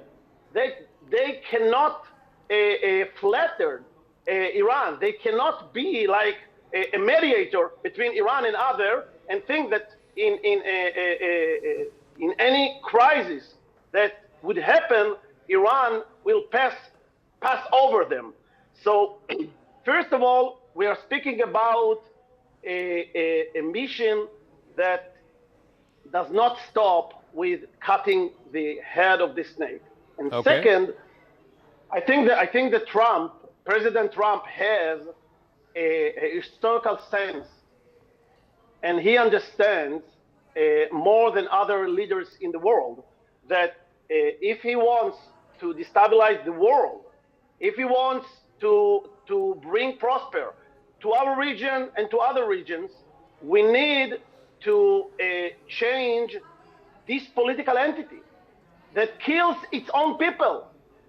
They do not kill their enemies, they kill their own people. So we are speaking about many aspects, but let's focus in this moral mission. This is a moral mission like against Nazi Germany. Now, what taking place, the place of these old Nazis is this regime, which is a Nazi regime that its own goal, it's not only to exterminate Jews, it's to even to kill many Muslims as it likes in order to control the area. Okay, Mr. Adar, stay with us because we're getting more breaking news and I want Tarakarta to weigh in on this. In the midst of all of this, Pakistan has also conducted fresh aerial strikes. We're given to understand multiple locations in Afghanistan have been targeted by Pakistani aerial strikes, including Kabul, Kandahar and the Bagram Air Base. Pakistani jets have targeted the Kabul airport, the Afghan Ministry of Interior. These explosions took place between the Ministry of Interior and the airport in Kabul. Let me get a quick word in on this from Tarakarta. Tarakarta, what do you make of this? This has been an ongoing situation between Pakistan and Afghanistan. There were massive attacks by the Afghan Taliban just a few days ago, and now Pakistan sort of retaliating for that. A, what do you make of this? And B, how concerned should India be? This is in our region, in our backyard. Oh, we should be very concerned indeed. I will take off from what the previous speaker said about Iran being a sponsor of terrorism. Iran has sponsored terrorism, there's no doubt. I have no truck with it, let me make that very clear. But I would say in contrast, Pakistan is a far larger sponsor of terrorism than Iran has ever been. Because the Pakistani army and the state backs it 100%. And that blowback is what they're seeing now. Where the Afghans have got fed up of them and these people are now they've painted the entire picture so differently, saying that Afghanistan is the epicenter of terrorism. Afghanistan is trying to kill the Islamic State as a group, but that doesn't seem to have been reflected anywhere else. But in this, what I would really like to point out is that the attacks in Karachi against the US consulate, which is disgusting, the ones in Skardu, this could not happen. I mean, there is no sign. I was looking at those videos. Where is the famed Pakistan army and they are Pakistan Rangers? Where are these guys who are supposed to protect these people? They suddenly disappeared. So you can attack defenseless civilians in Afghanistan, but you can't protect a diplomatic embassy in your own country? Yeah, that's a fair point. That's a fair point. I'll come back to Tarakarta in just a moment. Siddhant, very quickly on this. So 3 places in Afghanistan, in Kabul, in Kandahar and in Bagram have been attacked. What else are you picking up? Clearly, there will be retaliation by the Afghan Taliban as well to this. That's right. So, in fact, Manoj is reporting, Zaka, that the leftover US weapons at the Bagram air base, including depots, successfully destroyed. Local Afghan authorities are assessing the damages. Pakistan military operation Ghazab Lil Haq against Afghanistan Taliban regime and militants on day 3. Pakistan and Afghan Taliban fighters are engaged in fighting on Durand Line's multiple sectors. Afghan Taliban spokesperson said that strikes by Pakistan has confirmed the strikes by Pakistani jet. In fact, anti-aircraft fire is being carried out in Kabul against Pakistani aircraft. Anti-Pakistani aircraft attacks, air defense operations are being carried out in Kabul. Kabul fellow citizens, do not be worried. This is what the Afghan spokesperson is saying. So multiple damages reported on Pakistani side. Authorities are assessing and calculating the damage. Okay, let's go back to what's unfolding in the Middle East between Iran on the one side and America and Israel on the other. Iran is now attacked a Palau flagged oil tanker. It's called Skylight. This was passing through the Strait of Hormuz right off the coast of Oman is what we're given to understand. 4 sailors have been wounded in the attack. The entire crew has been evacuated. In fact, this is the first known instance of an oil tanker being attacked that is just off the coast of Oman is what we're given to understand. 20% of the world's oil passes through the Strait of Hormuz. Iran has shown in the past its ability to completely cut off the Strait of Hormuz, which would be debilitating for oil prices around the world, and the markets could go in a tailspin. These are the latest pictures of this Palau flagged oil tanker that's been attacked by Iran. What is Iran trying to achieve, Siddhant, by attacking civilian targets, by attacking oil tankers? And Oman is a country that was a mediator between America and Iran. Now an oil tanker being hit just off the coast of Oman. Well, that's right, Zaka. So this Strait of Hormuz is very critical as far as oil trade is concerned. World's 20% oil trade passes through this route, and in fact, in the past also many times Iran threatened to close Strait of Hormuz. Now, yesterday, after US and Israeli forces conducting joint strikes in Iran, IRGC announced that they will be closing the Strait of Hormuz. Perhaps this is the ultimate escalation, perhaps which was announced by Iran yesterday, and now today we're getting to know that that this vessel, Palau flagged oil tanker Skylight, which was passing through Strait of Hormuz right off the coast of Oman, have been attacked by Iranian forces. 4 sailors have been wounded in the attack. The entire crew now has been evacuated. So it's a message which Iran is sending to other countries in the region, outside the region, that Strait of Hormuz is not operational. Don't take the route of Strait of Hormuz, otherwise they will also be meeting the same fate. Their vessels will also be meeting the same Siddhant, fate. we'll leave it at that. We'll come back to you as and when there are further developments. Remember, this is having a huge fallout across the Middle East and in the wider Islamic world. In Pakistan, there have been attempts to try and storm the consulate in Karachi, the consulate in Lahore, in Skardu as well.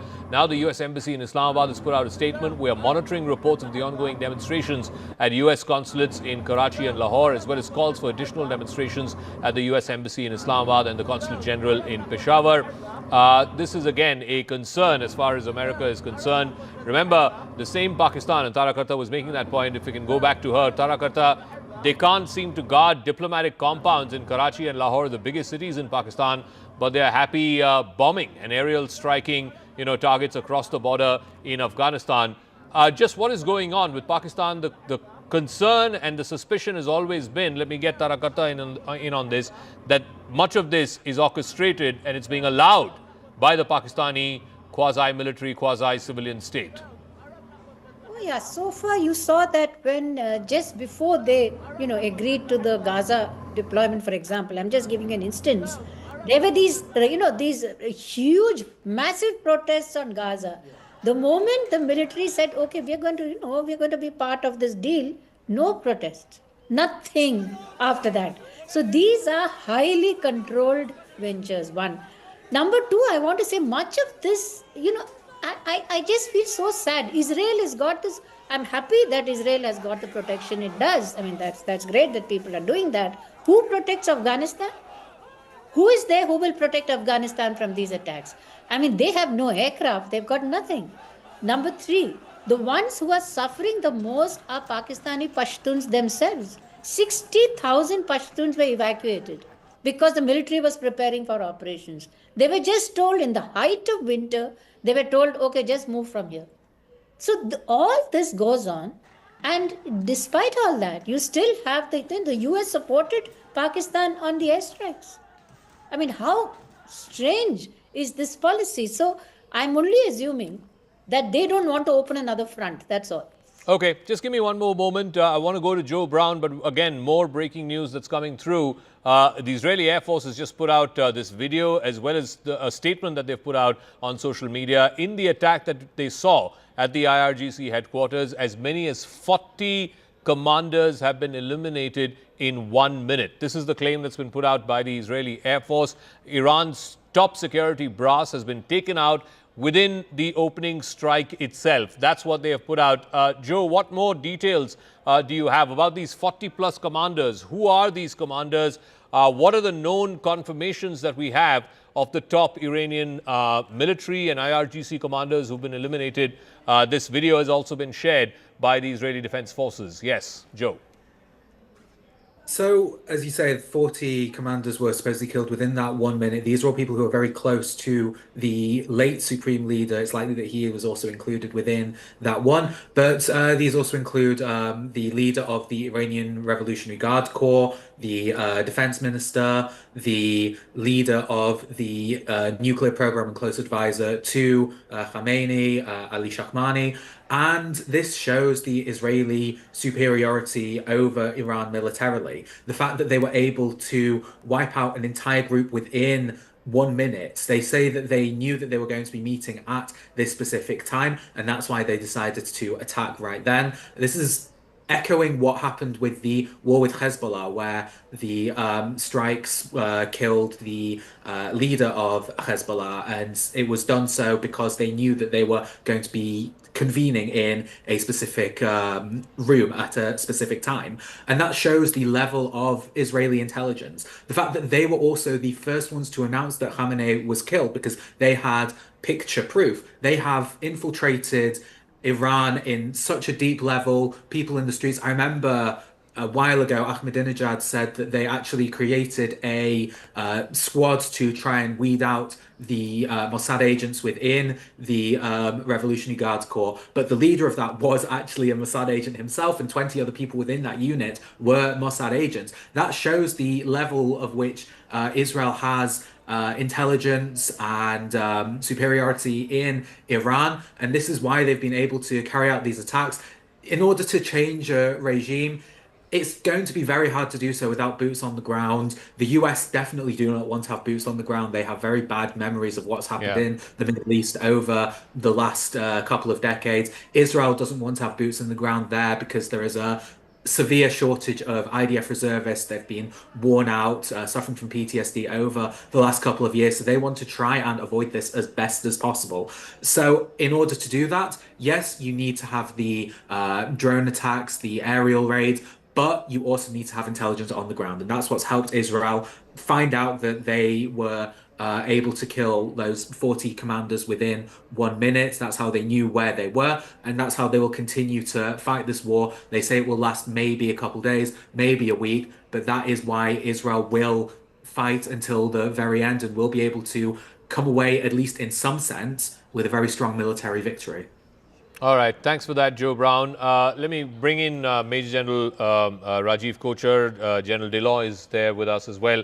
Major General, you know, the arc of what has transpired over the last 2 years, it started with October 7th, and Israel has gone and consistently eliminated all of its major terror fountainheads, as it were. It eliminated Hassan Nasrallah, the leader of Hezbollah. It eliminated Mohammed Deif and Ismail Haniyeh of Hamas. And then, as I keep saying, the head of the snake today, the supreme leader of Iran, Ayatollah Ali Khamenei has been eliminated, do you see the whole security architecture of the Middle East changing as a result of this, or will residual elements of Hamas, Hezbollah, and even in Iran continue with the same security threats that Israel faces?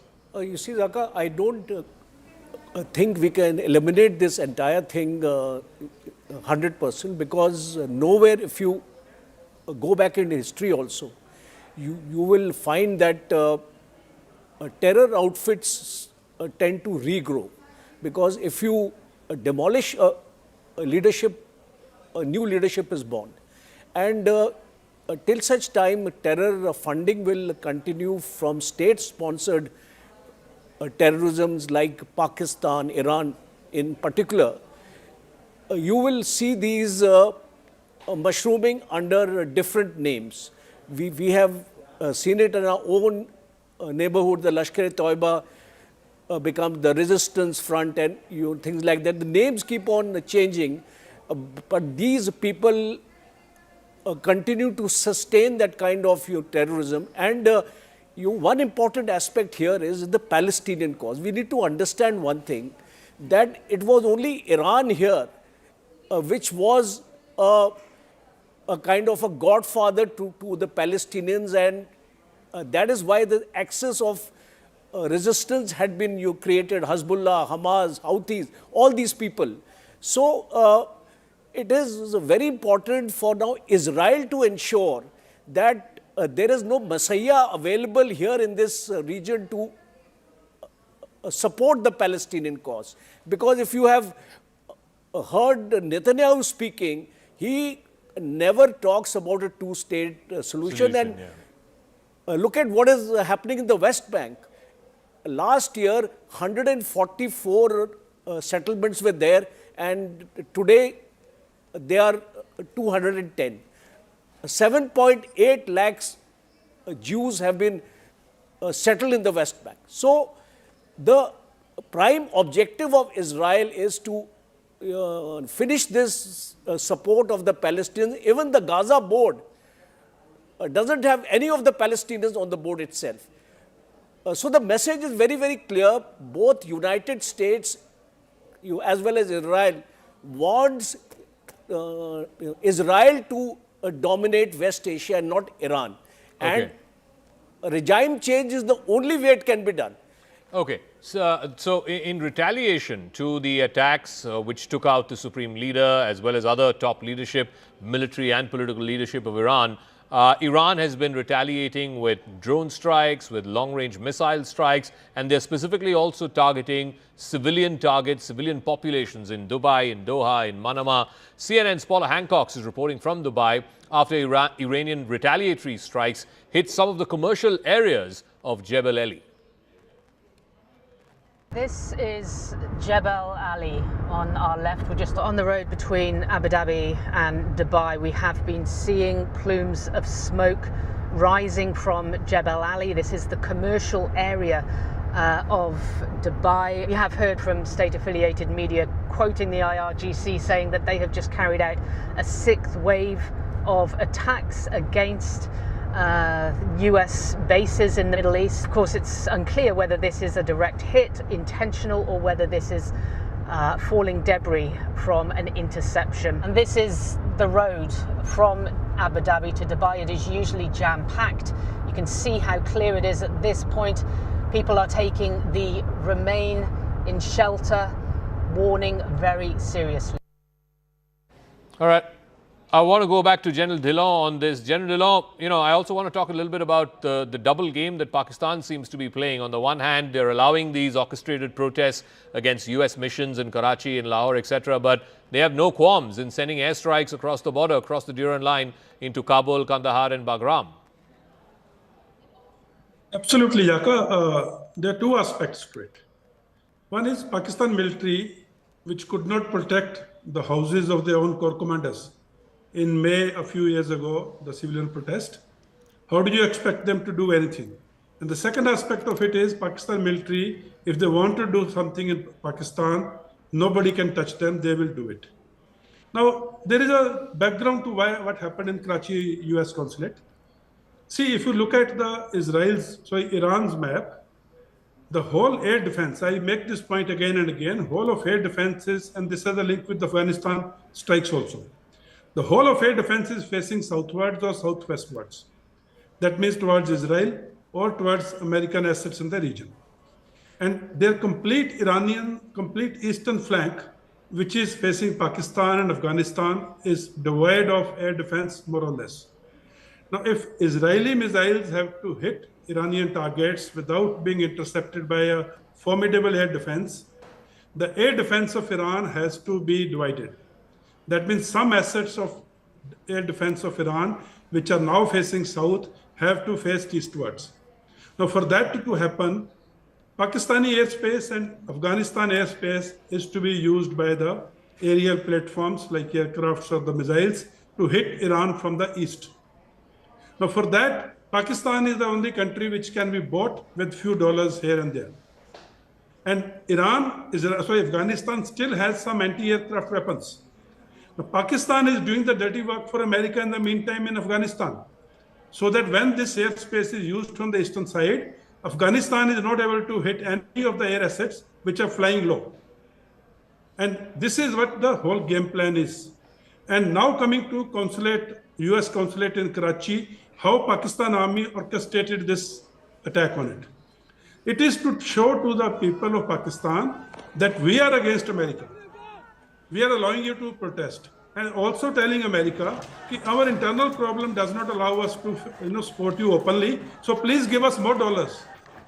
So that in spite of internal issues, internal problems, we support you in your attack from the east or in your attacks on Iran. Now here, 8 Pakistanis killed or 10 Pakistanis killed have no meaning for Pakistan Army. Pakistan nationals' life is dispensable, is expendable. They will kill 100 of them to achieve the aim which military commanders or the military generals are wanting to achieve for themselves, not for Pakistan. Pakistan's national is the last thing on the priority. Pakistan's interest is last thing on the priority. The only priority is how to win confidence of America and earn some more dollars. Okay, and I have those pizza want to go back to Tara Karta as well. Coming back to the main war that is going on now between America and Israel, and of course you have Iran and Iranian targets being taken out, whether it's the supreme leader, whether it's the defense minister, the head of the IRGC, all of them are now eliminated.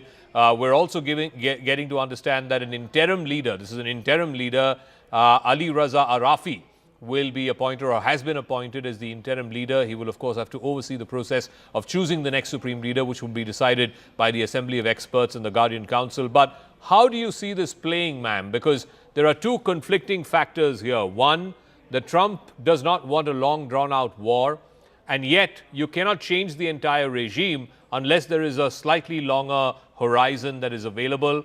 Yes, they've taken out Ali Khamenei, they've taken out some of the other top leadership, but the remnants of the regime still remain.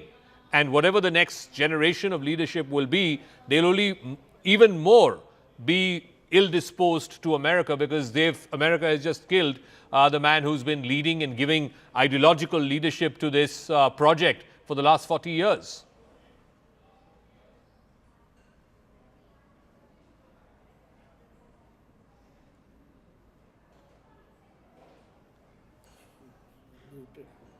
Tara Karta, I think you're muted. I think you need to unmute yourself, please. Yes. Yeah, sorry. See, I was from the beginning on your show, I've been very puzzled as to what is the US's ultimate objective, because you had Omani foreign minister. The Oman is now extremely reliable negotiator. They had said that the Iranians had agreed to zero enrichment. That was the last positioning, right? Now you have your guest who says, no, that's not enough. US wants to take out the missiles as well. It wants to take out everything. Having taken them out, they can just walk away. Because you can't stop terrorism with any number of missiles. Can you, unless there is a plan B, which says, I have this ready-made government which is willing to step in and take over things in a covert manner. Like I said, much like Bangladesh, what happened? They brought in this lot. Did it succeed? It didn't. Putting any kind of outside regime into a country is an extremely tricky business. And it requires a lot of patience and perhaps some boots on the ground as well. Okay. But they're not going to do that, right? So what is the option? I think from what I sense here is the idea is to weaken them. I mean, they've just appointed a new IRGC commander. So I don't think they're all that much of in grief as we think. The leadership, the functions are still going on. Okay. I don't see any just one word, ma'am. The Crown Plaza Hotel, and we're getting those visuals. This is again in Bahrain, in Manama. The Crown Plaza Hotel has been damaged. This was shortly after explosions were heard in the Bahraini capital. Now, what is also interesting is they're targeting tourist centers, they're targeting hotels, they're targeting airports, they're targeting oil tankers and ports. These are all not just, sources of revenue or capital for these countries, but it is also potentially it could have, international tourists, international folks who are camped up in these hotels and of course in the airport and so on. Are they trying to send out a signal not just to these Gulf Arab countries but also to America and Israel that look, we're going to hit on these high value targets as they were in that sense, so that the message goes across both to Washington and to Tel Aviv, not just to Dubai or Doha or Manama? See, one thing we've seen so far is, as far as I know, 2 people have died, right, in these random attacks. Number 2, what I have heard across is that there's the possibility of spoofing, that some of these things are being diverted. Number 3 is what you said, that it's deliberate. So far, Iran said right from the beginning that if we are attacked, we will target all US bases in self-defense. That's pure self-defense. That's legitimate. That's fine. What else is going on is inevitable because not all of these drones have that great a capability. And like I said, spoofing. But if this continues, there could also be, I'm not certain because we can't find who is making these decisions now. It's not clear. If it does seem that if they sort of spread these attacks around, more number of countries will start getting involved, and the crying out to say stop the war will increase because Iran is not going to win this type of war. It cannot. Okay. On this question of who will now get to lead Iran, if we can take that breaking graphic as well. Ali Raza Arafi, he has now been appointed as the interim person who will lead Iran. He will take all the political calls as far as Iran is concerned. Remember, they have vowed all-out revenge. President Masoud Pezeshkian who's seen as a more moderate, more reformist sort of a figure. He had been sidelined as well over the last few months, certainly since last year's war, the 12-day war that happened in June. Now, Ali Raza Arafi is supposed to be the person who will take on the role of the interim leader of Iran. Of course, ultimately the supreme leader will have to be chosen by the Assembly of Experts and by the Guardian Council. There are 88 members who will decide that. There are some front runners as to who will take over the reins after Ayatollah Ali Khamenei. But for now, Ali Raza Arafi will be the one who will be the head of the interim Iranian government or the Iranian regime. Major General, what do you make of that, and how is this expected to play out? As Tarakata was saying, the system is still in place. The system cannot be eliminated or overturned. Certainly can't be done in the matter of a few days or weeks. The system continues, but America and Israel can claim victory because the head of the system has been eliminated.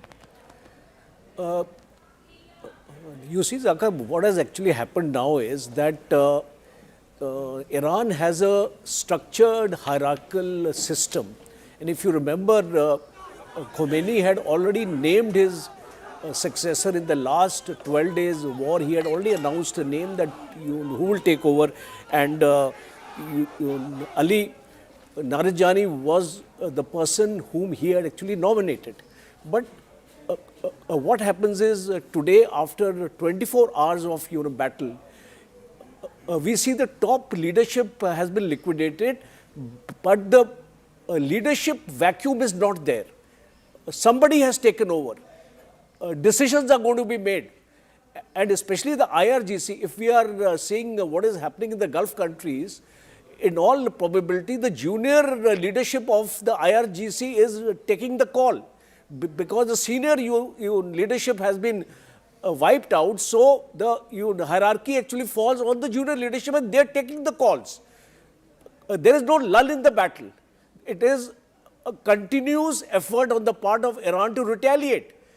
No, but towards what end? What will they finally achieve? At some point, they will run out of these munitions, they'll run out of these drones and these missiles.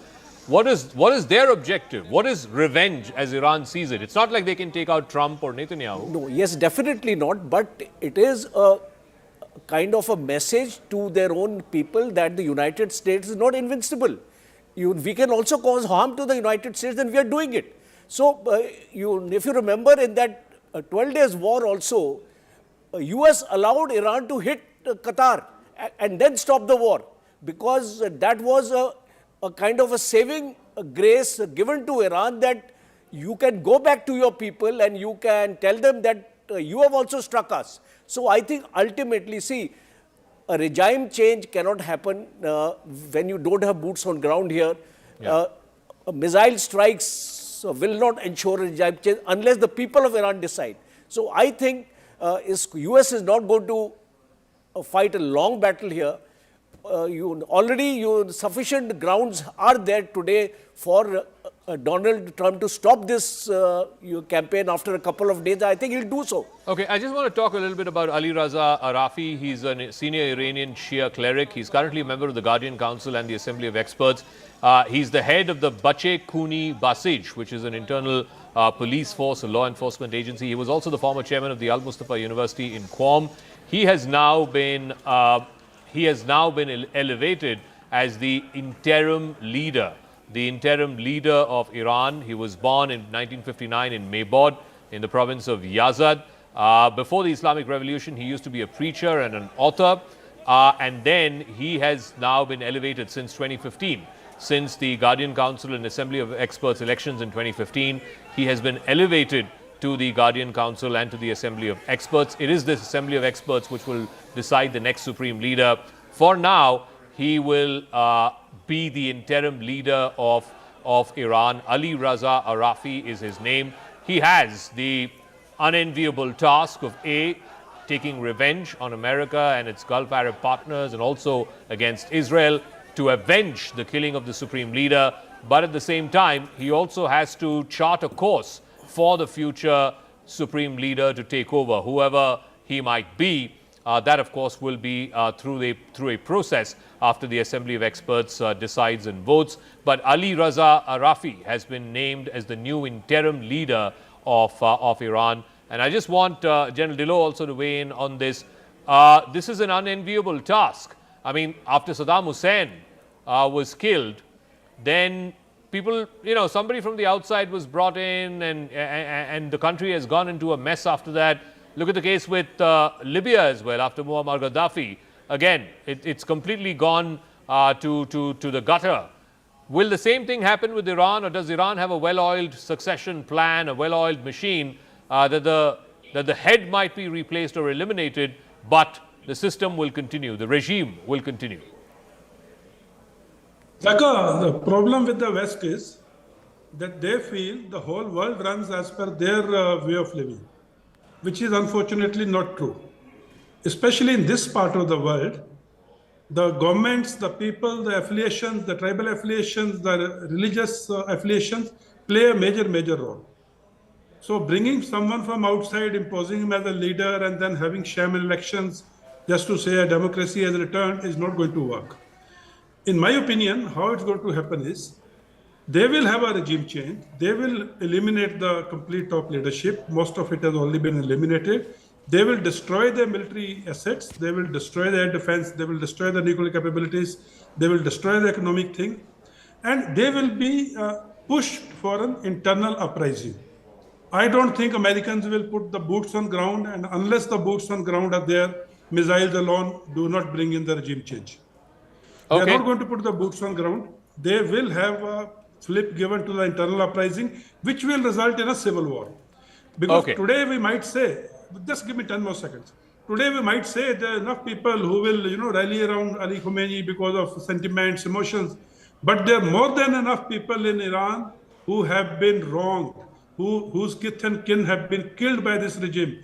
They are not saying anything, All or right. they're not speaking because they are not in a position to do so. All right, General, Come the I'm really right time, sorry. We are compelled to take a break. But thank you very much to all our guests, Major General here in our studios, General Dillon joining us from his residence, and of course Tara Karta for joining us as well. Quick break, but continuing coverage here on CNN News 18.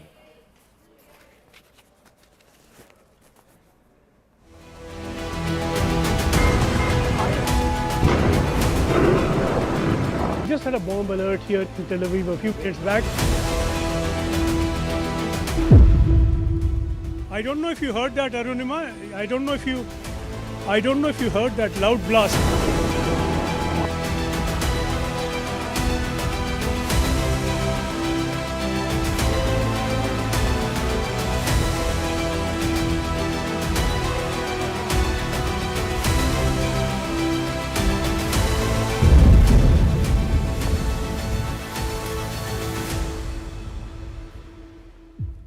News coming in, locals protesting strikes on Iran have stormed, we're being told, the US consulate in Karachi. Yes. Now this is Pakistan, viewers, and this is why I have been saying, because there are these protests happening in India now, especially in Delhi, in pockets of Lucknow, in Kargil, in Srinagar, that they need to be stopped because it's quite possible that they may go out of hand.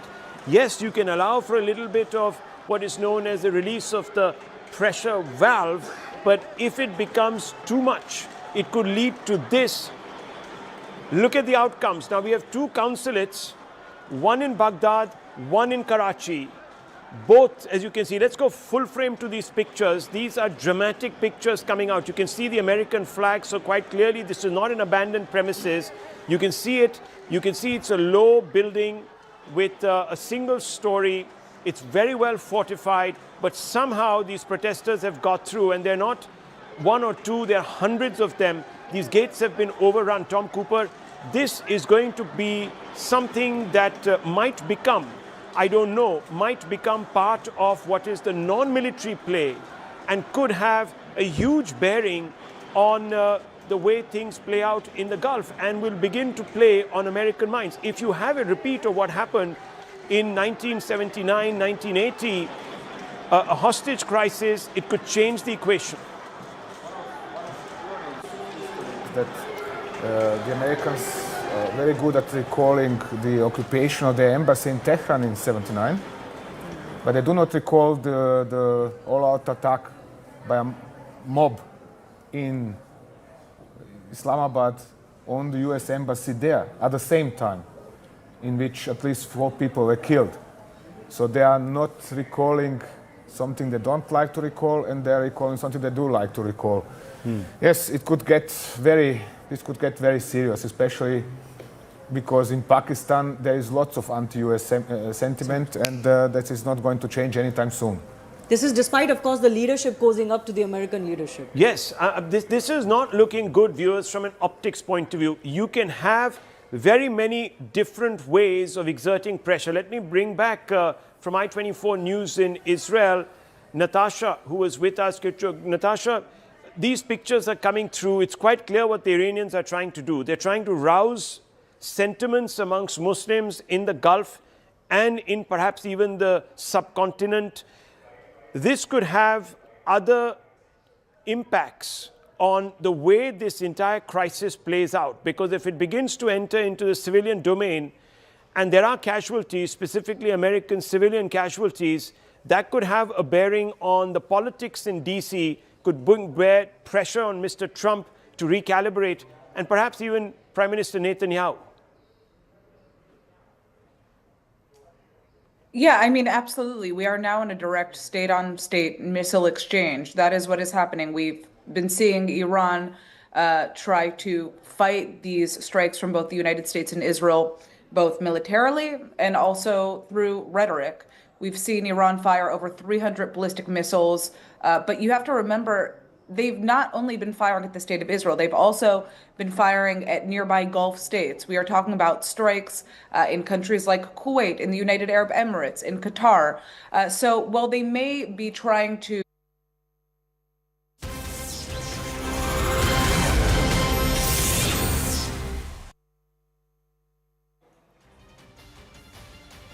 Viewers, the war is on. The war is on in the Middle East, and it is only widening by the minute. And it was expected that the Iranian regime would fold, but it hasn't. It has decided to dig its heels deep into the ground, and it is fighting with its back to the wall. Unprecedented visuals coming out from the Middle East, viewers, today.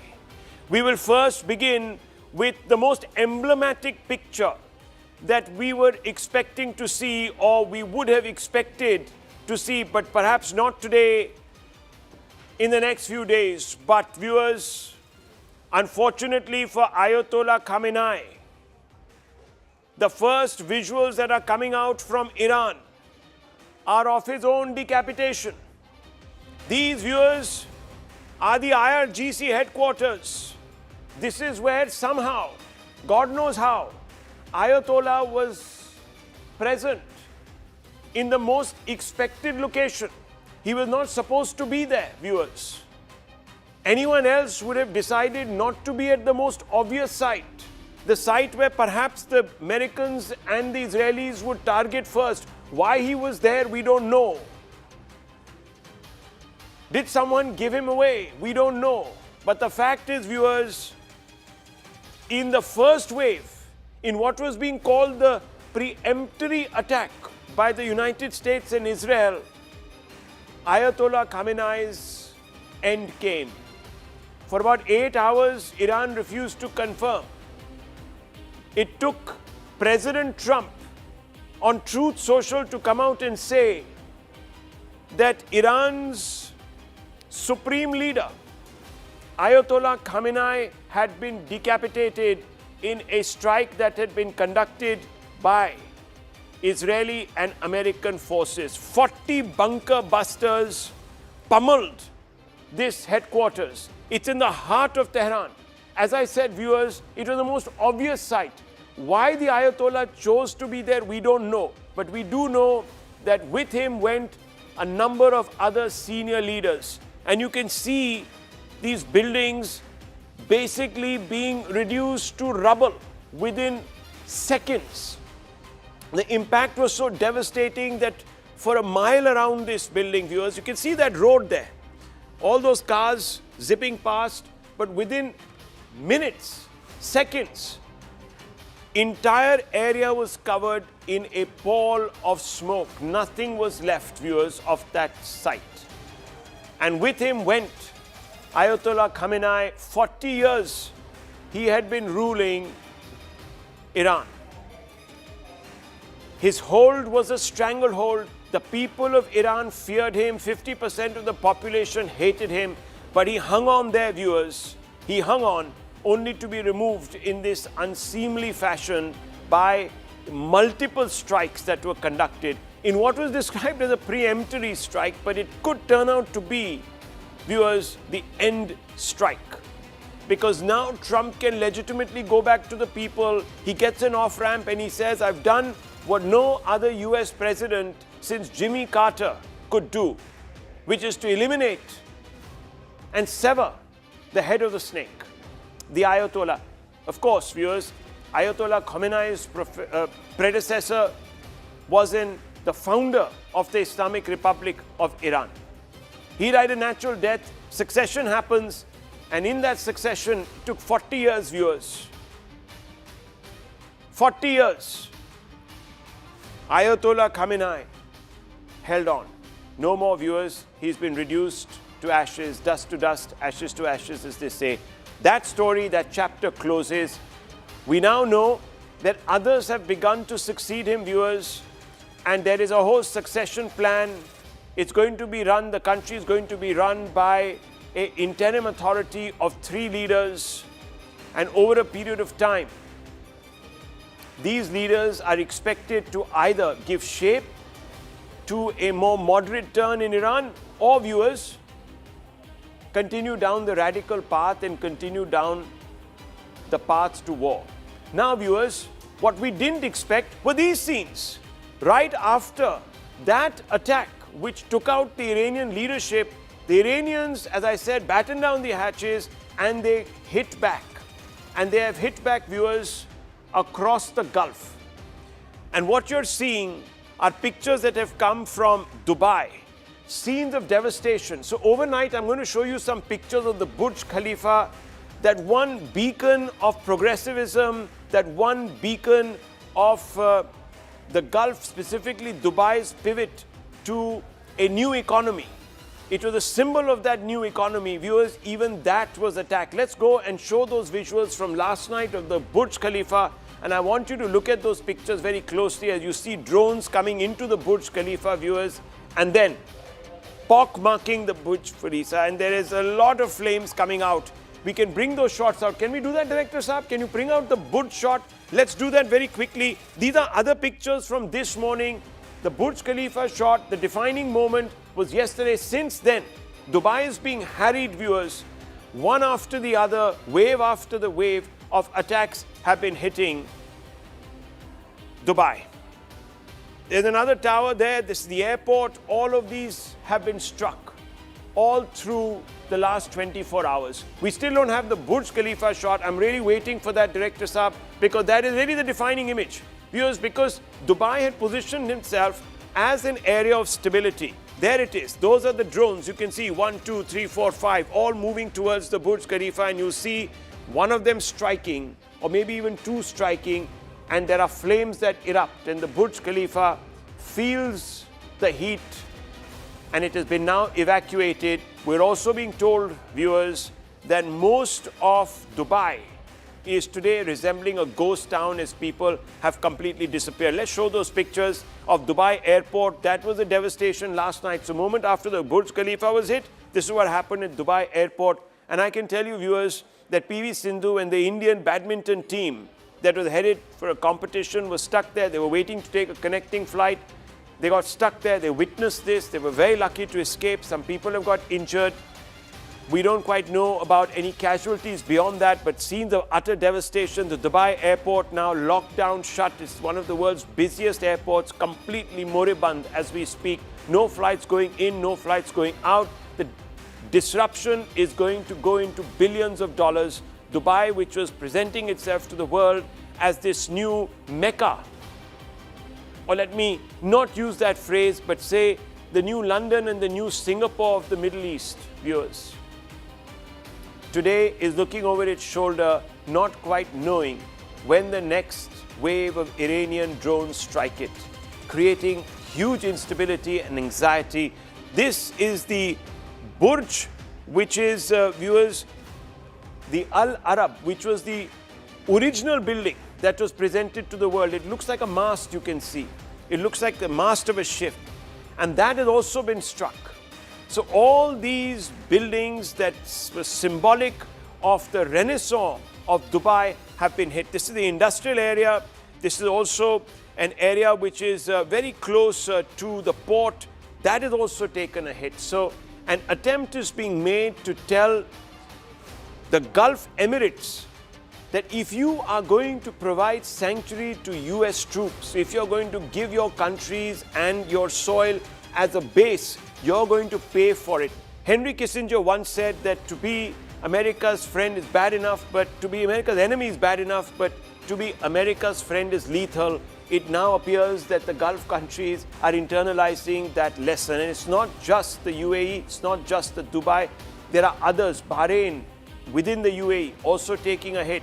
And beyond that, viewers, we're now beginning to see other, like Qatar, being attacked because this is Kuwait.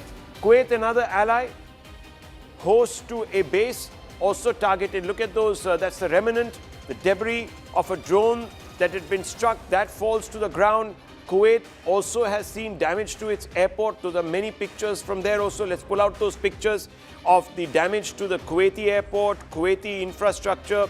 We're also being told that one of the key ports in Dubai, the Jebel Ali port, has also been hit. So there is widespread devastation all over. We're also being told that a large number of these videos that were surfacing yesterday and put out on social media are no longer making the rounds because heavy fines are being imposed. In fact, heavy fines are being imposed by the administration there to ensure that none of these videos emerge and the real story of what is happening on the ground emerges. But let's have a look at these pictures. These pictures are from Doha. There you can see, it goes right up there. This is Doha. And that is again the remnant of the debris of one of those missiles that have fallen to the ground. That's an ICBM or whatever it is. I'm not very good with my weaponry, but this is the remnant of at least something that was launched, a rocket that was launched from, in fact, a launcher in Iran, and that fell to the ground to intercept it, but somehow it retained its explosive core and exploded there. Not much damage there, but that was enough to rattle the cages. All of these pictures, this is again Doha, the skyline, you can see, viewers, devastation. Dubai, of course, has taken the brunt. And let's move further afield. What are we going to see next, viewers? We are going to see two pictures, and they're coming out of Pakistan. On the one side, viewers, in Pakistan is Lahore, and on the other side you're going to see Karachi. What is happening in Karachi and in Lahore? In Lahore, viewers, there is a consulate and there is a mad rush of people, a mob that is trying to get into the consulate. Here in Karachi, they have actually managed to enter the US consulate. You can see the flag on top of the consulate. It's a low-set building. It's a single-storied building. There you can see the flag. And they have breached the perimeter fencing. What, in fact, was the security doing there? We don't know. Clearly ineffectual. Once these mobsters get inside the consulate and begin to set fire to the buildings, that's when the security force reacts. That's when there is, viewers, some amount of pushback from the security force. And this, viewers, is a frontline state. The America calls its own as ally. Remember, in old parlance, before there was a pullback from America as far as Pakistan was concerned, the Pakistani state was said to be held up by three A's: Allah, the army, and America. America then moved away, but under Trump, America has come right back.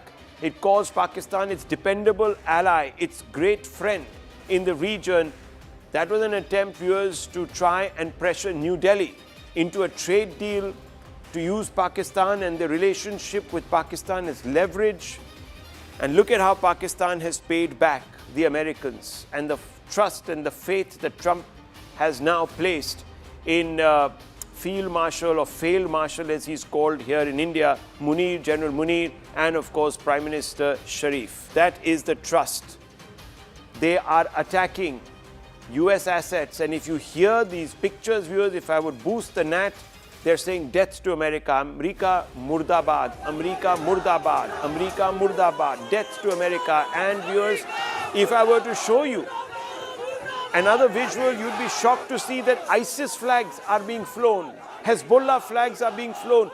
What are these organizations? These are hardline, radical Islamist organizations that are founded on a Wahhabi, uncompromising Wahhabi ideology, Salafi ideology. All of those flags are being flown, viewers, by these Pakistanis, ungrateful Pakistanis. They do not want at any level to be part of the solution. They want to be part of the problem. And in this case, the problem, viewers, is Islamist fundamentalism, which is exported by Iran to destabilize the world. And then, viewers, of course, they have some ideological cousins here in our country, if you please. In India, viewers, here are all the sites where there are these protests that are taking place. In whose favor? In the favor of Hezbollah, in the favor of Ayatollah Khamenei. These people call the Ayatollah their supreme leader, viewers. Nothing that the Ayatollah stands for is in any way complementary to India's constitutional approach to secularism or even democracy. Nothing. Yet these people, viewers, lionize the symbol of oppression and religious fundamentalism and a cruel patriarchy. This is a mindset prevailing in our own country, viewers. This is Srinagar. Masses of people out in the streets holding up various photographs, from Khomeini back there, the founder of the Islamic Republic, to Khamenei, to all sorts of other individuals who weren't worthy a footnote in history. But viewers, there you have it. Russia has just responded. That's what I'm being told, that Russia has responded. President Putin has come out and said that the death violates the norm of international law. Iran strikes US base, uses hypersonic missile Fatah 2. That is also what we are being told, viewers. So big breaking news also coming in. Iran's president says US and Israeli attacks are open declarations of war against Muslims. That's also being reported. IDF began planning Operation Roaring Lion in June following the conclusion and military debrief of the 12-day war against Iran. So we're getting a lot of information coming in. Gulf nations, foreign ministers to hold video conference today because, viewers, of the scenes that I showed you all across the Gulf, which is the devastation that is being caused by Iranian reprisal attacks. In the middle of your screens, you can see those protest, viewers, breaking out. Protesters who are pro the Islamic regime in Tehran, in Iran, are out on the streets from Delhi to Lahore, in different parts of the country, Lucknow. Viewers, trying to suggest that the Americans and the Israelis are committing war crimes. Now, all of this means, viewers, all of this means that this particular area is in flux. And I'm going to show you a couple of maps which are going to sort of open your eyes further to the disruption that we are going to be seeing over the next few days. So when we look at these maps, you will understand that 30–40% of the world's oil no longer coming out of the Gulf because the Strait of Hormuz is completely sealed. And here it is, viewers. I want to show you. This is, of course, the Gulf. And here is the Strait of Hormuz. This area, I'm sorry, there is this strap going across that very point. We're going to try and move that and and get you something a little different. But here is why the Strait of Hormuz, why it is so significant. Here we are showing you, this is the area, this is Dubai, right there at the tip. This area is just about 20 meters wide and in some parts only 40 meters deep. The narrow sea passage between the Persian Gulf and the Gulf of Oman. And viewers, what is the significance? The significance is that it's located south of Iran, separates the Oman and the UAE, but also it's the funnel through which 40% of the world's oil, which is energy security, comes through. Most of it goes to China, a lot of it comes to India, viewers.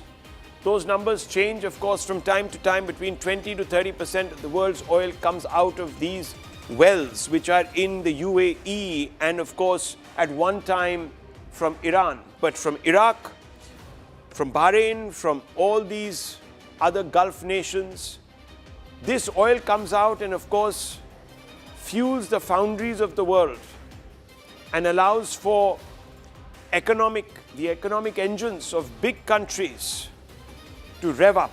That oil today, viewers, is lying stuck here because none of the ships are going past the Strait of Hormuz, which means, viewers, that we are staring at a potential shortage, deficiency of oil from this particular region, which means that over the next few days and weeks, oil prices will go up.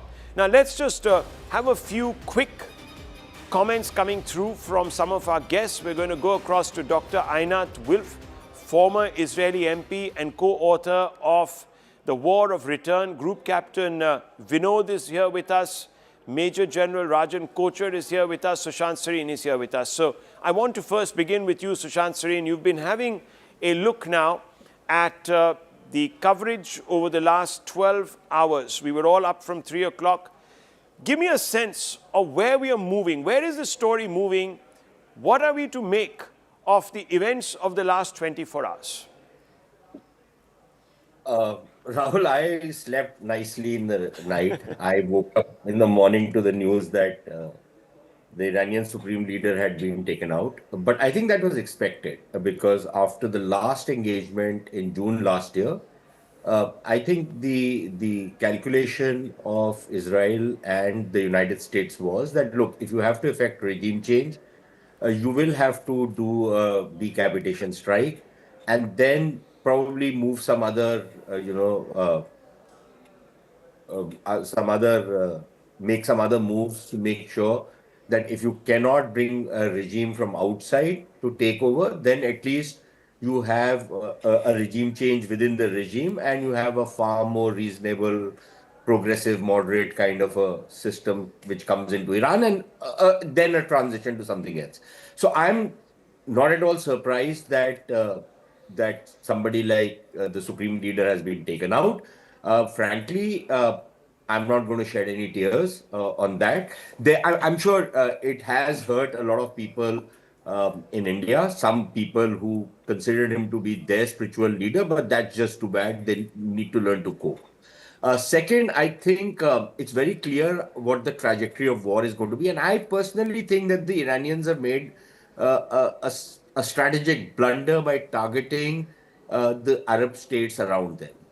Because, look, most of these Arab states were taking a somewhat hands-off kind of an approach that they didn't want to get into the fray. But when you start attacking civilian targets and you start impacting on their economy in significant ways, then you are forcing their hands to, gang up against you.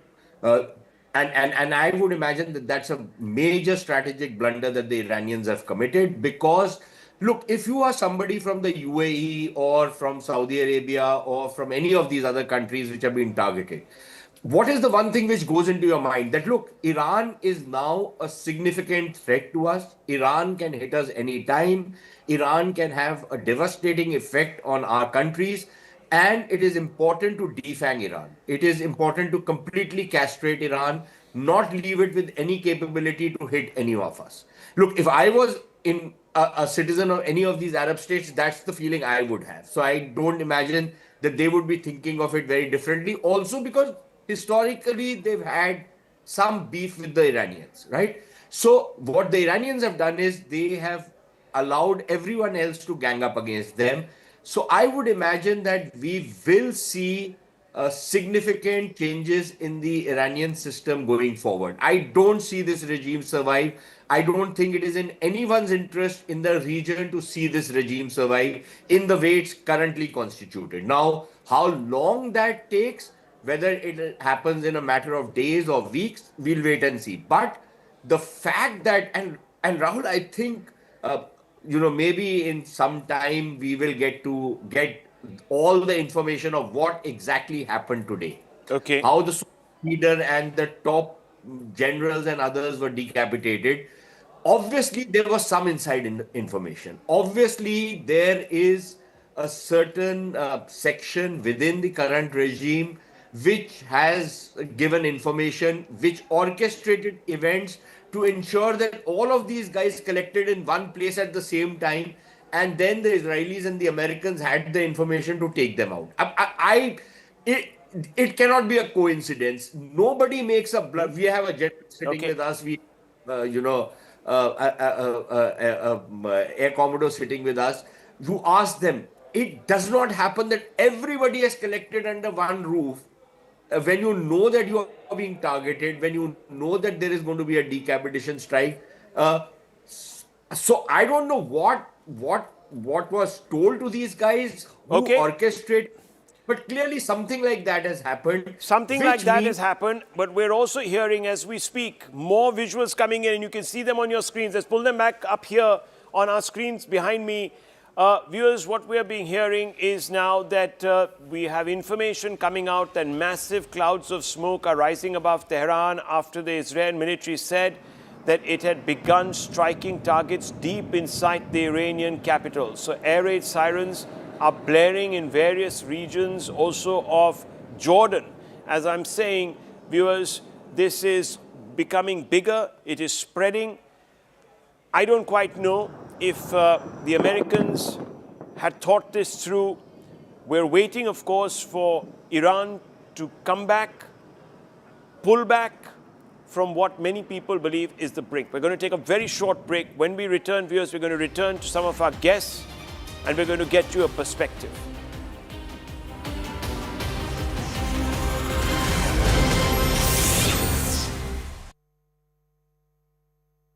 News coming in. Locals protesting strikes on Iran have stormed, we are being told, the US consulate in Karachi. Yes. Now, this is Pakistan, viewers. And this is why I have been saying, because there are these protests happening in India now. especially in Delhi, in pockets of Lucknow, in Kargil, in Srinagar, that they need to be stopped because it's quite possible that they may go out of hand. Yes, you can allow for a little bit of what is known as the release of the pressure valve, but if it becomes too much, it could lead to this. Look at the outcomes. Now we have two consulates, one in Baghdad, one in Karachi. Both, as you can see, let's go full frame to these pictures. These are dramatic pictures coming out. You can see the American flag, so quite clearly this is not an abandoned premises. You can see it. You can see it's a low building with a single story. It's very well fortified, but somehow these protesters have got through, and they're not one or two, there are hundreds of them. These gates have been overrun. Tom Cooper, this is going to be something that might become, I don't know, might become part of what is the non-military play and could have a huge bearing on the way things play out in the Gulf and will begin to play on American minds. If you have a repeat of what happened in 1979, 1980, a hostage crisis, it could change the equation. That the Americans are very good at recalling the occupation of the embassy in Tehran in '79, but they do not recall the all-out attack by a mob in Islamabad on the US embassy there at the same time, in which at least 4 people were killed. So they are not recalling something they don't like to recall, and they're recalling something they do like to recall. Yes, it could get very serious, especially because in Pakistan there is lots of anti-US sentiment, and that is not going to change anytime soon. This is despite, of course, the leadership causing up to the American leadership. Yes, this is not looking good, viewers, from an optics point of view. You can have very many different ways of exerting pressure. Let me bring back from I-24 News in Israel, Natasha, who was with us. Natasha, these pictures are coming through. It's quite clear what the Iranians are trying to do. They're trying to rouse sentiments amongst Muslims in the Gulf and in perhaps even the subcontinent. This could have other impacts on the way this entire crisis plays out, because if it begins to enter into the civilian domain and there are casualties, specifically American civilian casualties, that could have a bearing on the politics in DC, could bear pressure on Mr. Trump to recalibrate, and perhaps even Prime Minister Netanyahu. Yeah, I mean, absolutely. We are now in a direct state-on-state missile exchange. That is what is happening. We've been seeing Iran try to fight these strikes from both the United States and Israel, both militarily and also through rhetoric. We've seen Iran fire over 300 ballistic missiles, but you have to remember, they've not only been firing at the state of Israel, they've also been firing at nearby Gulf states. We are talking about strikes in countries like Kuwait, in the United Arab Emirates, in Qatar.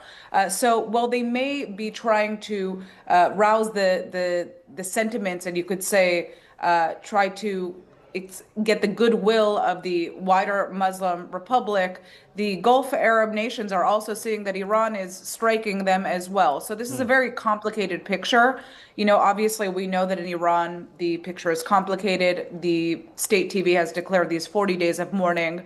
But there are also reports of widespread celebration by Iranians. So the regime is dealing with a significant domestic unrest, along with this economic hardship, these strikes from the United States and Israel, and it's really just kind of pulling at the last straws to see if there's anybody who is left there to provide some level of support. But at this point, it seems like the IRGC is going to try to consolidate their power quickly. We know that there are succession mechanisms that the system has. The big question, of course, is whether this is a moment that is just going to totally fracture the regime or somehow harden it. And it seems, you know, for the broader Arab world, the implications are really just massive, because if Iran's ability to coordinate and finance Hezbollah and the Houthis and all these other militias is now disrupted, we could see major shifts in Lebanon, in Yemen, in Syria, in Iraq. Some governments in the region are definitely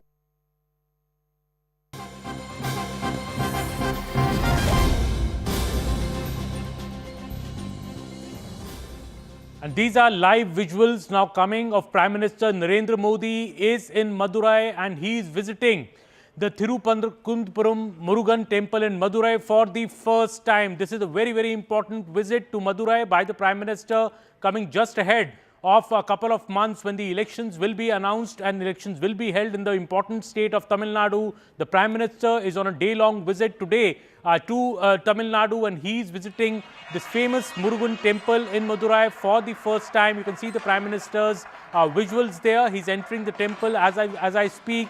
On the red carpet inside the temple, the Prime Minister is there and visiting this historic and holy temple for the first time. I have my colleague Purnima Murli live with me from Madurai. Purnima, what is the significance of the Prime Minister's visit and how important is this particular visit, especially to this temple?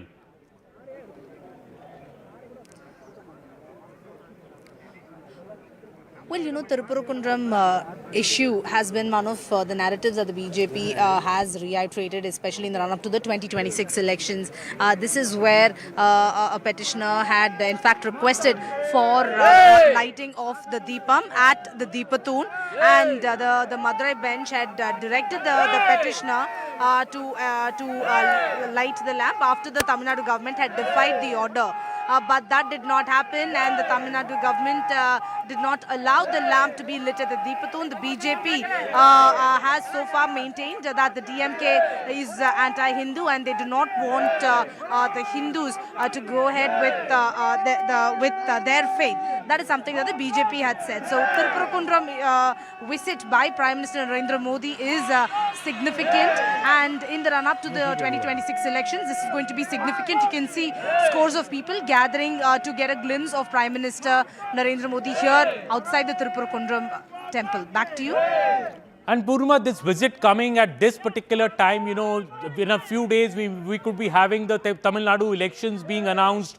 Do you think this issue is going to dominate the elections, and Prime Minister's visit, is he throwing his weight behind the sentiments of those who want, the Deepathoon to be lit at this particular site?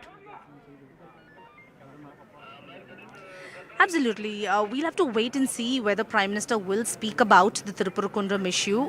Remember, after the temple visit, Prime Minister will be participating in the NDA public meeting that's scheduled to take place at 5 p.m. in Madurai, after which he leaves Madurai. So 5 to 6 p.m. is when the NDA public meeting is scheduled. Prime Minister, we'll have to wait and see what Prime Minister has to say to the voters of Tamil Nadu and primarily to the voters of Tirupurukundram and Madurai. Remember, BJP so far has said this certainly is going to have an impact on the 2026 elections, and also have time and again alleged that the DMK is anti-Hindu. So how much of an impact this will have, and whether Prime Minister will also speak about the Tirupurukundram issue and how the devotees were not allowed to light the Deepam at the Deepathoon despite the Madurai bench giving a go-ahead for that, whether that will be highlighted by the Prime Minister in the speech in a short while from now, we will know. But you can see here people gathered here to get a glimpse of Prime Minister, and Prime Minister is leaving the temple here, which is why you can find scores of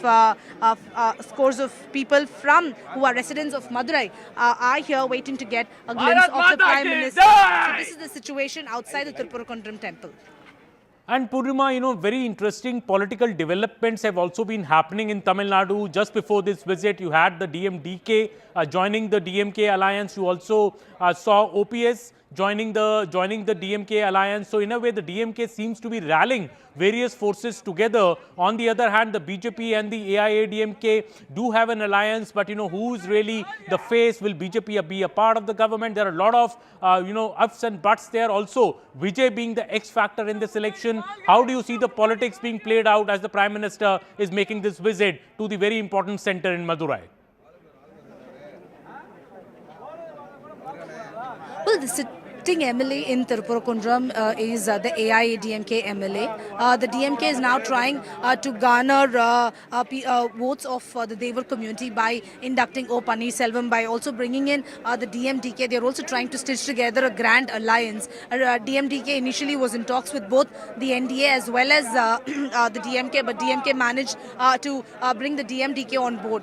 Prime Minister's speech will be significant because the NDA is also planning to make make inroads this time. And both the DMK and the NDA maintain that 2026 is a fight between the two Dravidian parties, and the NDA is confident that they will also be able to sweep elections. Prime Minister and other senior leaders of the BJP are going to aggressively campaign in Tamil Nadu, and this time around the BJP is hopeful that they will make inroads in Tamil Nadu elections. How much of an impact will Thiruparukundram issue have? All eyes on that, but you can see people here gathering to get a glimpse of Prime Minister while he's here in Madurai. But a lot of people have been gathering just to get a glimpse of Prime Minister. Yes, the NDA is planning to make inroads, and Thiruparukundram is certainly going to dominate the Tamil Nadu elections. How much of an impact will that have on the BJP and its alliance, the AIADMK? All eyes on that. By May, we will get answers to that. And Purnima, maybe you can speak to these supporters who have lined up to watch and see the Prime Minister. What do they have to say? Do you think this is the popularity of the Prime Minister also being reflected on the streets of Madurai today?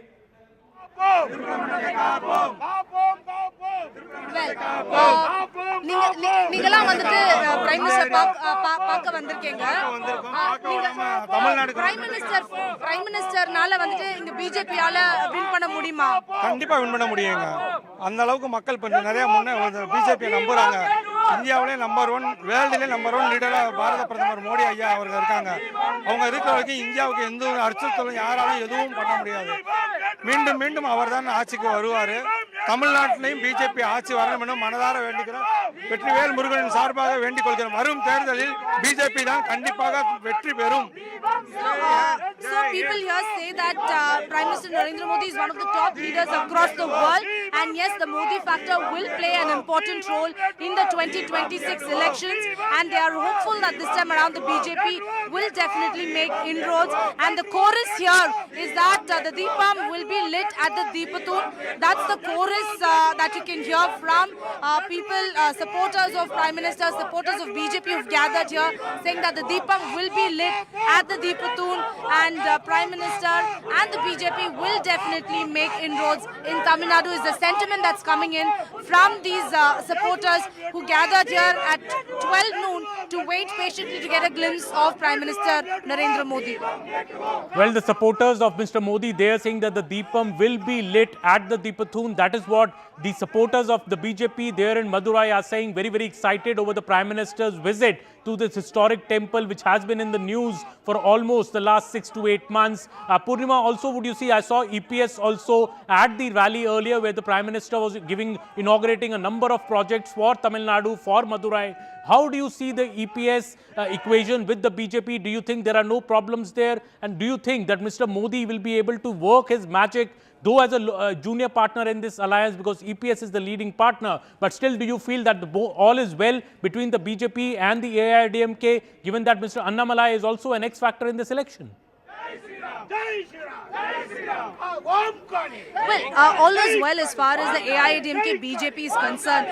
Only the Congress and the DMK have issues here, facing roadblocks. But as far as the NDA alliance is concerned, both the AIADMK and the BJP are together. The alliance is very much intact. You can see both Edappadi Palaniswamy and Prime Minister Narendra Modi. They are confident that this time around the AIADMK-led NDA front will make inroads, and that confidence comes from people here. They are all residents of Madurai. They are all residents of Thiruparukundram. All of them are excited that Prime Minister is here, and Prime Minister has come for the first time to their place, and all of them are confident that this time the BJP and the AIADMK together will definitely win elections. That's the sentiment that you can see here. And once again, they are saying that the Deepam will be lit. In the Deepam வந்துட்டு தீபத்தூன்ல ஏத்தாம இருக்கிறது ஒரு பெரிய இஷ்யூவா இருக்குமா எலெக்ஷன்ல? கண்டிப்பா இருக்கு madam, கண்டிப்பா இருக்கும். ஏன்னா அது பல நூற்றாண்டுகளாக தீபம் ஏத்தாம இருக்காங்க. இந்த தடவை இந்த எலெக்ஷன்ல வந்து கண்டிப்பா ஒரு மாற்றத்துக்காக மோடி வந்து பாரத பிரதமர் வர வந்திருக்காங்க. யாருமே இந்த மாதிரி பாரத பிரதமர் யாருமே வந்ததே கிடையாது. தடவை வந்தது எங்களுக்கு இந்த தொகுதி மக்களுக்கும் எங்கள் மதுரை மக்களுக்கும் எங்களுக்கு ரொம்ப மகிழ்ச்சியாக இருக்குது. கண்டிப்பாக தீபம் ஏற்றுறது. So they are saying that they are excited that the Prime Minister has come here for the first time, and that now that the Prime Minister has come, they are confident that this year around the Deepam will be lit at the Deepathoon. But their only regret is that they were not able to get a closer glimpse of Prime Minister Narendra Modi. There are barricades here, heavy police presence. So that's what people here are telling us. Okay, Purnima, now we have R. Rajagopalanji, the senior journalist, also joining us.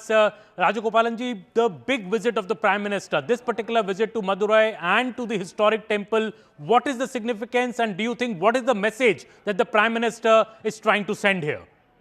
Amanji, one thing important, Aman, it has given a political color. The DMK government, which did not implement the High Court order or the Supreme Court order, Prime Minister thought that he has to go there and worship that Lord, Murugan.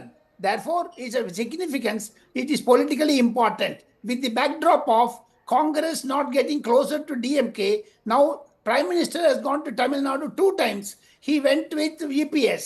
So there is even for the perspective view, DMK is not aligning with Congress, but ADMK has dealt with ADMK and BJP 2 times in Maduranthagam and in Thirupanakundram. Prime Minister visited. And moreover, Aman, for the first time, Murugan Temple, Vetrivel Veeravel, that is what the chanting of slokas, mantras, etc. And it's a very old temple, 1000-year-old temple. You can see the architecture of that. When Prime Minister laid, Sastang Namaskar kiya hai, that has been welcomed by everyone. Even in sitting in Tamil Nadu, DMK did not greet during the Deepavali or Vinayak Chaturthi or Kali Puja, etc., Navaratri. They don't have any, account about that. They are anti-Hindu. That is a feeling BJP is generating. To ensure Prime Minister's visit to Thirupanangundram politically significant, I am very sure around the Thirupanangundram, at least 5 to 6 assembly constituencies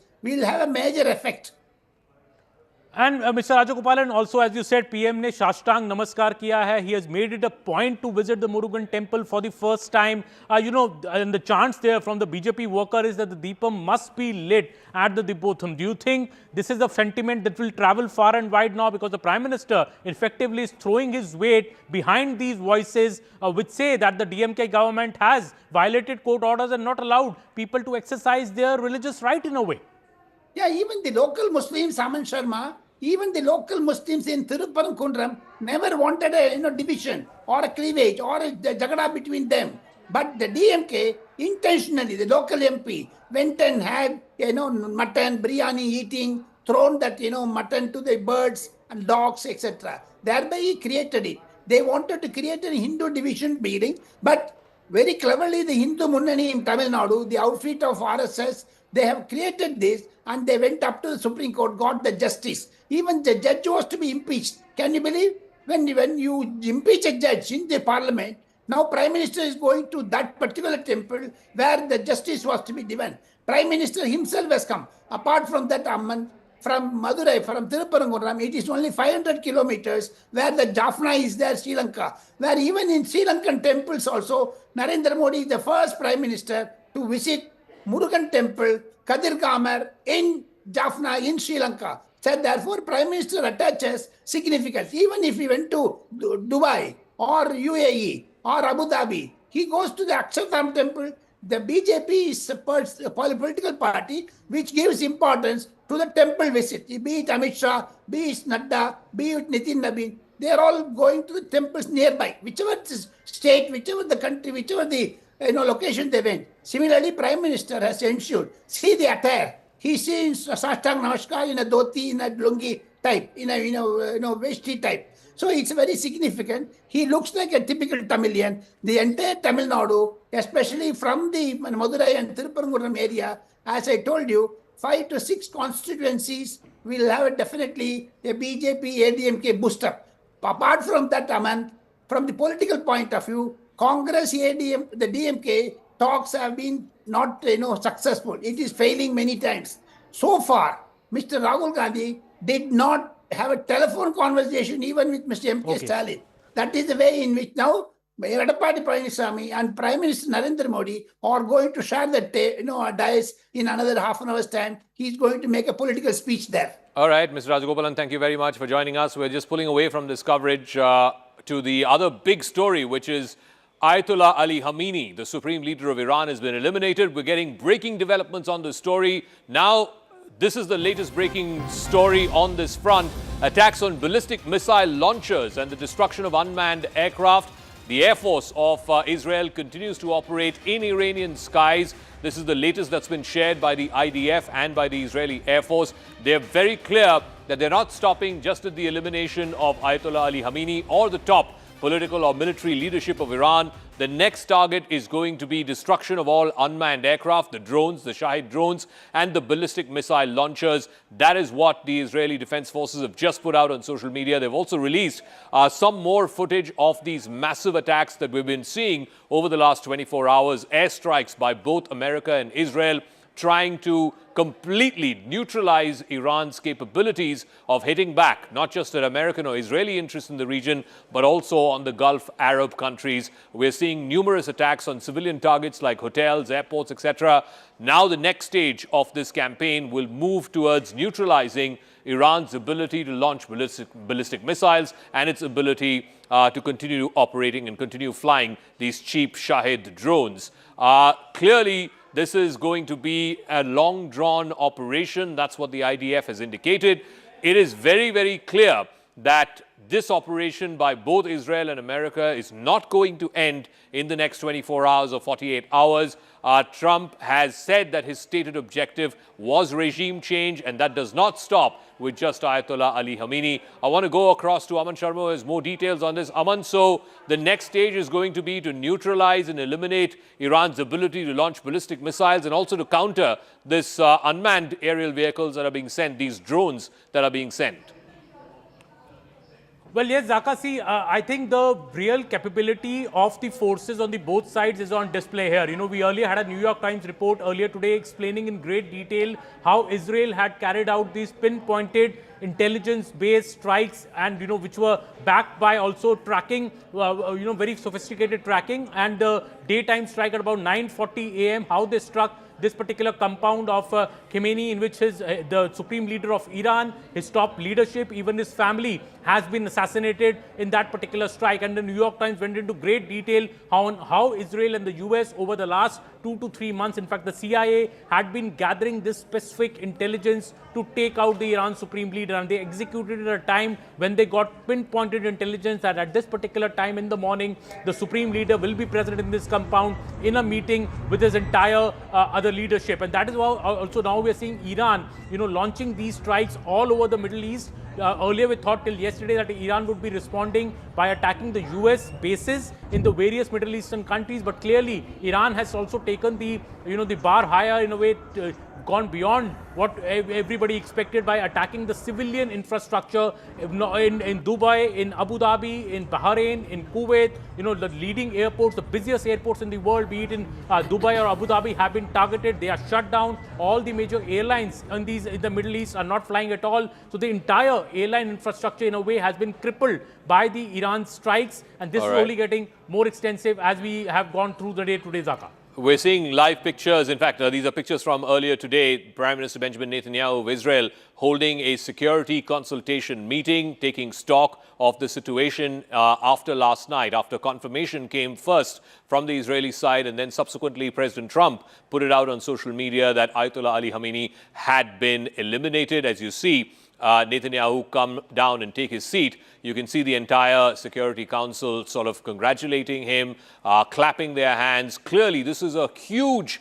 moment of personal victory for Netanyahu. He has been talking about eliminating the Iranian leadership and eliminating Ayatollah Ali Khamenei for the last 40 years. He's been the one leader at the forefront of ensuring that Iran does not get access to a nuclear weapon, that the Iranian regime is weakened. And if you see from October 7, 2023, when the dastardly Hamas attack happened in various parts of southern Israel, he has completely gone in and changed the security architecture of the Middle East, particularly those threats that were coming, the terror proxies, whether it's Hezbollah, Hamas, the Houthis, and now the fountainhead of all terror emanating in that region, which is the Iranian regime and the Supreme Leader Ayatollah Ali Khamenei. So this has been a complete arc where Netanyahu has promised that he will change the entire security architecture of the Middle East. He will completely eliminate all the threats to Israel, to the Israeli population,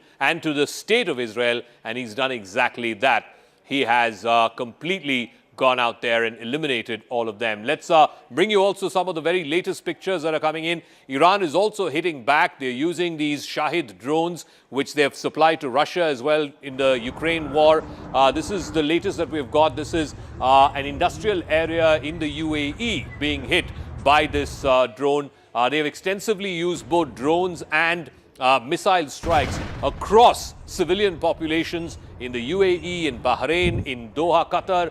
This is the latest picture that we've got of a drone strike at an industrial area in the UAE. Also, Iranian missiles hitting the Dubai airport, one of the busiest airports in the world. More than 95 million people traversing through Dubai International Airport. This is what we saw sometime earlier today, where a drone striking the Dubai International Airport. Airspace has been completely shut down in that entire area. There are very few flights taking off or landing in the Dubai International Airport, as indeed both in Abu Dhabi as well as in Doha.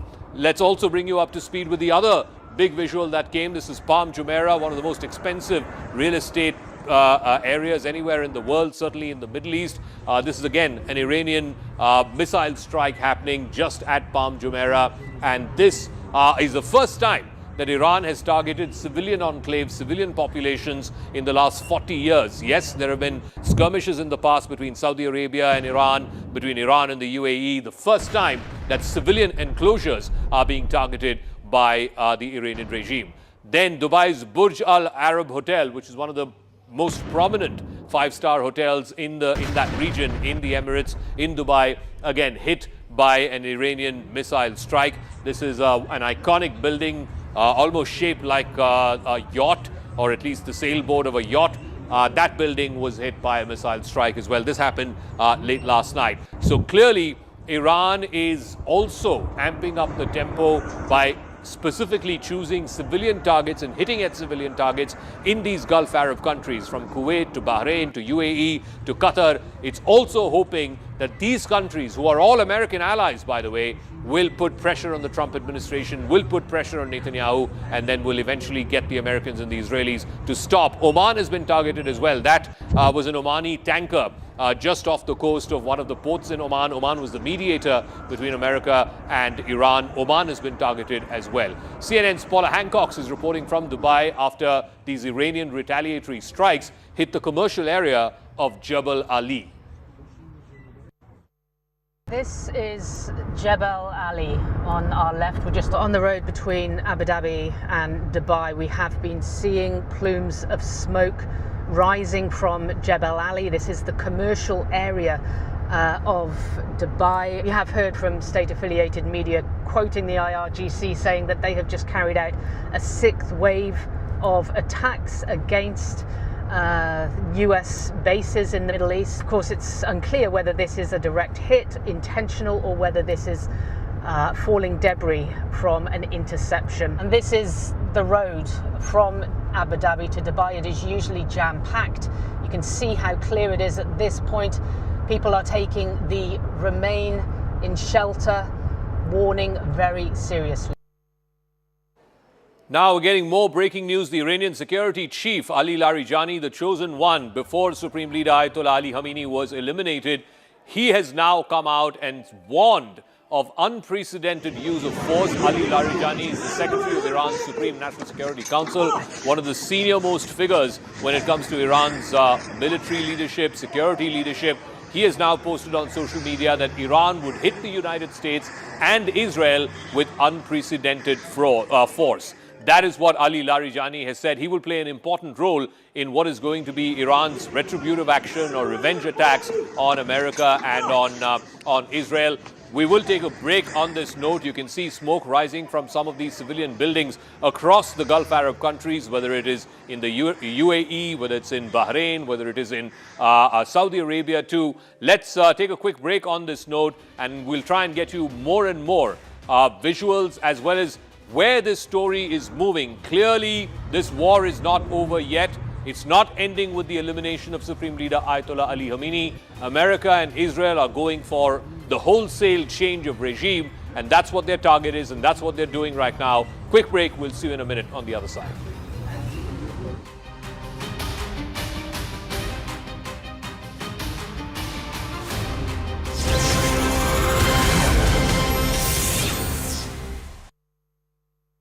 News coming in, locals protesting strikes on Iran have stormed, we are being told, the US consulate in Karachi. Yes. Now this is Pakistan, viewers, and this is why I have been saying, because there are these protests happening in India now, especially in Delhi, in pockets of Lucknow, in Kargil, in Srinagar, that they need to be stopped, because it's quite possible that they may go out of hand. Yes, you can allow for a little bit of what is known as the release of the pressure valve, but if it becomes too much, it could lead to this. Look at the outcomes. Now we have two consulates, one in Baghdad, one in Karachi. Both, as you can see, let's go full frame to these pictures. These are dramatic pictures coming out. You can see the American flag, so quite clearly this is not an abandoned premises. You can see it. You can see it's a low building with a single story.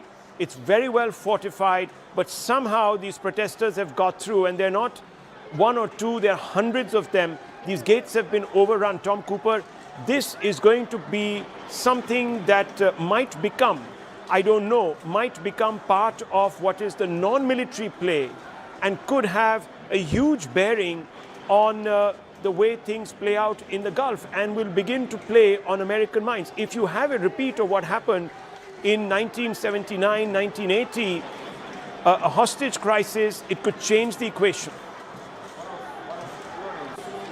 That the Americans are very good at recalling the occupation of their embassy in Tehran in '79, but they do not recall the all-out attack by a mob in Islamabad on the US embassy there at the same time, in which at least 4 people were killed. So they are not recalling something they don't like to recall, and they're recalling something they do like to recall. Yes, this could get very serious, especially because in Pakistan there is lots of anti-US sentiment, and that is not going to change anytime soon.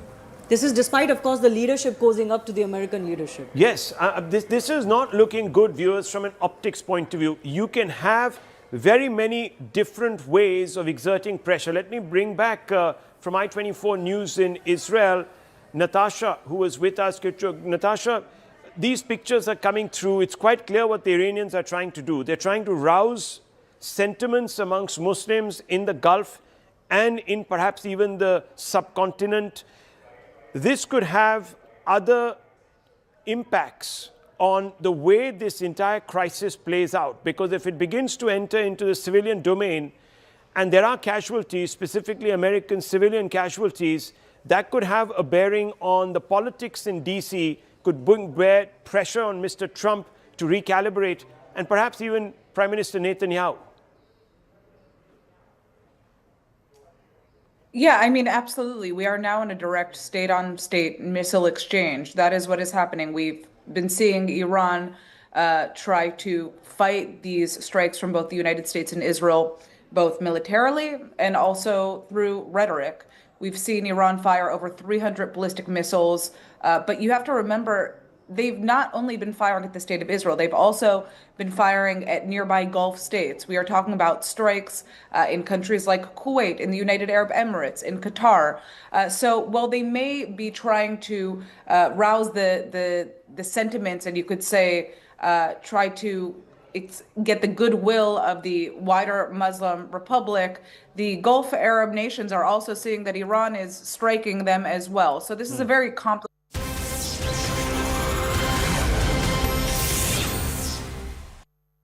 It is the continuing coverage here on CNN News 18 of a monumental event, the killing, the elimination of the fountainhead of terror all across the Middle East. The supreme leader of Iran, Ayatollah Ali Khamenei, has been eliminated. Here are the headlines that we're tracking this Sunday evening. Israeli Defense Forces released a video of a massive strike on the IRGC headquarters in Tehran, which allegedly killed not just the supreme leader Khamenei, but also top IRGC top brass, as well as 40 other commanders who were neutralized in less than a minute. That's the claim by the Israeli Defense Forces. Iran is not sitting idle. It is striking against civilian targets across the Middle East. It's targeted Dubai's iconic Burj Al Khalifa and Burj Al Arab hotels, along with the Dubai airport and the Jebel seaport. Star Indian shuttler PV Sindhu has a narrow escape at the Dubai airport. Frenzied crowds lay siege to the U.S. consulate building in Karachi, resulting in massive clashes with security forces. Reports indicating at least 10 locals have been killed and many others injured. Protesters try to storm the consulate in Lahore as well. In a first ever, Iran is targeting the Duqm port in Oman, hitting workers' accommodation area, leaving at least 2 people injured. Saudi Arabia slams the treacherous attack, vowing to support any measures that Oman takes in response. And Oman was a mediator between America and Iran just until recently. Thousands take to the streets across several Indian cities to mourn the death of Ayatollah Ali Khamenei. Protesters also gather outside the US consulate in Chennai to protest the killing of Iran's supreme leader. Major Indian carriers, Indigo and Air India, cancelled scores of flights amid West Asia war. Thousands of flyers have been stranded at several Indian airports.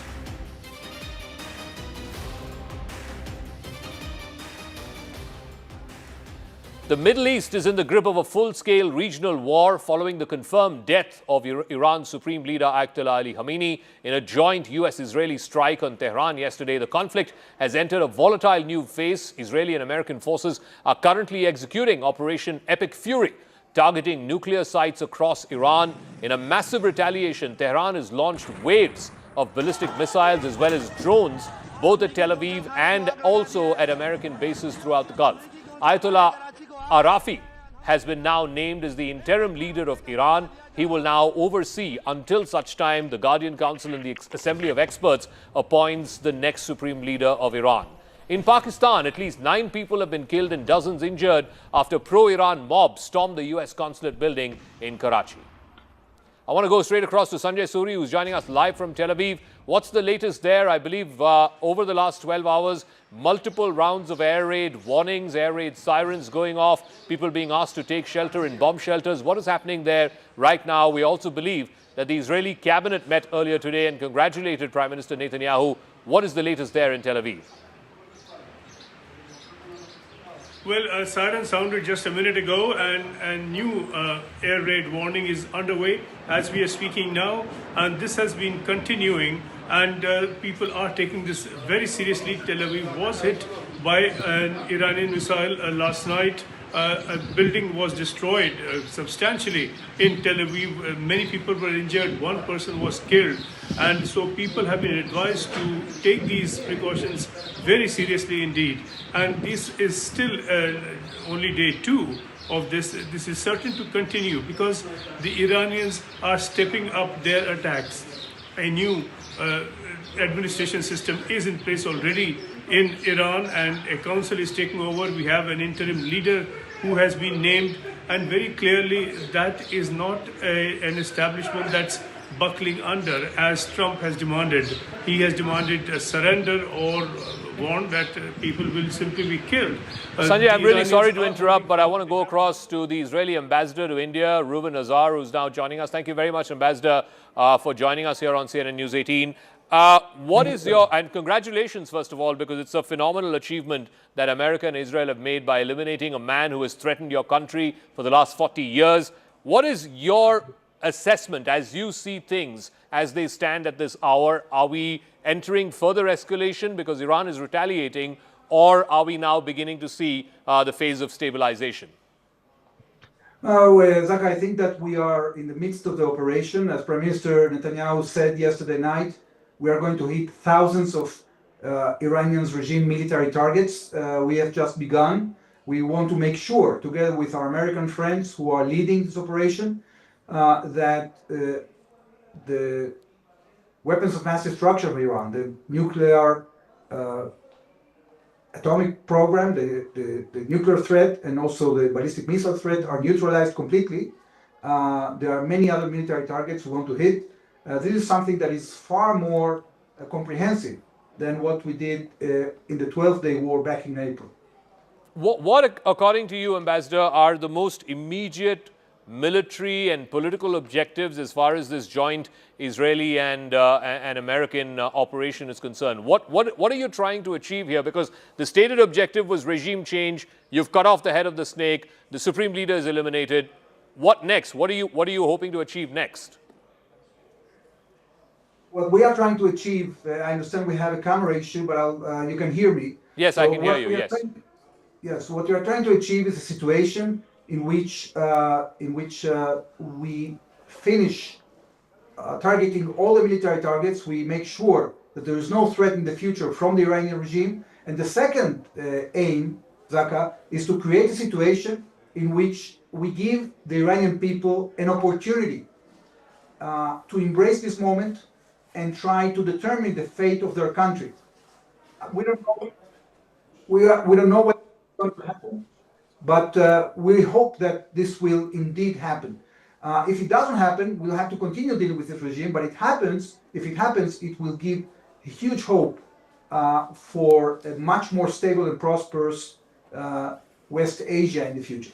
Ambassador, just give me a moment. We're trying to fix that visual issue with your camera. So Ambassador Reuven Azar saying that there are further military and political objectives that Israel and the United States are trying to achieve in Iran. This is perhaps a once-in-a-generation opportunity for the Iranian people to try and take their country back, as President Trump said some days ago. The stated objective was regime change, and the regime change does not end with just eliminating the man at the top, cutting off the head of the snake, as it were, which is Ayatollah Ali Khamenei. We'll try and get back that line with Ambassador Azar in just 1 second. I want to go straight back to Sanjay Suri. Sanjay, sorry I had interrupted you, but you know, the Iranian response is that they're also hitting back at civilian targets in Dubai, in Doha, in Manama, and these are all American military allies. How concerned are they at this stage, given what we're seeing, these retaliatory strikes? Well, they are seriously concerned because the strikes that have been launched by Iran have really hit at their gut, that is the economy.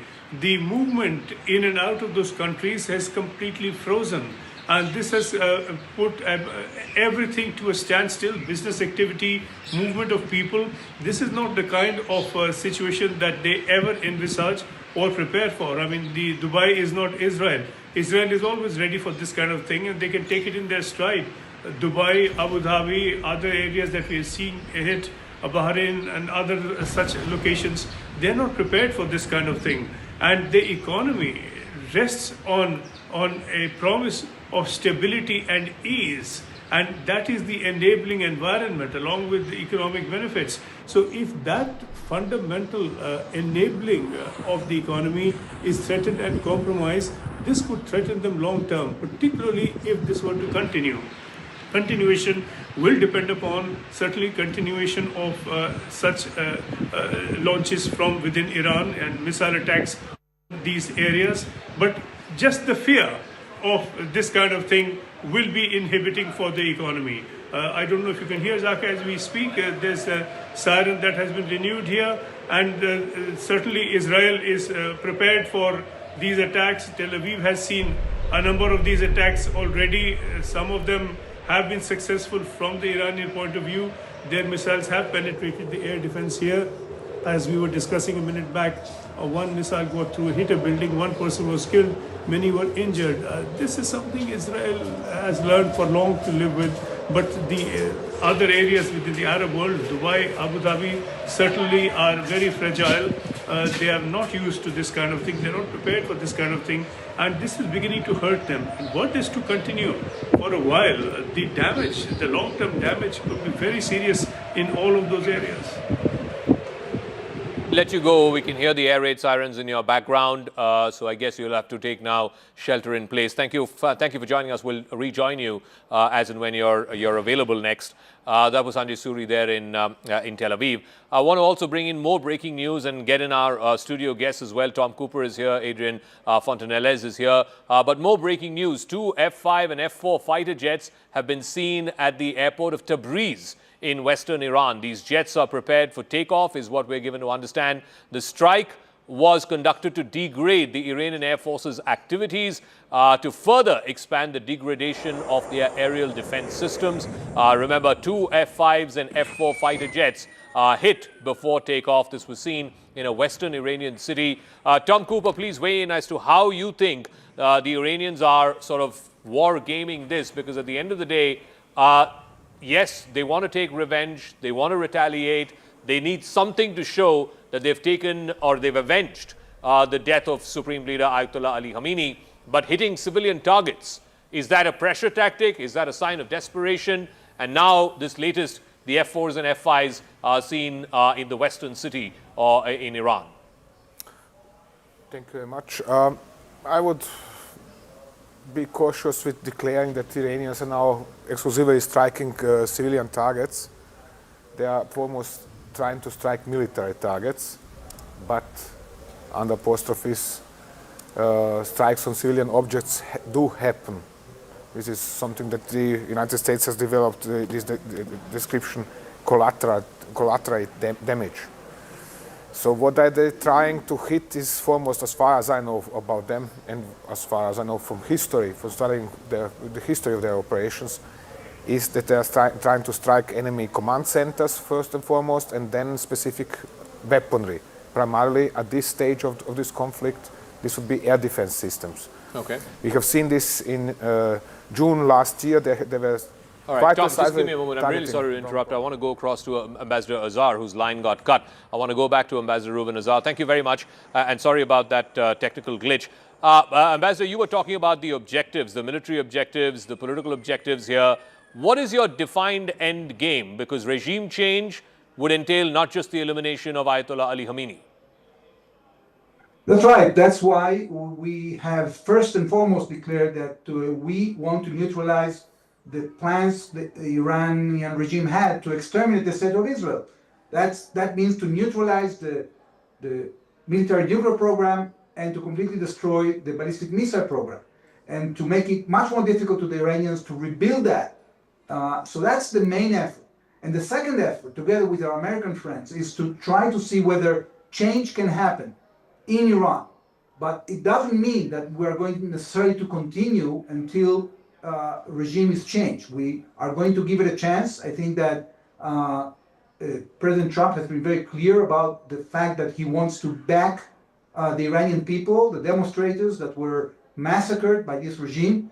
And we hope that once they see what is happening, once the public sees that the regime is indeed vulnerable, they will make decisions for themselves. But we cannot do it for them. We will not do it for them.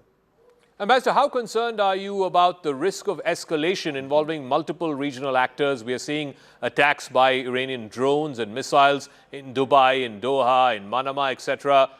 Is that risk still there, or is that an overblown risk at this point of time?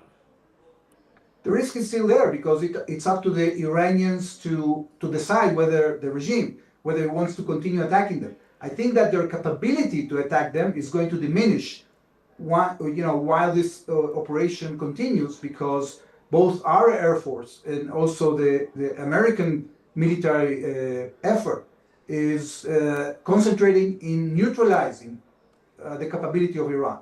So my opinion is that in the coming days, we're going to see a diminishing capability of the Iranians to create regional escalation. In terms of what comes next, what is your view of what comes next, both in Iran and also what it means for the wider Middle East? I would go back to what happened in October 7th. This is a series of events that started on October 7th. Then there was the elimination of Hezbollah. There was the elimination of various operatives of Hamas, Houthis. This, you would say, is the final chapter in that 2-year arc?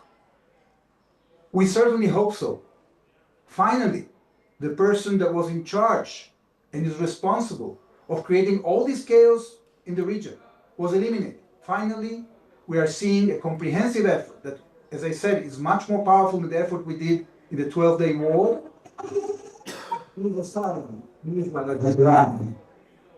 We are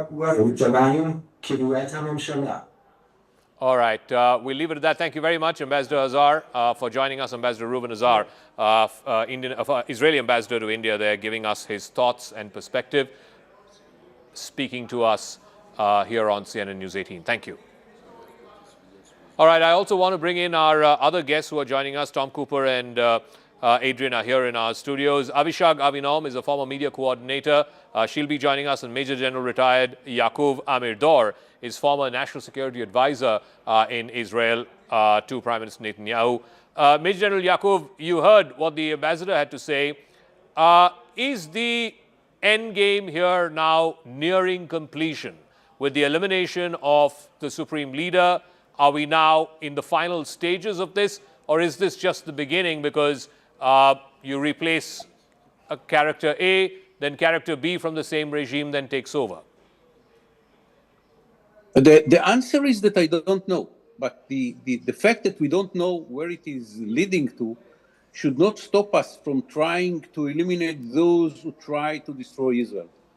If newcomers will come and will try to do the same, they probably will face the same opposition from the Israeli side. But it is clear that Khamenei led a regime which had a clock at the middle of Tehran counting the days for the destruction of Israel. He built the proxies ring of fire around Israel.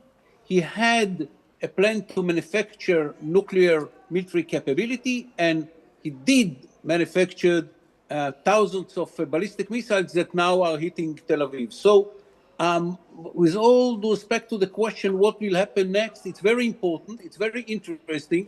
But from our point of view, first of all, we have to eliminate those who try to destroy Israel. And then we deal with the new problems if we will face new problems. How will you speak to the concern, Major General, that whoever replaces Ali Khamenei will be more radical, will be more extreme, and will have an incentive to further try to destabilize Israel much more than Khamenei himself? With all due respect, I don't see I don't see any easy way to find someone who will be more extreme than Khamenei. Khamenei got in the morning and asked himself what I'm doing today to distract Israel. Khamenei went to sleep every night and asked himself what I did today to distract Israel. So I don't see someone who will be more, destructive than Khamenei, someone who will be more extreme than Khamenei. And if someone will come and will be the next ruler of Iran, and he will try to destroy Israel, we will have to do a war against this new guy. But the fact that the new guy will be as extreme or more extreme or less extreme from Khamenei should not stop us from getting rid of Khamenei, who was extreme enough from our point of view. Okay, I'm getting more breaking news, and I'll bring in our guests here in the studio, as well as Tara Karta, who's joining us. 8 Indian nationals who are traveling from Baku in Azerbaijan. They were going to Kuwait via Sharjah, is what we've given to understand. They've been stranded at the Karachi airport because there's a war-like situation all across the Middle East. This was a team of students, I believe, who were transiting from Baku in Azerbaijan. They were going to the Middle East. They were going to Sharjah. They've now been stuck at the Karachi airport. Upon landing, the passengers were separated, and the Indian nationals and their passports have been retained by the airline. They were informed that they will receive their passports once they are allowed to exit the airport. I don't know if we have some reporter on this story, but there are 8 Indian nationals who are believed to be stranded in the Karachi airport. They were never meant to be because they were on their way from Baku to Sharjah, but because of this war starting, the airspace got closed and the flight had to land in Karachi. Neetu has more details on this. Neetu, who are these individuals, and do we know the state of their condition right now? Are they safe? Are they being taken care of?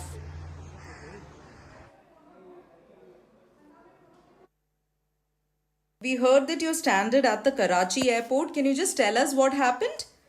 Yeah, actually, we had a flight from Baku, Azerbaijan to Kuwait via Sharjah yesterday. But mid-airway, we realized that there is bombings happening in Iran. So the flight got diverted to Karachi, Pakistan. And we are stranded here since yesterday evening. Okay. And we have been here since then. However, the airport authorities, the Pakistan airport authorities have been taking good care of us. They gave us food, water, and they provided us everything. But we are waiting now for the higher officials to just get us back to India. So they said the airlines, the Air Arabia Airlines, they're trying to get us a flight to India as soon as possible. Okay. So we are just waiting for their confirmation. So how many Indian nationals are there and from which part of the country are you guys? Yeah, so basically I am from Kerala, my husband and I have a 2-year-old daughter. We are a total of 8 Indian nationals here, out of which 3 ladies, 4 men and 1 2-year-old baby girl is there. And there are 3 of us from Kerala and 4 are from North and 1 from Calcutta. Okay. So your passports are with you. What is the situation right now with the passports? No, the passports were taken yesterday and they have told us that they will return to us once we are out of Karachi airport. So the airlines have kept it with them. Okay, so the passport is with the airlines. Yes. So have you all approached the Indian authorities, including the NOCA? Can you just tell us who all you approached and what has been the response? We have tried to contact the Indian Embassy in Kuwait as well as the Indian High Commission of Islamabad, and they said they are trying their best to get us out of there. And since morning we have been trying, and finally after just some time before, the Air Arabia authorities, they came and they gave us a news that maybe they will try to book us at the first flight either to Bombay or Delhi from here. So we haven't received any updates yet. We are waiting for their confirmation.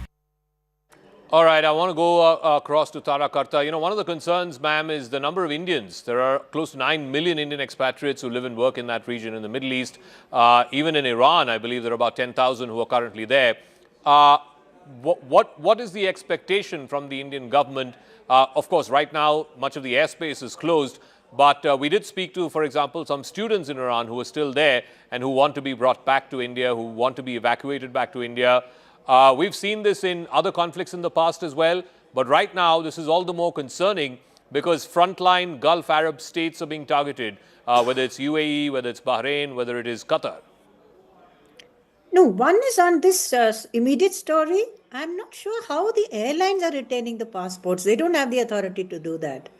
But however, I'm glad that if the Karachi authorities are taking care of these people, that's a good gesture, and hopefully we'll get them back. On the question of Indians elsewhere, there are a bunch of them stranded, and I'm getting calls from people saying, can you get us out? Can you help us out? Generally, what happens is that a bunch of countries get together and ask for a pause so that their nationals can be airlifted out. So hopefully that's what will happen in the next couple of days, when we will ask that our airlines could go in with combat aircraft if necessary, which I honestly don't think is necessary. I don't see Iranians targeting Indians. I don't see, as the gentleman earlier said, Iranians so far have been pretty careful in what they target. They don't, even hitting the civilians in Dubai, etc. It seems to be like we discussed earlier, probably other reasons involved. But we have to get our nationals out. There are some people who have called me who are in pretty bad. They've got kids. They don't know where to go. So in terms of the humanitarian, hopefully we should approach the UN. I don't have a lot of time for the UN, but nonetheless, let's hope that works and ask for a pause in fighting on all sides so that every country can get their nationals out. Okay. Tom Cooper and Adrian Fontanelle is here. You know, I was asking the ambassador this as well. You know, what is the next step here? There are 2 ways this can go. One, they either further escalate because now they have, let's say, smelt blood, and the Americans and the Israelis say they want to go for the entire top-rung leadership of Iran and then hope at the end of that the Iranian people will rise against the regime. That's one. Or 2, President Trump, given his instincts, not wanting to get stuck in a quagmire, might just claim victory and say, okay, we're done, and thereby give an off-ramp to Iran. How do you see this playing out? Tom Cooper first. Well, there is also a third option, which is that there is no decisive victory.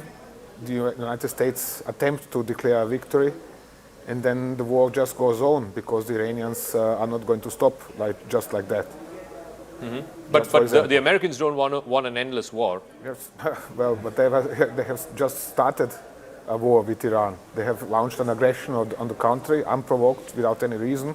How far can Iran go? How long can Iran go? Iran can go at least as long as it went against Iraq, when attacked by Iraq back in 1980, which was 8 years in that case.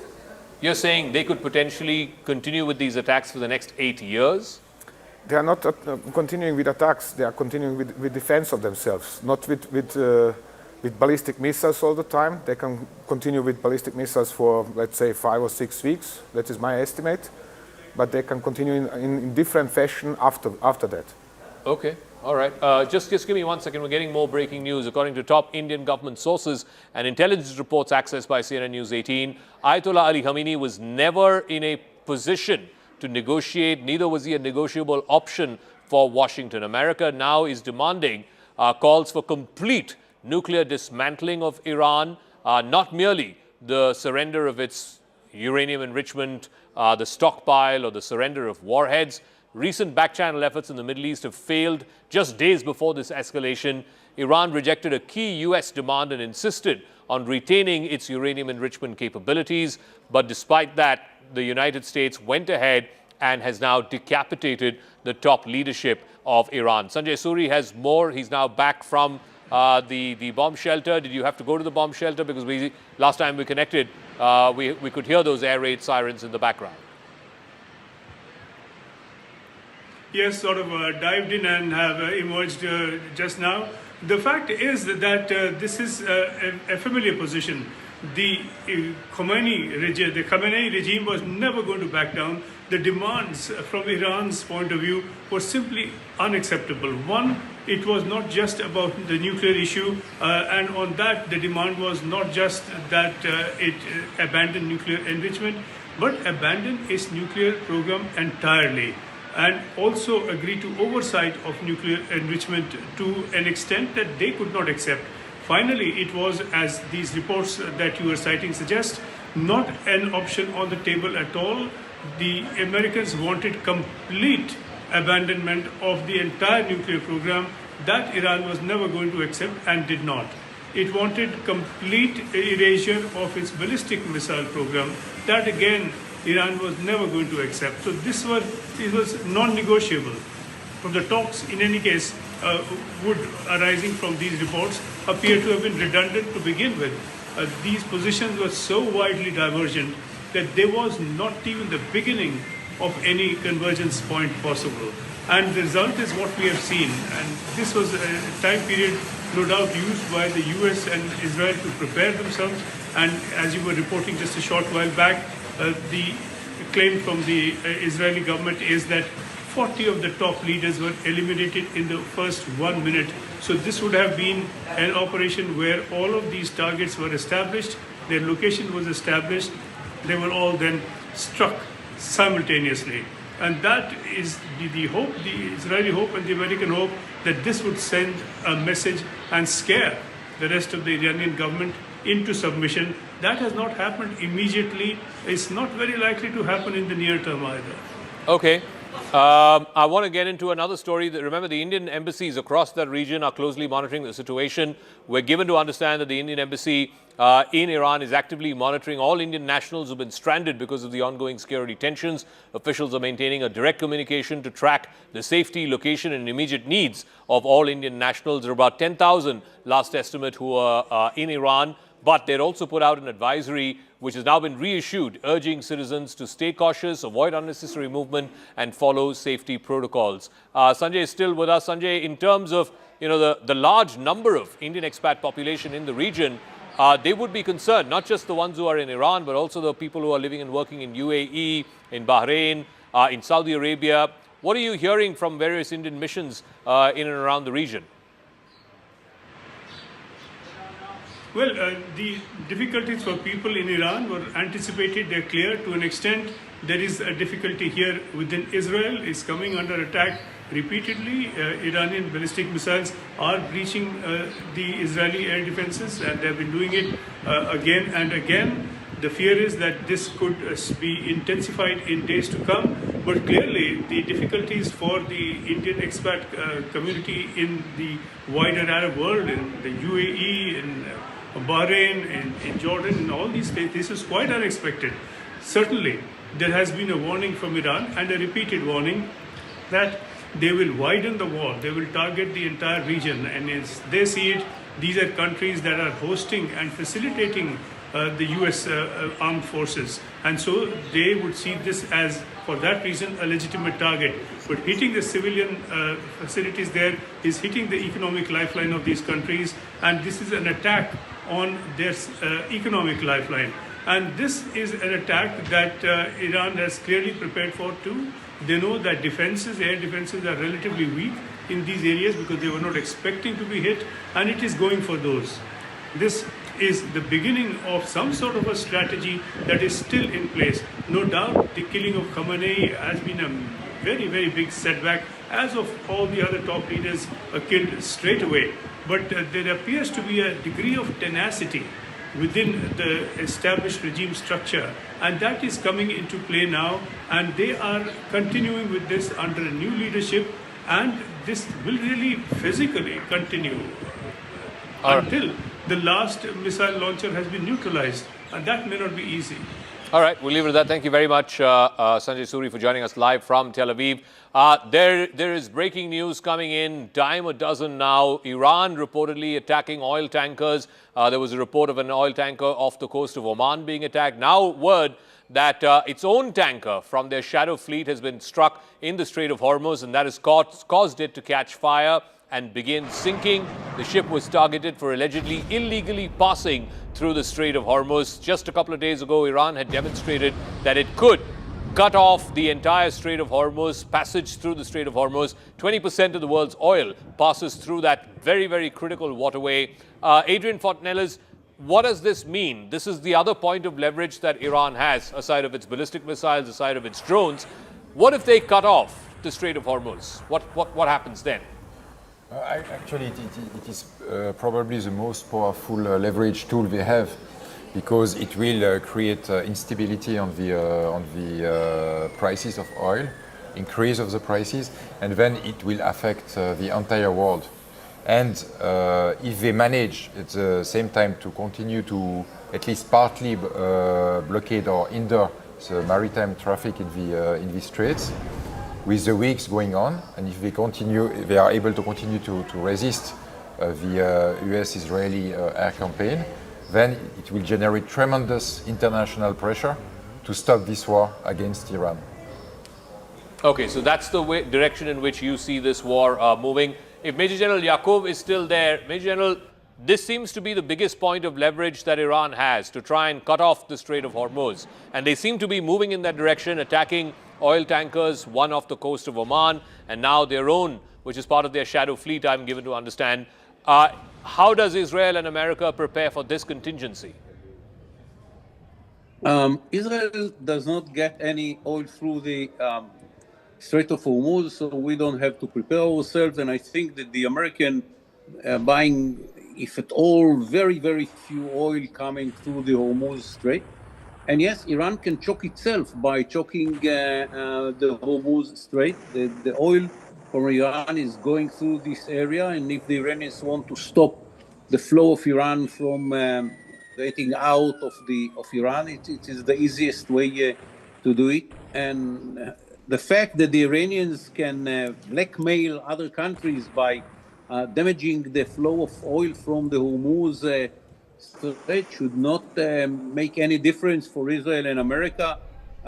If the decision is to make all the arrangements which will lead at the end of the day to the change of the regime that try to destroy Israel and call for the destruction of America without doing anything for that, other than trying to kill Mr. Trump. I don't think that that will change the plans of America and Israel. Yes, there will be a pressure from the world. The main country which is using this oil is China. I don't think the pressure from China will change the plans of the Americans or the Israelis. And I don't see any kind of an influence on the previous plan of both America and Israel, because what the Iranians are doing in the Hormuz Strait, maybe the Americans will be more vigorous against the Iranian Navy. That might lead to the destruction of the Iranian Navy, and it will be a very good result, by the way. Okay, just stay on with us, Major General Yaakov. I also want to go across to another fallout of this story. We've seen protests in different parts of Pakistan. We saw those protests outside the U.S. consulate in Karachi and also the U.S. consulate building in Lahore. Now the protest has spread to Pakistan's capital. There were reportedly clashes between Iran regime protesters and the Pakistani police in Serena Chowk in Islamabad, which is bang where the U.S. embassy is located. So multiple places, multiple reports of clashes between Pakistani security forces and protesters who were really holed up inside and outside some of these American missions. We saw those pictures from Karachi some time back. We saw the pictures from Lahore as well, and now Islamabad, the main US embassy building there. Water cannons and tear gas had to be used against these protesters. If Tara Karta is still there, Tara Karta, ma'am, you know, this is a familiar script that we've seen play out earlier in Karachi, then in Lahore, now in Islamabad. How concerned would the Americans be? Oh, I think they would be very, very concerned, not just now, but even down the road. Don't forget the whole Daniel Pearl incident, you know, where that poor man was targeted by these people. But the way, one thing is the fact that Shias have been, picked up for blasphemy. That thing has been going on, but yet they can't control the Shias, right? That's the mystery one. However, the way I see this playing out is in the next few days, you'll find that some people, some of Pakistan's security forces have died in these clashes. And I think in Karachi, the Marines, there's a solid security force of the Americans themselves. They would not let this kind of thing go on for long. So that would have taken place. In the next few days, you'll see reports of how well Pakistani forces cooperated with the Americans in stemming this tide of Shia anger. That's the way it's going to go. Zaka, if I can just add one more thing with your permission, is on this, what the Israeli gentleman said on oil prices, etc., not affecting Israel, US, etc., that's fine. It's going to affect everybody else. The latest estimate is, I think, about $100 a barrel. I mean, this is going to hit everybody. It's not going to hit the US because they've got adequate, like I said, massive strategic reserves. China has, I think, mid last year, they started 11 new installations for strategic reserves, which means they also have billions in reserves. So it's not going to affect them. But what about the rest of us? So I don't know. I mean, I've been saying all along, war is not in our interest. This is hitting the global south very badly, and this has to stop. I just wanted to add that. All right. Sanjay Suri is also joining us. Sanjay, again, the concern with Pakistan has always been whether these are orchestrated protests or whether these are actually genuine outpourings of anger. What happens next in the Pakistan story? Pakistan had become a bit of a player in this region. They're a part of the Gaza Peace Board. There was some talk about, some Pakistani troops being sent for peacekeeping operations in Gaza. Now this. Well, there's a subtext underlying all of these conflicts that are emerging, and that is an extent of Shia-Sunni divide. I mean, look at the first level of this. Iran is a mostly Shia nation.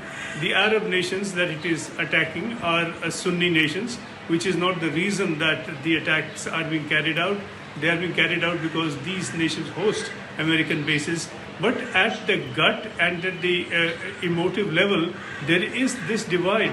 Again, when we are looking at protests and we are looking at the level of protests in Pakistan, we do have, and it's almost certain that these are primarily Shia-led protests. That is again an expression against the Pakistani regime. The Pakistani regime is seen as soft on the United States and for that reason also with the other Arab nations. So there is this kind of anger that is brewing among Shia Muslims, and that's happening, emerging around the world. The origin is the divide between Iran and the rest, but certainly there are divisions everywhere that are now surfacing. This is a level of anger that will spell a particular problem for Pakistan, because if the level of anger that we've seen already were to boil over and it were to be stepped up, then Pakistan will have a considerable problem. As it is, there have been many instances of discrimination against Shia Muslims from within the Pakistani establishment, which means the Pakistani army and its various institutions. Okay. That is going to be perhaps exacerbated, and we are going to see the emergence perhaps of a wider split here. Okay, Sanjay, many thanks for joining us with all of those latest details that are coming in from different parts of the Middle East. There are reports of explosions in Dubai, in Doha, in Manama, in Bahrain. But this is the first time that civilians have been targeted by the Iranians. Yes, there have been skirmishes between Iran and Saudi Arabia in the past, between Iran and the UAE in the past. Adrian Fortnelles, you know, how long can Iran continue with this? What do you reckon are the conversations that many of these American allied states in the Middle East, whether it's UAE or Saudi Arabia or Bahrain, what do you think the conversations they are having with the Trump administration right now to try and get both sides to climb down? Oman, who's a mediator, Oman has also been attacked. I think on the side of these principalities, they are probably trying their best to end this as soon as possible, because aside of Iran, they are the great losers of this war.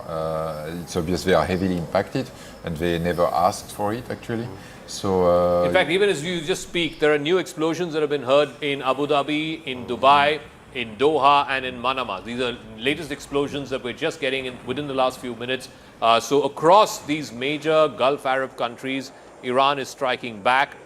A lot of them are being intercepted successfully.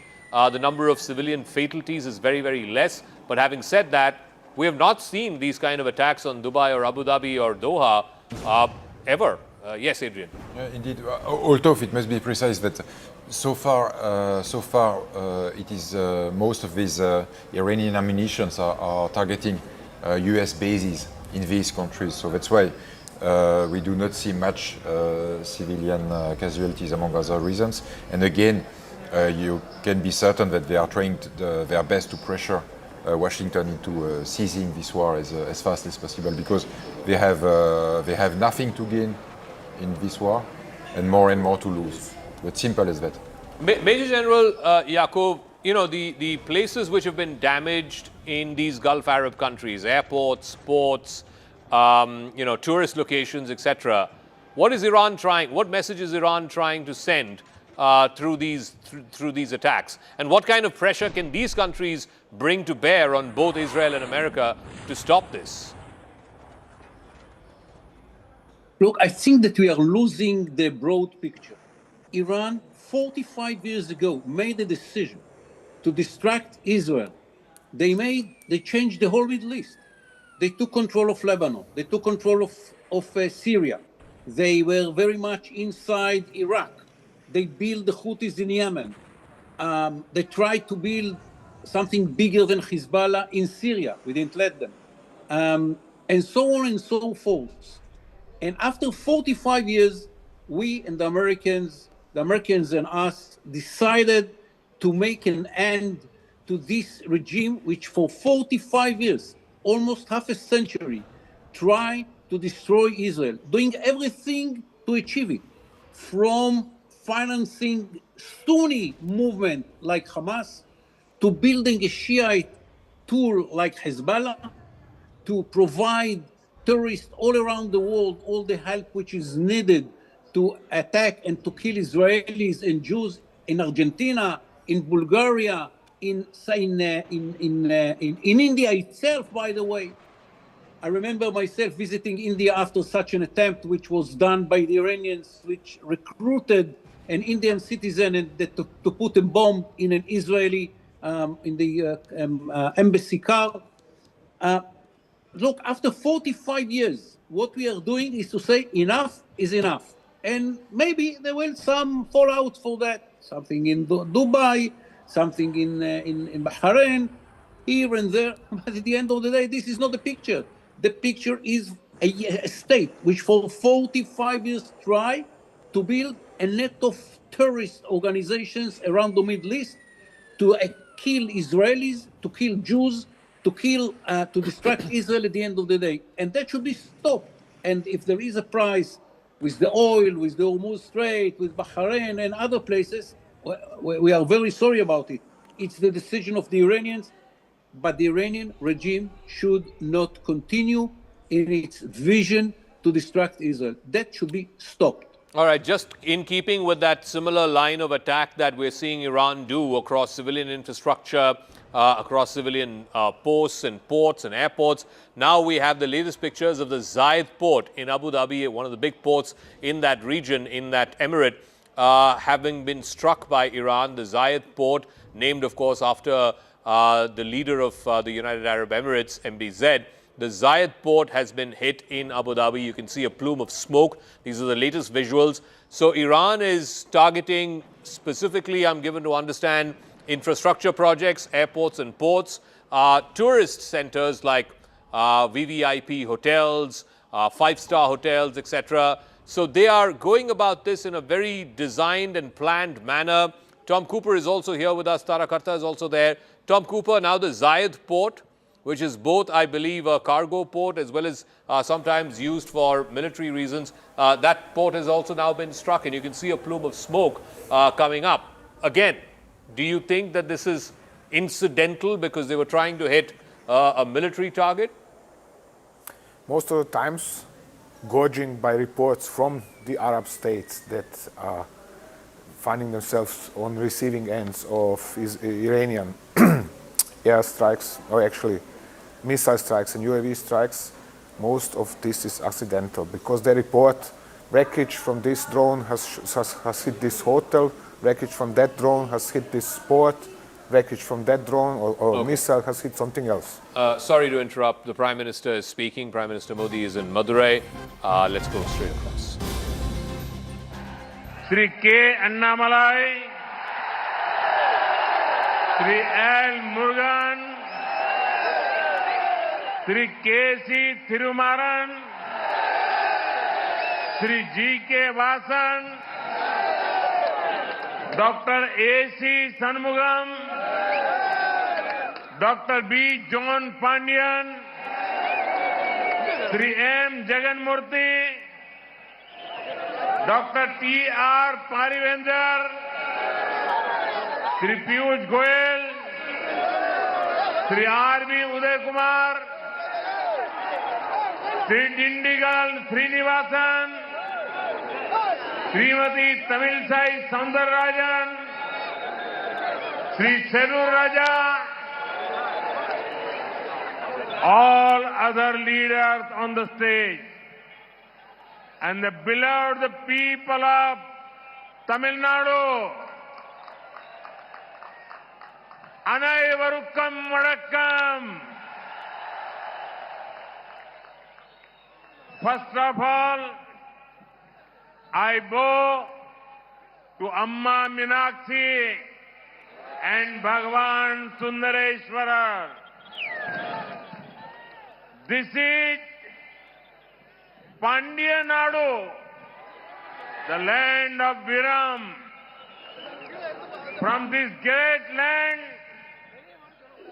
I remember the contributions of Pasumpon Muthuram Lingam Tevar, Maviran Alagumuttukon, Veer Pandya Kattabomman, and Marudu brothers. I also recollect the ideals of Emmanuel Sekernar, who fought for justice and dignity. தமிழ்நாட்டின் என் அன்பு சொந்தங்களே, அனைவருக்கும் வணக்கம். முதன்மையாக நான் என் அன்னை மீனாட்சிக்கும் ஐயன் சுந்தரேஸ்வரருக்கும் என் தலை தாழ்த்தி வணங்குகின்றேன். ஐயா, இது பாண்டிய நாடு, வீரம் விளைகின்ற பூமி.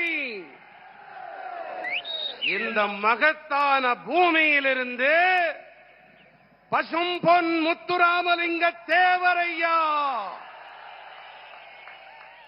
மாவீரன் அழகுமுத்துக்கோன், வீரபாண்டிய கட்டபொம்மன், மருது சகோதரர்கள்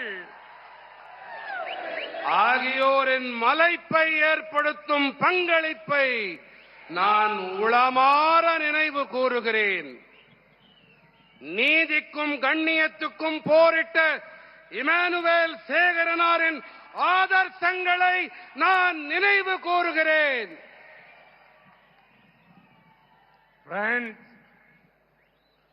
before coming here, I went to Tirupurankundrum. Getting the darshan of Bhagavan Murugan was a divine experience. I prayed for the prosperity of Tamil Nadu and the entire nation. At the same time, my heart felt heavy. I remembered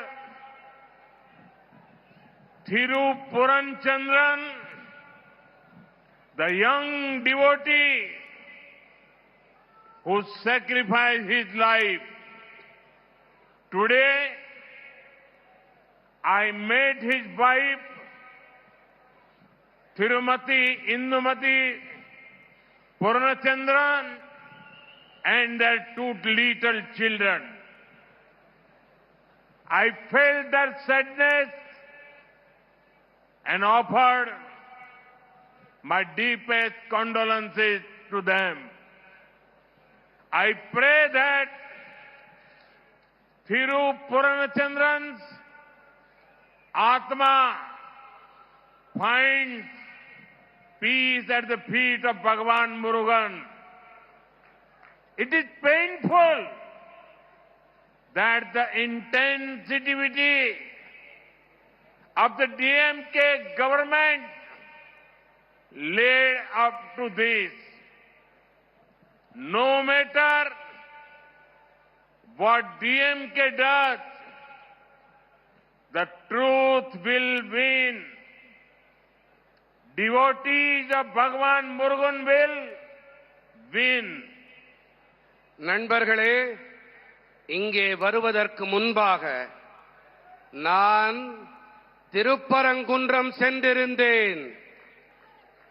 முதல் படை வீட்டுக்கு சொந்தக்காரன் முருகனை தரிசனம் செய்வது ஒரு தெய்வீகமான அனுபவமாக இருந்தது.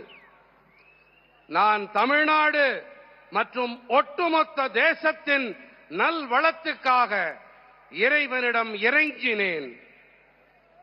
அதே வேளையில் என் இதயம் கனத்தது. திரு பூர்ணச்சந்திரன் என்ற இளம் பக்தன் உயிர் தியாகம் செய்தார் என்பதை நான் நினைத்து பார்த்தேன். இன்று நான் அவருடைய மனைவி திருமதி இந்துமதி பூர்ணச்சந்திரனையும் அவர்களுடைய 2 சின்னஞ்சிறு குழந்தைகளையும் சந்தித்து வந்தேன். அவர்களுடைய தீவிரமான துக்கத்தை என்னால் உணர முடிந்தது. என்னுடைய ஆழமான இரங்கலை நான் அவர்களிடம் தெரிவித்துவிட்டு வந்தேன். பூர்ணச்சந்திரன் அவர்களின் ஆன்மா அமைதியடைய நான் என் உருக்கமான பிரார்த்தனைகளை எம்பிரான் முருகனின் திருவடிகளில் அர்ப்பணம் செய்கின்றேன். ஆனால் ஒரு விஷயம், திமுக அரசாங்கத்தின் நேயமற்ற தன்மை காரணமாகவே இது நடந்திருக்கிறது. என்பது வலியை ஏற்படுத்துகின்றது. திமுக என்ன வேண்டுமானாலும் செய்துவிட்டு போகட்டும், ஆனால் இறுதியிலே வாய்மையே வெல்லும். என் அப்பனின் முருகனின் பக்தர்கள் வெல்வார்கள். Friends, Madurai is known for the sweetness of Tamil and the fragrance of Malligaipu. The love you are showering upon me here reminds me of my visit to Malaysia last month. The affection I received from my Tamil sisters and brothers there was exceptional. To support Tamil culture there, we have already established the Tiruvalluvar chair at the University of Malay. Now we are also setting up Tiruvalluvar Center there. நண்பர்களே, நாவில் இனிக்கும் தமிழுக்கும் நாசியில் மணக்கும் மல்லிகைக்கும் பெயர் போனது நம்முடைய மதுரை மண். எனதருமை மதுரை சொந்தங்களே, நீங்கள் இங்கே என் மீது பொழிகின்ற இந்த பேரன்பு மலேசியாவிற்கு நான் கடந்த மாதம் சென்றிருந்ததை எனக்கு நினைவூட்டுகின்றது.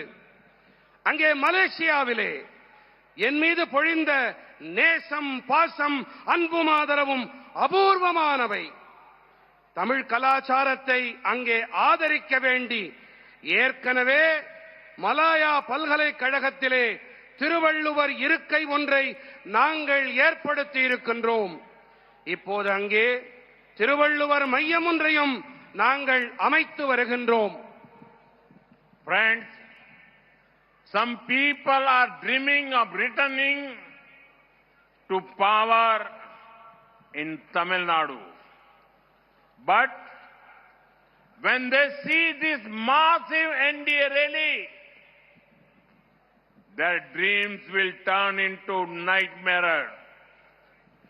The people know that this election is a turning point for the state.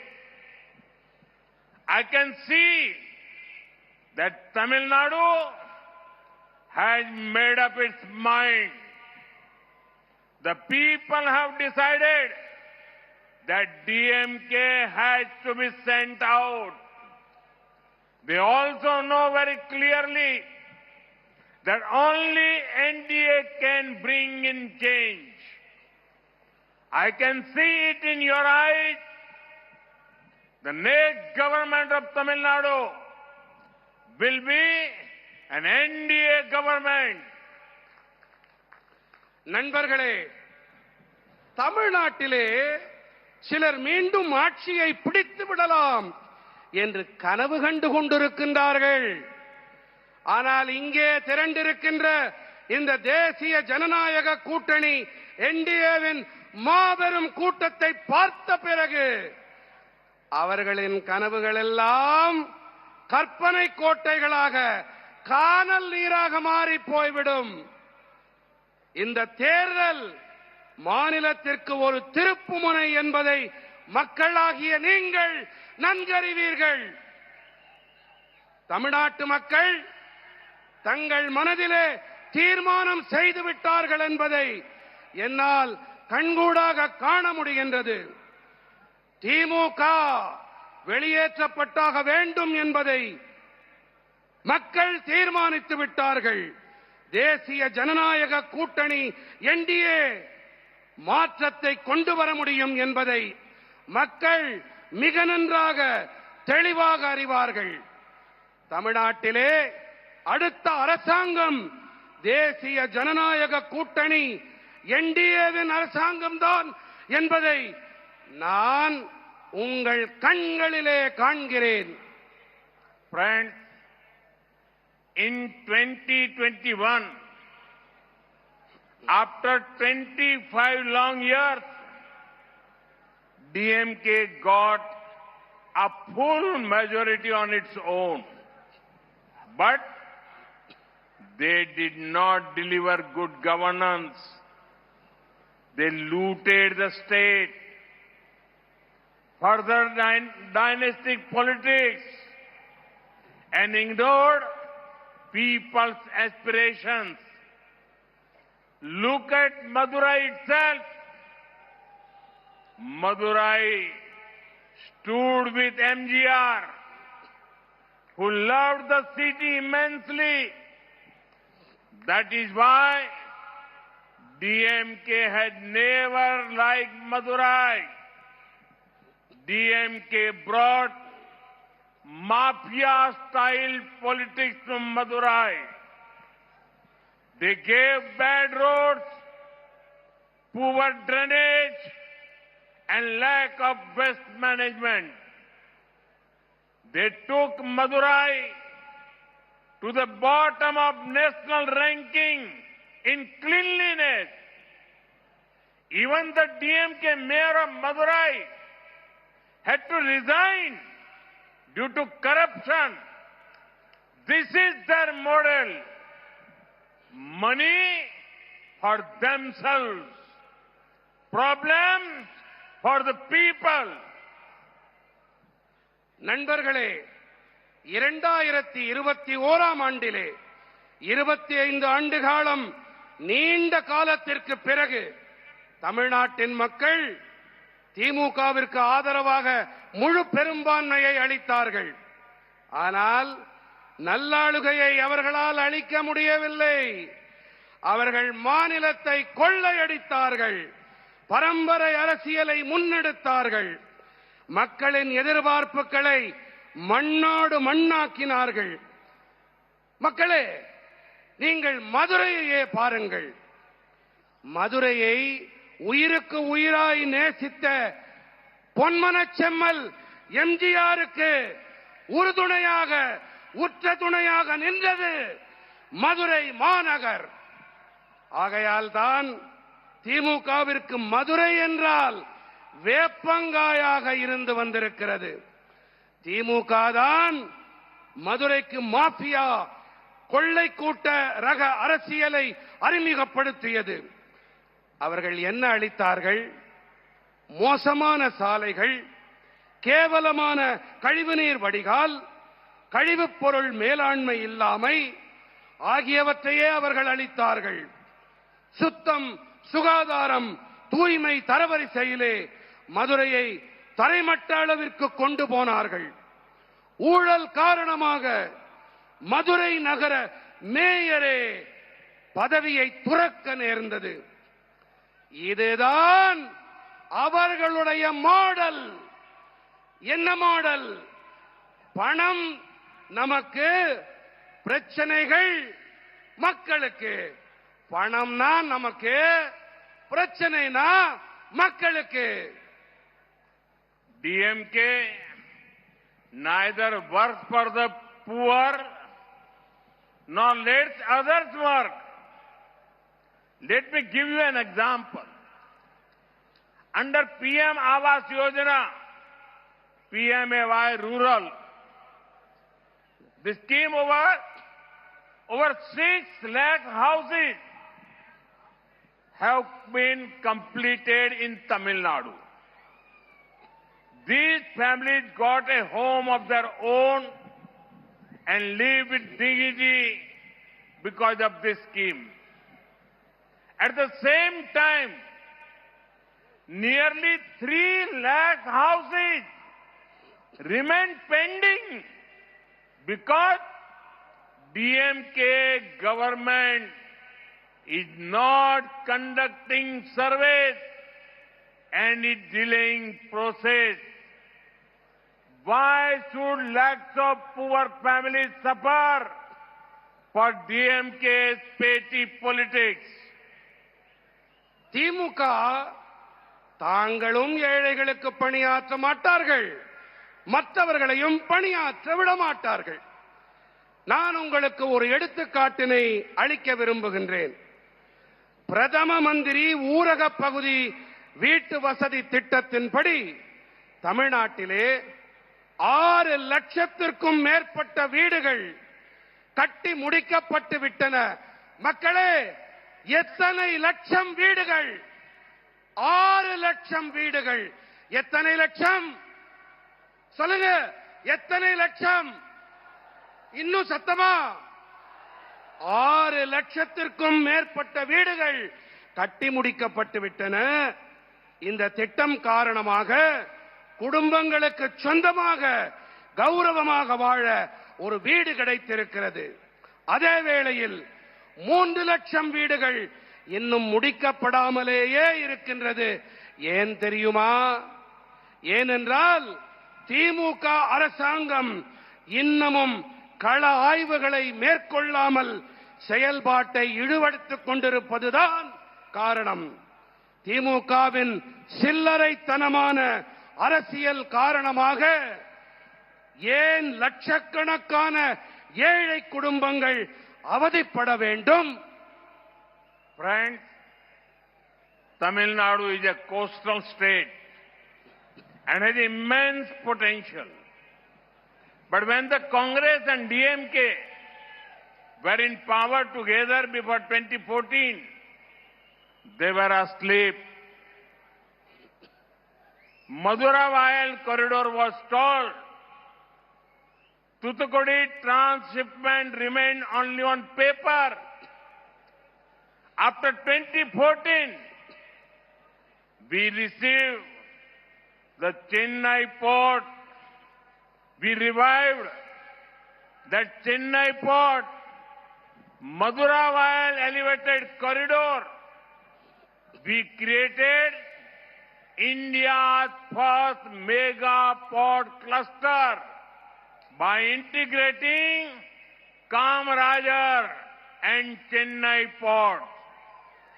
Capacity at Kamarajar port nearly tripled.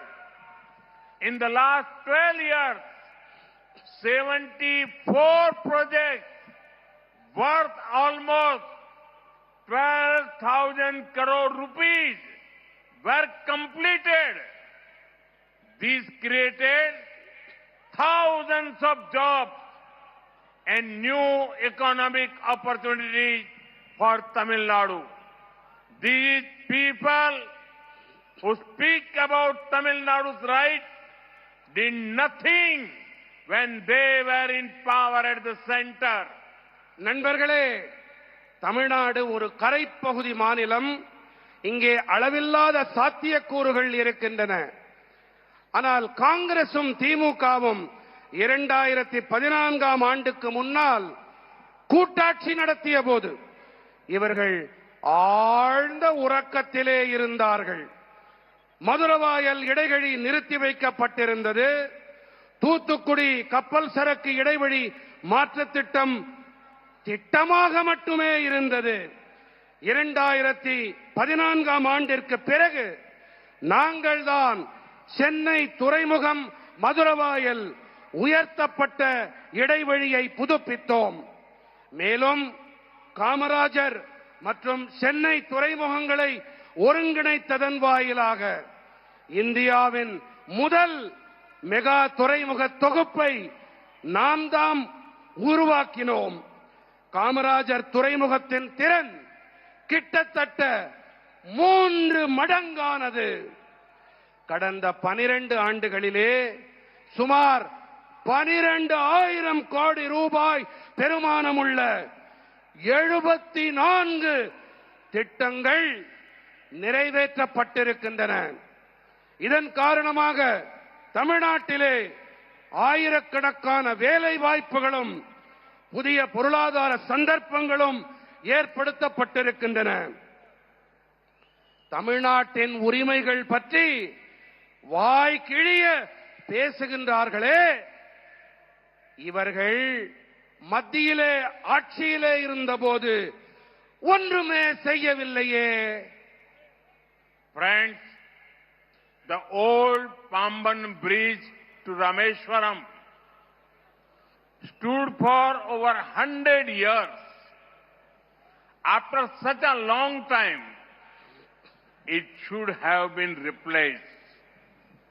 But what did DMK and Congress do for 10 years between 2004 and 2014?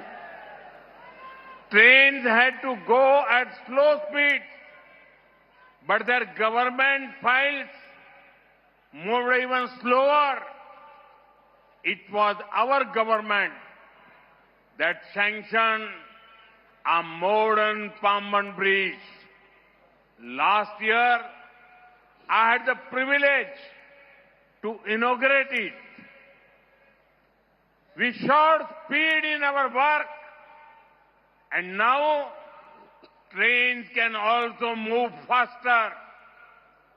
The annual railway allocation to Tamil Nadu was about 880 crore rupees during 2009 and 14. This was when Congress, DMK were in power at the center. Now, in 2026-27, it is more than 7,600 crore rupees, about 8 times more. When they could do something for the state, Congress, DMK did nothing. But today, they talk big. நண்பர்களே, ராமேஸ்வரம் செல்லும் பழைய பாம்பன் பாலம் 100 ஆண்டுகளுக்கும் மேலாக நிலையாக இருந்தது. ஆனால் இத்தனை நீண்ட காலத்திற்கு பிறகு அது மாற்றப்பட்டிருக்க வேண்டும். ஆனால் 2004 முதல் 2014 ஆண்டு வரை 10 ஆண்டுகளாக ஆட்சியிலே இருந்த திமுகவும் காங்கிரசும் என்ன செய்து கொண்டிருந்தார்கள்? ரயில்கள் பாலத்தை மெதுவாக கடக்க வேண்டியிருந்தது என்றால் அவர்களின் அரசாங்க கோப்புகள் அதைவிட மெதுவாக கடந்து கொண்டிருந்தன. நம்முடைய அரசாங்கம் தான் தற்போதைய நவீன பாம்பன் பாலத்திற்கு ஒப்புதல் அளித்தது. கடந்த ஆண்டு இதனை தொடக்கி வைக்கும் பேறு எனக்கு கிடைத்தது. நாங்கள் வேலையிலே வேகத்தை காட்டினோம். இதன் காரணமாக இப்போது ரயில்களால் வேகமாக பயணிக்க முடிகின்றது. 2009-14 ஆண்டிலே தமிழ்நாட்டிற்கு வருடாந்திர ரயில்வேயின் நிதி ஒதுக்கீடு சுமார் 880 கோடி ரூபாய். மத்தியிலே காங்கிரசும் திமுகவும் ஆட்சி செய்த போது இருந்த நிலைமை இதுதான். ஆனால் இப்போது 2026-27 இது 7,600 கோடி ரூபாய், 8 மடங்கு அதிகம். நீங்க தான் சொல்லணும், எத்தனை மடங்கு அதிகம்? இன்னும் காதல உடலையா யாருக்கும்? 8 மடங்கு அதிகம். மாநிலத்திற்கு நல்லது ஏதாவது செய்ய முடிந்த காலத்திலே இந்த காங்கிரஸ் திமுக காரர்கள் ஒன்றுமே செய்யவில்லை. ஆனால் இன்றைக்கு வாய்கிழிய பேசுகிறார்கள், கூப்பாடு போடுகிறார்கள். Friends, today the women of Tamil Nadu are in deep trouble. Crime is increasing. Every other day, we hear of some crimes against women. Further, women are seeing their families destroyed by drug mafia and alcohol. They remember how much better their lives used to be in Amma Jayalalitha's rule. But I assure every mother, sister and daughter of Tamil Nadu, as soon as the NDA government comes in, We will focus on law and order. Criminals and drug mafias will be behind bars. NDA will ensure your safety, dignity and empowerment. நண்பர்களே, இன்று தமிழ்நாட்டின் பெண்கள் பெரும் பிரச்சனையில் சிக்கி இருக்கின்றார்கள். குற்றங்கள் அதிகரிக்கின்றன. ஒவ்வொரு நாளும் பெண்களுக்கு எதிரான குற்றங்கள் தொடர்ந்து நடந்து கொண்டே இருக்கின்றன. மேலும் போதைப் பொருள் பெருங்குற்ற கும்பல் மாஃபியாக்கள் மற்றும் மதுபானத்தால் தங்களின் குடும்பங்கள் அழிக்கப்பட்டு வருவதை பெண்கள் கவனித்துக் கொண்டிருக்கின்றார்கள். அம்மா ஜெயலலிதா அவர்களின் ஆட்சியின் போது தங்களுடைய வாழ்க்கை எத்தனை சிறப்பானதாக இருந்தது என்பதை பெண்கள் இப்போது நினைத்து பார்க்கின்றார்கள். ஆனால் நான் தமிழ்நாட்டின் தாய்மார்கள், சகோதரிகள், பெண்கள் அனைவருக்கும் உறுதியாக ஒன்றை தெரிவிக்க விரும்புகின்றேன். என்டிஏ அரசாங்கம் பதவிக்கு வந்தவுடனேயே நாங்கள் சட்டம் ஒழுங்கின் மீது கவனம் செலுத்துவோம். குற்றவாளிகளும் போதைப் பொருள் மாஃபியாக்களும் சிறைகளிலே அடைக்கப்படுவார்கள். தேசிய ஜனநாயக கூட்டணி என்டிஏ உங்களுடைய பாதுகாப்பு, கண்ணியம் மற்றும் அதிகார பரவலாக்கத்தை உறுதி செய்யும். Friends, many people from Tamil Nadu were an important part of the freedom struggle. After we won freedom, our constitution makers, led by Dr. Baba Saheb Ambedkar, gave us a wonderful constitution. It lays the foundation for a strong democracy where everyone is equal. Every moment of my life, I have strived to uphold the values of the Constitution. I have been part of the movement to save our democracy during the emergency. Recently, I heard that someone from the DMK said that they do not fear me or my father. Let me say this clearly.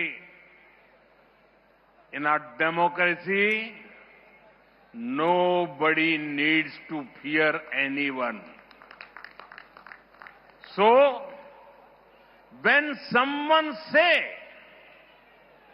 they do not fear me, they are not criticizing me.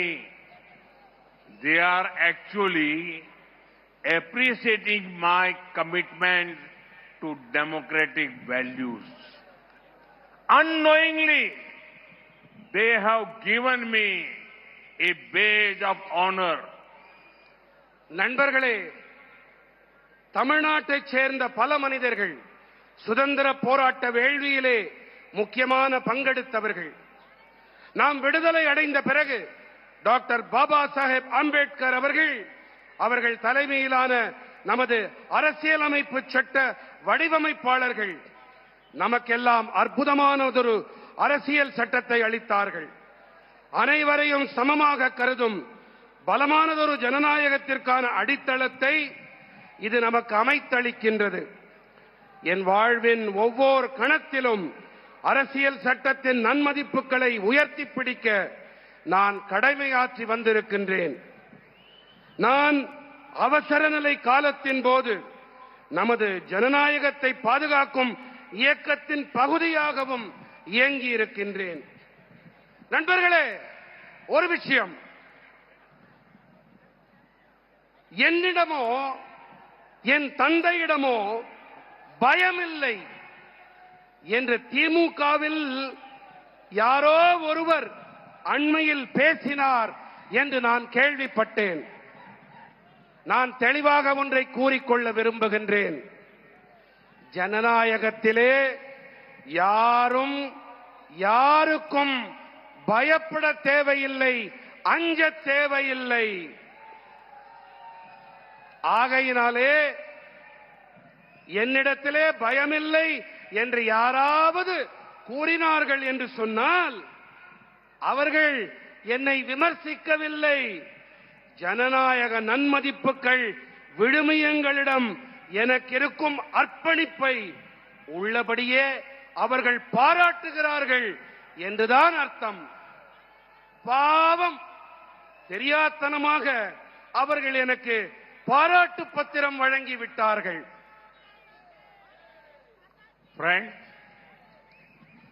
when it comes to honesty in politics, K. Kamaraj ji set an example for the whole country. DMK is the example of the exact opposite.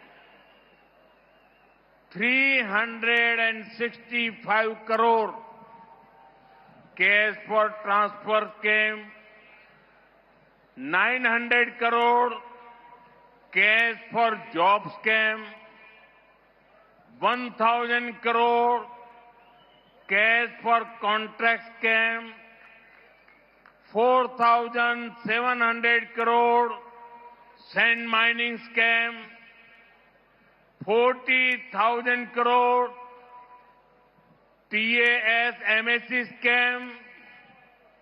Usually, ministers compete with each other in good work. In DMK, ministers compete with each other in scams. But who are they stealing from? From the poor, from the youth, from the farmers. Such a corrupt government has no moral right to continue. That is why the people of Tamil Nadu have decided to bring in an NDA government. We will give clean and efficient governance. நண்பர்களே, அரசியலில் நேர்மை என்று வரும்போது ஒட்டுமொத்த நாட்டுக்குமே ஒரு எடுத்துக்காட்டாக திகழ்ந்தார் பெருந்தலைவர் கே. காமராஜர் அவர்கள். ஆனால் திமுக இதற்கு நேர்மாறாக நேர் எதிரான எடுத்துக்காட்டு.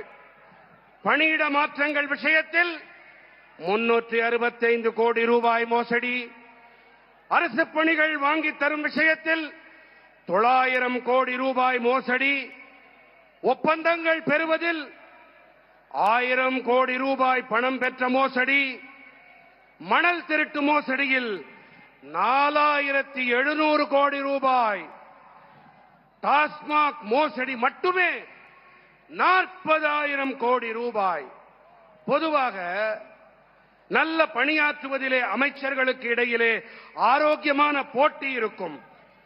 ஆனால் திமுகவிலோ மோசடி செய்வதிலே அமைச்சர்களுக்கிடையே போட்டி இருக்கிறது. ஆனால் இவர்களெல்லாம் யாரிடமிருந்து திருடுகிறார்கள்? யாரிடமிருந்து தெரியுமா? ஏழைகளிடமிருந்து, இளைஞர்களிடமிருந்து, விவசாயிகளிடமிருந்துதான் இவர்கள் களவாடுகின்றார்கள். இப்படிப்பட்ட ஊழல் அரசு மேலும் தொடர்வதற்கு எந்த ஒரு தார்மீக உரிமையும் கிடையாது. அதனால்தான் தமிழ்நாட்டு மக்கள் தேசிய ஜனநாயக கூட்டணி என்டிஏ அரசை கொண்டு வர வேண்டும் என்று தீர்மானம் செய்துவிட்டார்கள். என் மனம் நிறை மக்களே, நாங்கள் உங்களுக்கு தூய்மையான திறமையான அரசாங்கத்தை கண்டிப்பாக அளிப்போம். Friends, Tamil Nadu kept Congress out of power in the state for 60 years. 6 decades. You were the first state to become Congress Mukta. For this, Congress took revenge against Tamil Nadu. It was Congress that gave away Kachitivu. Then DMK did not do anything. When Congress government was at the center and DMK was supporting them, their government issued a notification banning Jallikattu. Through an ordinance, it was we who ensured Jallikattu could continue. It was we who showed respect to Tamil culture by giving the Sengol a pride of place in the parliament. நண்பர்களே, தமிழ்நாடு காங்கிரஸை 60 ஆண்டுகளாக மாநிலத்தை விட்டு விலக்கி வைத்திருந்தது. காங்கிரசிடமிருந்து விடுதலை பெற்ற முதல் மாநிலம் என்று சொன்னால் அது நம்முடைய தமிழ்நாடுதான். இதனால்தான் தமிழ்நாட்டிடம் காங்கிரஸ் தனது வஞ்சத்தை தீர்த்துக் கொண்டது. எப்படி தெரியுமா? காங்கிரஸ் கச்சத்தீவை தாரை வார்த்து கொடுத்தது. அப்போது திமுக ஒன்றுமே செய்யாமல் வாய் மூடி மௌனமாக இருந்தது. காங்கிரஸ் அரசாங்கம் மத்தியிலே இருந்த வேளையிலே அவர்களுக்கு திமுக ஆதரவளித்த போது ஜல்லிக்கட்டினை தடை செய்து தங்களுடைய அரசாங்கம் அறிவிக்கை ஒன்றை வெளியிட்டது. ஆனால் ஜல்லிக்கட்டினை தொடரச் செய்ய நம்முடைய அரசாங்கம்தான் அவசர சட்டத்தை பிறப்பித்தது. நாடாளுமன்றத்திலே செங்கோலுக்கு பெருமிதமானது ஒரு இடத்தை அளித்து நாம் தாம் தமிழ் கலாச்சாரத்துக்கு மரியாதை அளித்தோம். Friends, recently India has concluded a historic trade agreement with the European Union. We are now linked with 28 advanced countries. Let me focus on what this means for Tamil Nadu. This is a golden opportunity for the youth, workers, farmers, and entrepreneurs. Tamil Nadu's textile industry, electronic and manufacturing, coastal seafood exporters, thousands of MSMEs, all of those will get new global market. More orders will come. More factories will expand. Farmers and fishermen will get better prices. And lakhs of new jobs will be created for Tamil Nadu's youth. Tamil Nadu's products will now get a chance to compete and win globally. But for all this to happen, there needs to be a government that is focused on your welfare. Only the NDA government can give a stable, people-oriented government in Tamil Nadu. We will ensure a developed Tamil Nadu and developed India. Thank you. நண்பர்களே, அண்மையிலே நான் India ஐரோப்பியா ஒன்றியத்துடன் வரலாற்று முக்கியத்துவம் வாய்ந்த ஒரு ஒப்பந்தத்தை நாங்கள் நிறைவு செய்தோம். நான் இப்போது 28 முன்னேறிய நாடுகளுடன் இணைக்கப்பட்டிருக்கின்றோம். சரி, தமிழ்நாட்டிற்கு இதனால் என்ன ஆதாயம் என்பதன் மீது நான் கவனம் செலுத்த இருக்கின்றேன். இளைஞர்கள், பணியாளர்கள், விவசாயிகள், தொழில் முனைவோர் ஆகியோருக்கு இது பொன்னான வாய்ப்பு. தமிழ்நாட்டின் ஜவுளித்துறை, மின்னணு மற்றும் தயாரிப்புத் துறை, கடல்சார் உணவு ஏற்றுமதியாளர்கள், ஆயிரக்கணக்கான சிறு குறு மத்திய தொழில் நிறுவனங்கள், இவர்கள் அனைவருக்கும் உலகளாவிய சந்தைகள் கிடைக்கும். இன்னும் அதிக அளவு ஆர்டர்கள் கிடைக்கும். விவசாயிகளுக்கும் மீனவர்களுக்கும் சிறப்பான விலைகள் கிடைக்கும். தமிழ்நாட்டின் இளைஞர்களுக்கு பல லட்சம் புதிய வேலை வாய்ப்புகள் உருவாகும். உலக அளவிலே போட்டியிட்டு வெற்றி பெற ஒரு சந்தர்ப்பம் தமிழ்நாட்டின் பொருட்களுக்கு கிடைக்கும். ஆனால் இவையெல்லாம் நடக்க வேண்டும் என்று சொன்னால் உங்கள் நலனில் அக்கறை கொண்ட, கவனத்தை செலுத்தக்கூடிய ஒரு அரசாங்கம் இருந்தாக வேண்டும். என்டிஏ அரசால் மட்டுமே நிலையான, மக்களை மையமாக கொண்ட அரசாங்கத்தை தமிழ்நாட்டிலே அளிக்க முடியும். வளர்ச்சியடைந்த தமிழ்நாடு, வளர்ச்சியடைந்த இந்தியா, இவற்றை நாங்கள் உறுதி செய்வோம். நன்றி. भारत माता की, भारत माता की, भारत माता की, वंदे वंदे वंदे वंदे वंदे वंदे वंदे वंदे वंदे।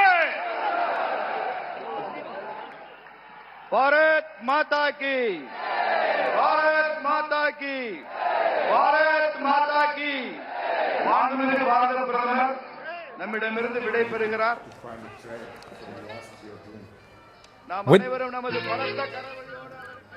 With that, Prime Minister Narendra Modi concludes a fiery announcement of the NDA's intent in Tamil Nadu, the BJP putting its might with the ADMK that has also sent out its cadre out in support. Edappadi Palaniswamy standing to the left of the Prime Minister on the stage in front of a huge gathering.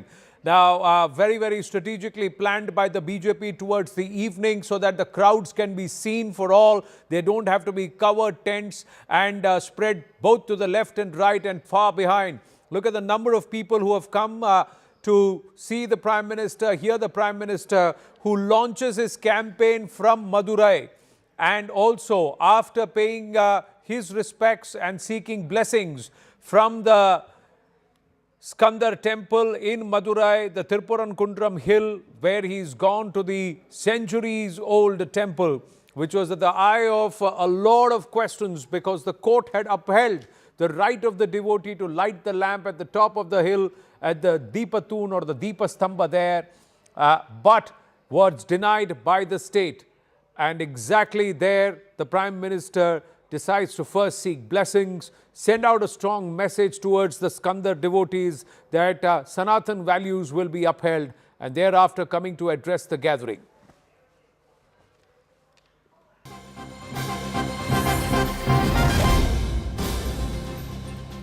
Namaste, Jai Hind, Vande Mataram viewers, and we shift focus, get back into what's happening in the Gulf region where there is an attempt to bring back Persia while the Khamenei regime has been killed, but it's Iran, Iranians and the Shia community the world across which is watching in shock, while the Arab world also looks at a realignment, all driven by America's fiery assault at Iran over the last 24 hours. Government sources say that Prime Minister Narendra Modi is not going to take a break after his tenuous tour or tiring tour to Tamil Nadu. Very busy one there. But he will be actually chairing a meeting of the CCS upon returning to the national capital later this evening at 9:30 p.m. He is expected to land in Delhi after a 2-day long tour. Around 9:30 p.m. he had gone to Puducherry and then to Tamil Nadu. but he's going to come back, and there is going to be a CCS meeting late in the evening around 10 p.m. soon after he lands. Payal Mehta joins us with more. Payal, so the Prime Minister is going to take serious consideration and cognizance of the developments in the Middle East and the Gulf region, more importantly from the point of view of safety of Indian nationals who are either stuck there or who are living and working there. Yes, it is a part of protocol that Prime Minister Narendra Modi Anand will be briefed by the Cabinet Committee of Security. Essentially, Dr. Jaishankar, who's had multiple conversations with not just the Iranians, but also with people across the entire region, whether it is, the Gulf region or, Israel, etc. Jaishankar has constantly been in touch with these leaders. He will, in fact, be briefing the Prime Minister. The Foreign Secretary will also be present. Rajnath Singh, Amit Shah, Nirmala Sitaram, all members of the Cabinet Committee of Security, NSA Ajit Doval will also be present as well. It is a very important and developing situation. What India's steps will be to, in fact, to ensure the safety and security of their own is going to be of prime importance. Normally, after the Cabinet Committee of Security, if we do launch a rescue operation or rescue motion, move in place to make sure that we bring our people back, just the way we had done during the Ukraine crisis with Russia. So all of these things are going to be taken into consideration, and the Prime Minister will essentially be briefed by the top leadership over here to tell him what the situation is, where really India stands, and what is development in the coming days. But most importantly, what is the scenario right now? How is the world looking at it right now? That's an expertise that Jaishankar and both Ajit Doval really have as well. They will be telling the Prime Minister, and more importantly, also will be seeing how they can chalk up a plan to bring Indians back. Thank you for that, Payal. Now we got more news coming through. Just taking our viewers through what's happening further. There's been a huge explosion in Bet Shemesh, viewers, and we'll try and show you where there is. Adrian Fontanellas and Tom Cooper with us here in the studio. We'll have Daniel Carmen, Tara Karta, and Lieutenant General KJS Dhillon also joining us. But these are terrifying scenes that are coming from Bet Shemesh, central Israel, where an Iranian missile has hit the residential area, and the number of dead has risen to 5, with dozens injured. Now, this is Bet Shemesh in Israel, and there you go. Pictures coming through of ambulances being rushed there. But there is another interesting confirmation that's coming through, that the missile that's been used is a hypersonic missile that's been used. First, let's try and locate Bet Shemesh. Tom, if I can ask you to come and join me here and take us through where is Bet Shemesh and why is it so important yeah. There you go. You got your mic. You just pull it back up and put it and clip it there. Yeah, there you go. So, for interruption. Yes. But basically, Bet Shemesh is in center of Israel. Oh, wow. Okay. Okay. Yeah, that's Israel. So, you can search it precisely here. No, we'll have to just... Okay, this is central Israel. You see Bet Shemesh? Yeah, Bet Shemesh. That's Bet Shemesh, yeah. It's one of the centers of electronic industry in Israel. Okay, so this is the center of electronic industry in Israel. One of the centers, yes. Okay. And that's why they have targeted this region. Of course. They are targeting a factory for manufacturing radars, guidance systems, and similar items for the Israeli armed forces. Israeli armed forces. And Adrian, now I'm going to ask you, why is it that they're using hypersonic missiles? Is there a pattern there? Please come, you can join us. Yeah, please. So is there a pattern? Why are the Iranians using, what is the methodology? Why would they use a hypersonic missile for Bet Shemesh? Because to reach their targets, the Iranian missiles have to break through the Israeli anti-missile array, which is the most sophisticated and the densest of the world. So they tend to fire quite old missiles with a predictable trajectory like this. Okay. And just after or in between, they are launching either hypersonic missiles, which are going much faster. So whilst the protection system, the anti-ballistic missiles batteries are neutralizing the no, I'll hold it. Yeah, go ahead. Are neutralizing the old-fashioned missiles, then the hypersonic one can pass through and reach its target. For the same reason, they also have other kind of ballistic missiles, such as the Khyber Sheikhan, which is able to maneuver, that is, to change its trajectory before to reach the target. So basically, they use old missiles as decoys and they, to cover the arrival of the most sophisticated one. So you have, if I were to draw this, Tom, and you can do that for us, how do the three missiles work? So the old missiles, okay, well, yeah. Let me do that. Yeah. Okay. So. Okay. Let's try and understand this. I position myself on this side. So now when we have... No? Yeah. You'll have to not just move the pencil out. Excuse me. So no I'm problem. Still a little bit new in this pencil. Yeah, just and then let's do it. Yes. Yeah. So okay, there's Jerusalem. That is Israel here. Israel, and that's so. Now they deploy their weaponry from mostly from northwestern Iran. That means they are firing, for example, the older missiles. This is making even more complex for Israeli air defenses. They're firing their older, heavier missiles from central or from eastern Iran. They have 2,000 kilometers range, so they can reach really all the way to Israel. Okay. And then, as these missiles, which are slower, come down, they fire from northwestern Iran. They fire one of Kaibah-Shekans, which are so fast. And then, while the Israelis are busy shooting at the older missiles and there are multiple re-entry vehicles, there comes Kaibah-Shekan, which is very fast, and boom. Okay. In between of all of this. So you have one set of missiles which are coming from here into Israel. Exactly. And these are the ones which are slower. Slower. So I'm going to say these are slower. Yes. And then, another one, from here. From here. And they come like this, they here, faster. And these are faster. Yes. So these are the faster missiles. Exactly. So, and that's what, so there's a decoy. And then along with that, they would send something else in between? Of course, they have probably already hours ago launched UAVs, which are very slow. So they come from here again and closer here, and these are all, and they are called UAVs. Yes. So, or the drones. Drones. So unidentified the Israelis are then busy, unmanned aerial vehicles. Yes, and the Israelis are those busy with everything. And at the same time, they have to counter lots of different threats. UAVs are coming low and slow.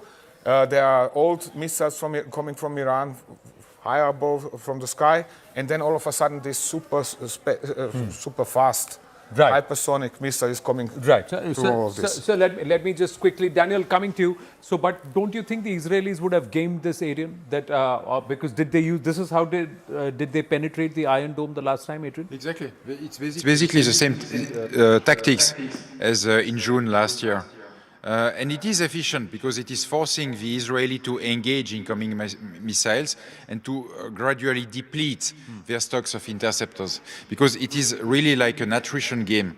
If the Israeli or the, we didn't mention that, but you have to imagine a kind of... Yeah, you got the camera behind you, so you can't show your back. Okay. Yeah, come here. Yeah. Okay, so... We can just go delete and everything gets deleted. Okay. Yeah, go ahead. Yeah. So you have to imagine a protective... Come here. Okay. No, and use your right hand. Okay. Come here. Yeah. Okay. So you have to imagine a very large defensive bubble around Israel. Okay, let's draw the defensive bubble. Okay. Defensive bubble around.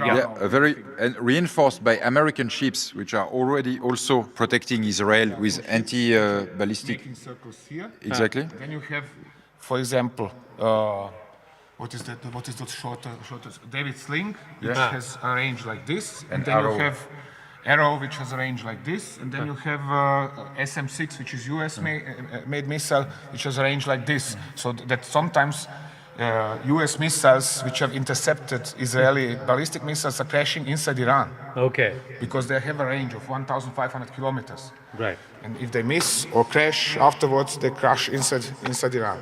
Inside Iran. So Iranian missiles have to penetrate this triple.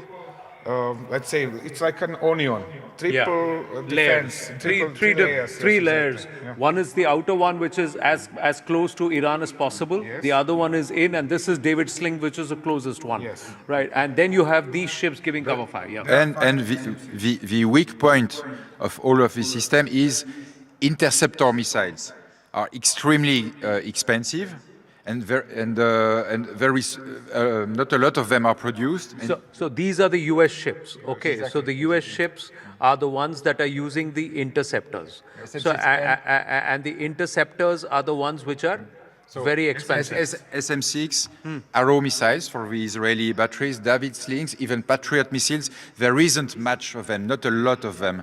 And so the concept is basically to force the defenders to spend their reserves of anti-ballistic missiles interceptors. And once it is done, then either all missiles can touch Israel without any problem. So it is really an attrition game. It's an attrition game. We've got Daniel Carbon also with us. So let's try and understand from him. We've got two experts who are trying to game this for our viewers and say, how are the two entities trying to breach the others? So a short while ago, Tom Cooper, Daniel, was trying to make us understand how the Israelis have planned. You had the, fueling tankers, oil fuel tankers over the Syrian and the Jordanian airspace. And then you didn't even have to get into Iran to bomb them. But 200 Israeli and US planes doing the bombing and the decimation of certain entities and certain installations in Tehran. How do you see this panning out? Because the Iranians have said revenge is our duty now. They have also named Ali Reza as the interim spiritual or clerical head. So they seem to be recalibrating very fast, and they don't seem to be in any mood to give up at the moment. Well, first of all, thank you for having me. And I must say that the military tactical explanation by the expert was very interesting and instructive. I must stress that those missiles that do penetrate are, I don't have the exact numbers, of course, but they are a small percentage of what was intended to land on Israeli soil. This is one thing, and I think that the percentage is 92 to 8. A second comment I'd like to comment, you mentioned that Beit Shemesh, which suffered a huge disaster an hour ago with 6 people dead, unfortunately. Beit Shemesh is not only in what you call central Israel, it's very close to Jerusalem. It's 20 kilometers off Jerusalem. So I'm not sure it was intended to be near the capital, but this is what actually happened. And the third comment I'd like to make is that if, when you take the explanation, the instructive explanation that we've just heard into the past, knowing the efforts that the Iranians are doing, not only on the nuclear side, but also on the ballistic development side, not to speak of sponsoring terrorism, it just shows how important it was for the international community during all those years to try to solve the problem caused by Iran. And lately, in the last few weeks, the diplomatic negotiations which failed, as we all know, with the indirect negotiations with the United States. It just shows how important it was to be sure, and I'm not talking about Israel only, I'm talking about the world, I'm talking about the region, I'm talking about the Arab moderate countries that have been attacked in the last 24 hours, how important it was to go ahead with the preemptive strike that we have witnessed 32 hours ago. Tom Cooper has a different point of view. He would like to come in. Please join us. Yeah, go ahead. If you don't mind, sir, the diplomatic efforts didn't fail. Oman was still negotiating with Iran and was on the best way of finding a solution. And just like several months ago, when there was a negotiation with Hamas leadership in Qatar, Israel decided to strike. I have to beg to differ. The fact that Oman is saying whatever it's saying, Oman has had some very strange declarations in the last 24 hours. And guess what? Oman also was attacked by Iran. Yes, today. Yes. Yeah, Oman was also attacked. We'll talk about the Omani oil tanker also in the Strait of Hormuz in a bit, Ambassador Daniel. But we also now believe that the Arab nations are going to meet in a short while from now to discuss how they will retaliate, respond to the Iranian aggression. Lieutenant General K.J. Dhillon and Tara Kartaji also with us. Thank you for your patience. Please wait on. We're going to continue on this broadcast for a while. But Ambassador Kamun, how would you respond to this? What do you see happening over the next 24 hours? How do you see this going up the escalation ladder, or is there going to be a certain de-escalation soon? Well, of course, we cannot really foresee. I think that, and it's not only Israel, it's the Israel and the US, US leading, of course. There is a name to this preemptive strike, which became a regional war. And this is to be sure that the Iranian regime, whose leadership was eliminated in the first strike, as we all know, is sort of detached from the existential threat that it is posing to Israel. And I must add now, after what we have seen in the last 24 hours, not only Israel, but the GCC countries that have suffered those attacks, those horrific pictures and reels that we've seen from almost every country in the Gulf. Right. We've got pictures of the Zayed port in Abu Dhabi also being attacked. There are 3 people who've been killed in UAE. There is attack in Tabriz also. We'll talk about Tabriz in a bit. But in this region, Iran is taking the fight back into the opposition. That's what they're doing. And also, there's an update coming in that the Iranian president will be addressing the nation in a few moments now. Viewers, we are on a continuous rolling coverage. There'll be a lot of activity on our screens. We've got our military experts. We've got our Indian experts, we've got our international experts, we've got all of them here, and everybody is going to bring in varying perspectives, and we'll also try and gamify this for you. Possible scenarios, tactical, kinetic, local, military, and of course the strategic and diplomatic options, and who are all going to be impacted. We're also worried as Bharatiya, the safety of more than 8 million Bharatiya in these regions who would all be worrying and trying to look at flights to come back. Really, flight rates have gone up. Europe has closed airspace. All of the Middle East has closed airspace. Most importantly, I think the advisory is to stay in touch with your local embassy, your local consulate, and try and be safe and remain where you are if you can for the next 48 hours before you think of moving anywhere else. This entire issue of debris also falling, General K.J.S. Dhillon, is going to be a concern because that's giving a perception to a lot of people living in Dubai, in Abu Dhabi, in Bahrain, in all these regions that the Iranians are actually targeting civilian areas. Is that true? What's your assessment? Tom Cooper believes otherwise. He believes this is all interceptions and failed ballistic missile parts or missile debris that are falling. Do you agree, disagree? General Dhillon, thank you for your time, sir. Good evening, Anand, and good evening to the fellow panelists and all your viewers. See, it can be a combination of two. One is, as was being explained by your experts, those concentric circles are actually the ranges of various weapon systems which it is capable of engaging at longer ranges, medium ranges, and short ranges. So if a incoming missile is engaged at a longer range and over Dubai or Abu Dhabi or Bahrain, then of course the debris will fall on ground. But how is it that debris are only falling on the hotels where international tourists are staying, or debris are only falling on the airports and not in the open ground or in the open deserts? And this claim of debris falling is also a cover-up for if a drone has actually come and hit an airport or a hotel. So it's easier to say that we intercepted it and the debris has fallen down. These are the words, or these are the statements which the militaries always give. To my understanding, it is the drones or the missiles have been targeted at particular airports and hotels so that bring this war to the international attention. And the international players should say, okay, let's put an end to it.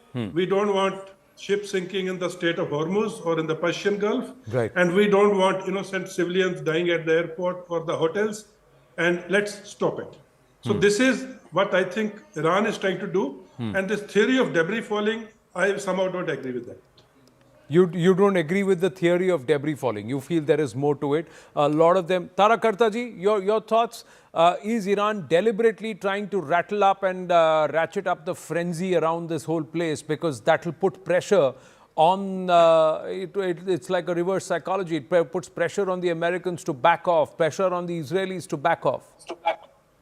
No, that would be in the Strait of Hormuz. That is a huge pressure tactic, and we all knew they would do that. I have got people calling me from Dubai. There are people staying in those hotels. They're talking of things falling. They can see outside their window, all sorts of what should I say, pieces falling. But my sense is that this is what Tom Collins said. It is, they're firing Tom all Cooper, over. yeah. I'm sorry, Tom, I beg your pardon. Tom Cooper said, because even last time, if you remember, when they attacked Qatar, they were very, very careful. They didn't just go out and attack everybody.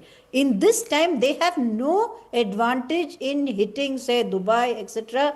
But in a situation like this, there will be, I mean, you had I think it was a US or Israeli attack, I don't know, which hit a school in Iran. So these things, they will be, luckily, so far as I know, there have been only 2 dead in these, the other attacks across West Asia.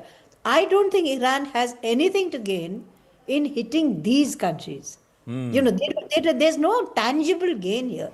Hormuz, yes, rest of them, no. Yeah, okay. Now we've got to try and make our viewers understand how there is a huge pileup of parking that's happening in the seas on both sides of the Strait of Hormuz, and it's been happening over the last 48 to 72 hours, viewers. We'll get you those pictures also, and we'll also tell you why the Strait of Hormuz becomes very interesting and how Iran can actually put pressure on the whole world. Economic pressure. We'll game that. We show that also to you here on our wall with Tom Cooper and Adrian Fontanellas.